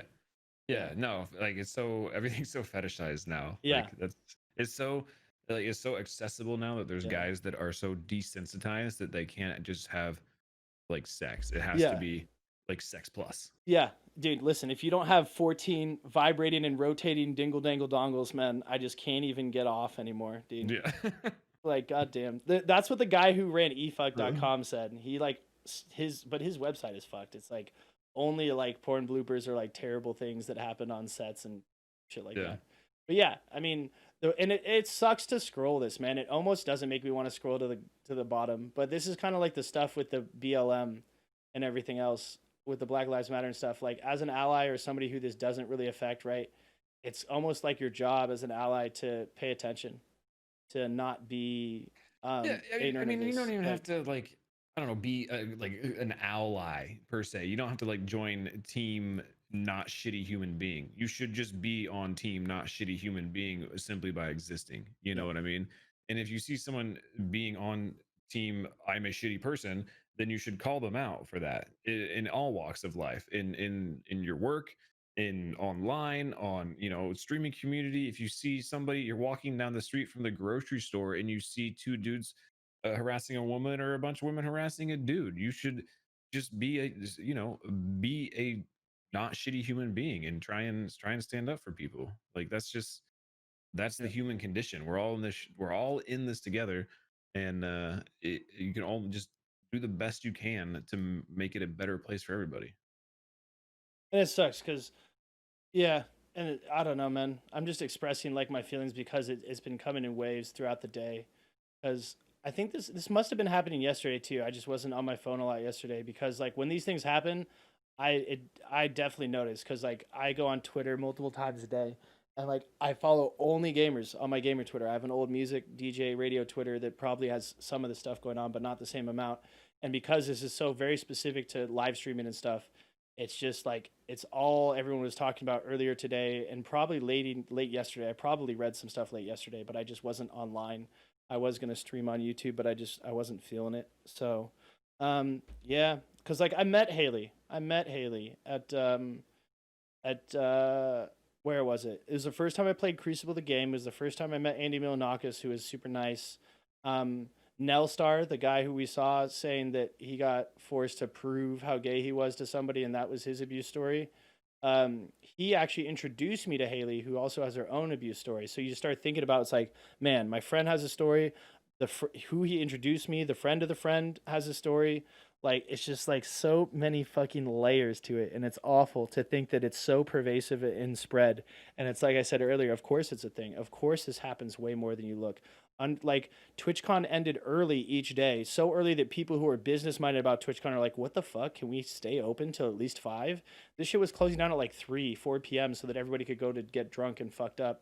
And a lot of people are there to fuck each other or fuck somebody that they have had their eye on. And just that phrase at the end, "had their eye on," is super weird to me. You know what I mean? Because like, What a creep. yeah, what a creep. I mean, there's some people creeping, and when it comes to meeting in person, they start thinking that things are either owed or expected, or like the typical thing where people talk about where it's like a big donator thinks that's when they're gonna get the date. Yeah, big hearts to Nelstar, man. I met her at what was DreamHack Austin 2018. It's one of the badges right here on my wall. So I met her, and she had a couple friends, and they were obviously really, really cute, and they were doing some modeling beyond their streaming, and I was like, damn, these girls are really cute. I wish I could talk to them. But I was just kind of like standing in this little circle of people that I didn't know, and Nelstar was my connection to them, so I just didn't want to make him look bad, as well as like I don't do that at cons, bro. Like I don't go up to girls I don't know and be like, "Yo, what's up, baby? What's going on?" You know what I mean? Like, especially not in some kind of party or drinking scenario where it seems like that's exactly what you're looking for. You know what I mean? With that kind of game, man, Yeah. you should Yeah, try. I just walk up to this random, "Hey, baby, what's going on?" Shoot your shot, man. You guys think I'd be successful? No, no, no. Sounds like a fur con for gamers. Yikes. Yeah. Well, what I mean is that some people treat it like a fur con for gamers. Some people treat it like this is the con where I'm gonna go and party and get fucked up and fuck this chick. And guys have their stories too. And I like because I was also conflicted about whether or not I should tell my story because I was at TwitchCon 2017, I think.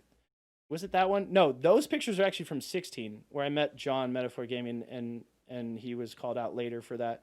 At 2017, the one in Long Beach, yeah, I went to this bar and this girl brushed up against me when she walked past, and I've been drinking, and I didn't know her. She was wearing a CLG jacket, and I was just like, it's probably just an accident. But then she brushed up against me again, like way closer to my backside as she went past, and it was like a little weird to me. It was uncomfortable.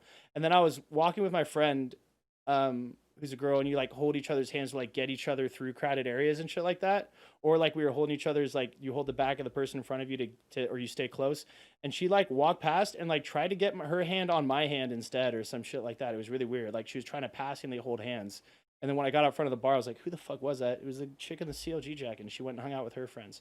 So it was like very mild and not like really quite harassment, but it just is like some people are so bad at talking to other people that they're either interested in or whatever's going on there. And it's just like, it's such a weird part of this whole thing in general. It's such a much more mild situation. But I don't know. And especially because, like we talked about, there's a lot of different ways to like minimize things. Sometimes what people say in response to people telling the stories is like, you're so ugly. Yeah, right. You know what I mean? And that's some bullshit. And everybody should know that's some bullshit. Because there's people who feel like they're so ugly and this, that, the other in terms of their self image.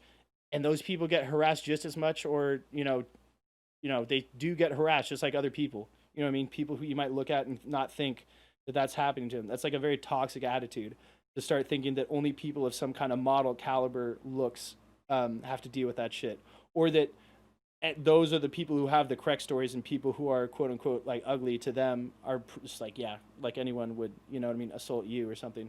That's just like, that's a terrible, toxic, asshole, shitty mindset to have.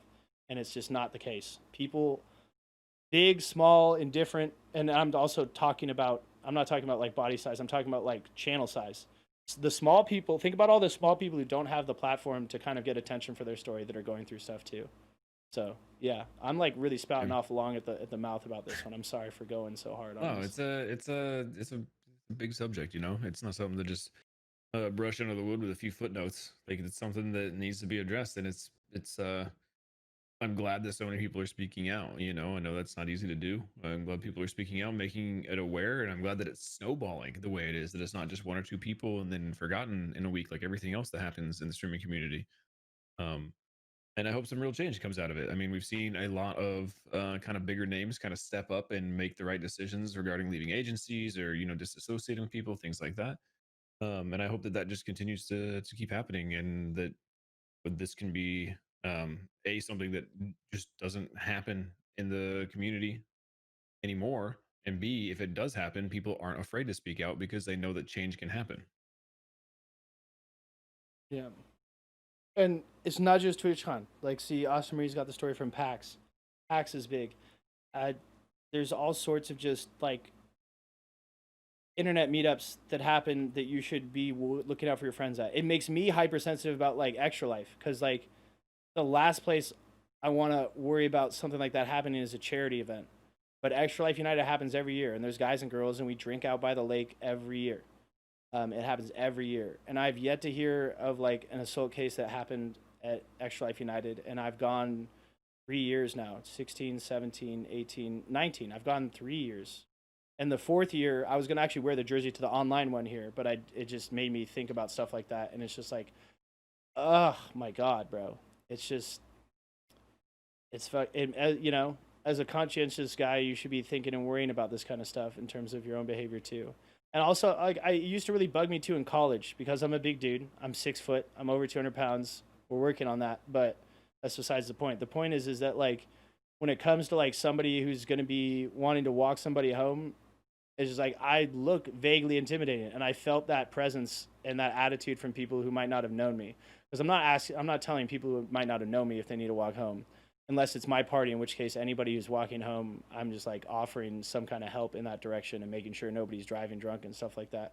But it's just like, it's hard enough to be like a good person in general in this world, but also having to deal with like because that comes from somewhere, the people who are wary of people like that, you know what I mean? Just like when you like I had a stray dog, or not a stray dog, but we had an adopted dog, a border collie, and she would always like herd people, which is a collie's like normal behavior to circle around people, but she never liked to get close, and it's because she had some negative experiences, and we think it was with a broom before we got her from the shelter, because whenever we had a broom in our hand to do broom work, you know, just like clean up the garage or something, she would like go extra far away from us, and it's just so sad to see, because it's like that quote on Twitter, like everybody you see is going through a struggle you know nothing about, so that's why you should be kind and be nice, and you should be kind and be nice no matter what, right? You got to choose kind over a lot of things sometimes in this world if you're trying to be a good person, and it's just like shit, dude, you don't know what kind of hangups people have. I've had people advise me about hangups all the time, and I want them to, because when I have guests on my show, that's a big part of my Twitch stream, is that people feel comfortable coming to play with me, and I often reach out and try and play with people and I'm not even live. So it's just like getting everyone to get along. There's a lot of facets to that, and this figures into it heavily, especially for the women in the community. So yeah. 6'22" man, working on that too. Wish you the best there. It's hard. Yeah, it's hard. And it's just like, at the same time, it's like I'm talking about, it's like, it's not the time to be like, oh, it's so hard for me as an ally who hasn't gone through this to deal with it. Like there's I don't know. I thought about writing about this own thing in terms of emotional manipulation that I went through as a streamer. It happened a lot, and it happened away from my chat, in my chat. And there was a big difference between the way behaved around me and my community publicly and the way they behaved around me privately. And it really fucked with me for a long time before I got away from that person. And luckily I'm there now. But I don't even know if it's the kind of thing I want to put in a twit longer. You know what I mean? There's a lot going on, especially because it didn't involve any kind of non-consensual physical contact the way a lot of these stories are. So it's just like, I don't know, man. The whole thing. Wrong count. That's me. Comes in more forms than just physical, you know? Yeah. God for what it's worth. Just the fucking size of this goddamn bar, bro. It pisses me off right here. Like, it's just so fucking shitty. How much, and it happens so quickly in such a smart amount of time, and I'm glad it did, because like the girls it's mainly girls in these stories, right? There's some guys coming out too with their own stories of abuse, where it's like some people are taking notes, like, oh, we're doing this now. Well, guess what? I felt like talking about this for a while, and now I feel comfortable. So at least people are speaking up and feeling comfortable. That's good, because you know, these things should come into the light, and a lot of people are out here stepping down from their situations right now, right? This stuff, I don't know. Yeah. If you want to vent though, you should. Yeah, it's just, I don't know, man. It's such a large topic, and it's like, it's hard, like socio-political stuff, like Aspen said, he steps away from. But when it comes to this and the racial injustice type shit, it's always on my mind, and it's always been a part of my channel and stuff like that. Like there's this one dude, right? I mean, I don't know. He was a fuck. Me and Blitzen talked about it 2 weeks ago on the podcast. Kilman. He called somebody the hard R N-word, and he tried to suppress it. It's literally a clip still on Mamirko's channel. And he definitely did it. It did one of those things where it misplaced the speaker thing onto this Mamirko's guy's channel, his teammate's name, because it was him. It was Mamirko and his friend playing with Kilman and one of Kilman's teammates on one of these teams that he's made. He calls him a pussy because, you know, Kilman's out here accusating everybody, and Mirko's like, maybe you're just not that good. And he's like, my stats say I'm good. I know I'm good. It's like, that is the most cringe thing to say in Ring of Elysium of all things, bro. Which is like the skill cap to become above average was not, it was pretty easy. So it was having like 2 hands and eyes. Yeah, to become above average and have a positive KD in the stats. And it's just the competition wasn't there like in PUBG or other bigger things because of the player base. So besides the point though, so he dies, and then his teammate tries to board the ladder. He's like, yeah, your teammate's gonna board the ladder. He's a little pussy and gets shots off the ladder. He's like, yeah, that's what you get, you fucking harder N-word right there. And he knows he fucked up because he insta quits. He had been telling this Mamirko guy, yeah, come by my channel if you want to see how good I am. He's like, whoa, hey, bro, what's your channel? Love to come by now. And he actually turned off his stream, deleted the VOD, came back live. And I know because he had told me to go suck his dick when I killed him 15 minutes later, and I went to his channel to see his reaction. and he's all upset. And Mirko's in his chat being like, I can't believe you would be like that, bro. And I thought they were talking about my situation. I was like, oh, it's not that bad. He's just him being salty that he's not that good. But I went and kind of did some investigating, and Mirko was there posting a clip. He's getting timed out. Someone's like, yeah, this guy's just trolling to his mods. And that was what he tried to play it off as. And I know that guy's voice, so you could tell it was him. And it got him kicked off of teams and stuff, and that's exactly what's supposed to happen. Me and Blitzen are in big agreement about that. You come out as a racist, a homophobe, or like a harasser, abuser, you should be dropped from your orgs, especially if they care about their own, like the way they look in the community too. You know what I mean? And this just kind of feeds into like the gaslighting, right? Which is where you try and convince people that they're the crazy ones and this didn't happen, and you start feeding misinformation and lies.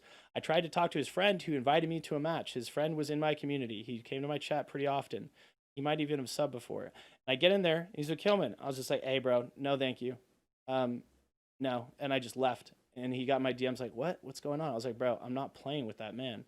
Like, what is it? Why? And I sent him the clip. And he's like, bro, we've already gone over this. Like, it's totally doctored. He had another radio guy show that it was like totally fake. And I talked to that radio guy, and he said, I don't know anything about that. I didn't say it was fake. I just said I had no context for the surrounding incident. And I was like, all right, dude, but like, you're not saying it didn't happen, right? He's like, no. And I was like, dude, this guy's just so convinced by this other guy's bullshit that he actually thought a live clip was actively doctored. Like, how big is the production team to actually like fake you saying that word on a clip? It was just so dumb, man. People will tell you you're crazy and that shit didn't happen to cover their own ass all the time. So I think everybody should just keep aware of that shit. Yeah. And before I go, I'm going to throw in the Discord as well and let Slevin have the floor for anything like that. We've covered so much, and I just don't know what else there is to say. Because I could just ramble on for 10 years about this shit. It's so upsetting. Basically, if you being in that Discord allows you to DM me. So if you want to DM me about any of this stuff we've covered today, guys, I'm here. If you want to get into streaming, make content on another platform, YouTube will probably dominate streaming one day. And don't be a shitty person. I guess. I mean, yeah, the list is very short, and you can extrapolate it to mean a lot of other things. But the short list is just, dude, don't be a shitty person and don't. I don't know, man. I just don't want to see. It sounds so selfish to say I don't want to see anyone I know on a website like this or on a list like this, because I don't think anybody should end up on a website list because for this, like, by virtue of this not happening. But this shit is going to continue to be happening. It's not going to stop just because everybody called out today, because not everybody got called out today. There's a lot of people that didn't get covered. There's a lot of people who don't feel comfortable sharing their story yet. There's a lot of things that will happen. You know what I mean? And it makes me think about, what if TwitchCon did happen? There's so many more people involved in live streaming now because of the COVID stuff. All those people are going to end up at TwitchCon, or a percentage of them, right? There'll be some iRacers out there. There'll be some professional athletes that started streaming on Twitch. There'll be so many more people, and that's so many more social interactions. And there's just this base percentage of social interactions, especially when alcohol is concerned, that lead to misbehavior. And that's such a mild word for this kind of stuff. You know what I mean? Because it could be as light as like words that aren't appreciated. It could be a touch, and it can go all the way up from there to all, like, you know, the most horrible of horribles. So protect yourselves, look out for each other, talk to each other. There's all sorts of shit. Well, not my shitty person isn't my line of path. I'm the shitty of shitty persons. But you know what I mean? Like, there's people who are out there being shitty people, and they know they're shitty people, and it's just like, dude, just be that way to yourself. Don't let that affect other people. You know what I mean? Vince Staples talked about people being fake and not being real and stuff like that. It's like, you're not helping anybody else by pretending to be real. You know what I mean? There's just people who are not going to be real. Just don't be real, and just let us know you're not real. So it helps everybody. You know what I mean? So I don't know. As I said, just go be an incel instead, an involuntary celibate, somebody who can't get laid even though they wish they could. You know what I mean? Or be a vocel, which is what that one guy who played Tarkov was talking about. He's like, you guys are incels. I'm a vocel. I'm a voluntary celibate because I think video games are much better spending of my time, because one of the biggest resources and most valuable resources you have in life is your time. And I think video games are just way more a better spending of my time than going out and trying to get laid. So I don't know. Lance did it too. Lance had a great video on this, and I wish it was on YouTube. LL Lance Twitter. This guy does a lot of live stream related Twitters. He did one about how Mixer shut down, but it's how to act at a gaming convention and etiquette. Drinking All right? etiquette. This is rule number 2. Hey, No fucking. Hey, No whenever fuck, you yeah. show up to the convention and you're meeting all these new people, being sloppy drunk is probably not the best way to meet them, especially at noon. Okay? Tied in with drinking etiquette is the parties afterwards. If you're partying, use the buddy system. Okay? Some of you turn into Forrest Gump whenever you get drunk. You know who you are. Okay? We don't need anybody else going. Rules 1 and 2, good, because we're on to rule 3. Ain't no fucking. Okay? Just assume that nobody has any interest in you sexually. All right? If you do that, it'll keep you out of trouble. Okay? Everybody's there to have fun. They're there to make business contacts and get home safely. Okay? So if you just assume that nobody wants to have sex, everybody will get along fine. All right? Sound good? All right. On to rule 4. All right? It's so good. Just that's the thing. No fucking, dude. This is great, dude. This guy LLANCA, just L Lance. The L Lance is his @ right here. I'll just copy it right here. This, I mean, it'll go to his thing. So I don't know why I don't follow him. I should be following him. I think I was at some point. I don't know what's wrong with him. There's this guy. He does a lot of videos. He did one on how Mixer shut down. He's like, oh, dude, these partners are my property. I don't give a fuck about them. Yeah, I'm hitting up Facebook right now. So yeah, it's really weird. But yeah, let's take a last look at the chat. That is great. Yeah. Don't be an abuser. Just be a good human being. Normal human being. Yes, this should be normal behavior because all this other shit, we can't afford to not see this as abnormal behavior.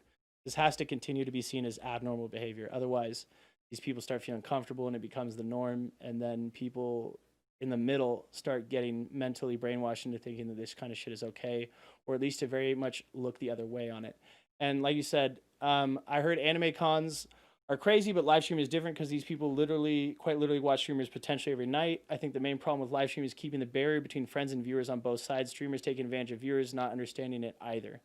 Yeah, huge issue. But I want everyone to stay safe, both in terms of your channel etiquette behavior, in terms of not doing bannable things, and then also not doing things to other people that should get you banned from just about anything. Gaming conventions can be some scary places. Not everybody is an antisocial person who's afraid to talk to people. Some people are way too comfortable talking and touching people that they don't have any business doing that too. So before we go, I want to say thank you to Slevin for being on the show. Tell them where they can find you. I'll pull up your Twitter. Where can they find you to support your online endeavors? Everything is just Dr. Slev.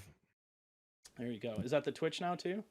Yep, that's Okay. everything, man. Yeah. Well, I should still have my follow, and now I'm about to totally be too brave and go to your channel and risk it not saying I'm following, but I'm pretty sure I am because the second to last time I was there, you were playing Crucible on Destiny. You were playing Destiny multiplayer, and I was talking to you about the EPCL stuff. And then before that, yes, look at that, it's grayed out, which means if I click that, it unfollows. I've already been following.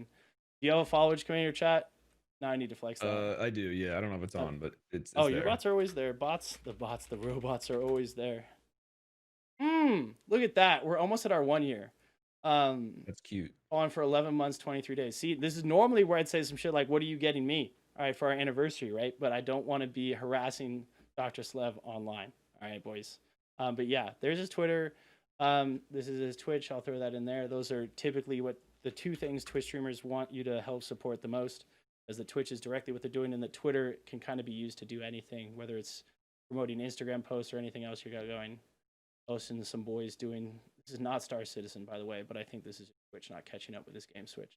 Yeah, I don't know. Be safe out there, and join our Twitch and or Twitter.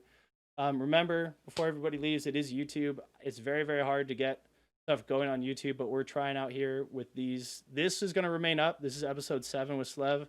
I'm going to edit it down and upload it, and I'll make sure it's all uploaded and edited down before I take the long form right here down. So this will stay here along with the long form of Blitzen's one because I haven't gotten around to that. So if you ever want to come back and visit this and do that, that'd be great. Otherwise, please do like, comment, and subscribe, right? That's the thing. You guys are here in the chat. But we need 1,000 subscribers and 4,000 viewers in one 12-month period to make YouTube partnerships so that the ads that are going to play no matter what, I can't control the ads. They're going to play no matter what, support the channel in some kind of way. So it'd be great to do that because we're working towards Twitch partnership. Toast Frames. Okay, I knew Kret was going to comment on that. It was just a refollow, not an initial follow. Oh my god, that happened at TwitchCon last year. Okay. I'm sorry, mister. It must have gotten lost in the mail, man. I don't know what happened. No. It was to Cret. I said I was following her and I wasn't or something. I went and snuck a follow on my phone and then she got the email for it and she knew I was messing up. So I was just like, oh, embarrassing on my end. You hate to see it. Ooh, oh, it makes me so uncomfortable to make mistakes like that. Huge social faux pas, bro. You know what I mean? And I think that's part of this whole thing we've been talking about, accountability. You gotta check yourself. And there's a lot of things that I've made that are mistakes, and I try and wear them as publicly and take them on the chin. So I'm not. It's embarrassing, but a lot of stuff leads to growth. I think there was a stand-up comedian that said something about how guilt is the trimming tool the society uses to keep you from becoming a bigger asshole than you already are. So that's the Mr. Rogers takeaway from today, because I'm not Mr. Rogers and I can't say things in a nice way the way Mr. Rogers was so good at doing. Nice, Toaster. Nice to meet you, Dr. Slav, says Cortilia. All right, good night, guys. Nice to meet you guys. Thanks for having me, man. All right, and I'm going to do the was fun. wonderful... Thank you for watching episode 7 with Slevin. Great rhyme scheme there for the titling. But as you can see, there's a lot of problematic stuff that needs covering. A lot of the Me Too movement in terms of gaming and streaming world news happened after this episode, so there'll be a lot to cover. It's actually going to be, I think, a 3-part episode with Bonnie Rose next time. So I have yet to figure out whether or not we're going to publish that in 3 different episodes or just kind of put it all together. Leave your comment down below with an opinion. Thank you so much for watching, and I hope you had an informative time. Sometimes the news isn't always so sunny, so I don't want to ask for you to always have a good time, but hopefully you found it a worthwhile listen and watch. So share the video if you'd like. Please comment, subscribe, give us a like. It helps a lot. We're trying to make YouTube partnership, which means we need 1,000 subscribers and we need 4,000 watch hours in a 12-month period. So any kind of help in that regard would be much appreciated. And I'll see you guys on the next one.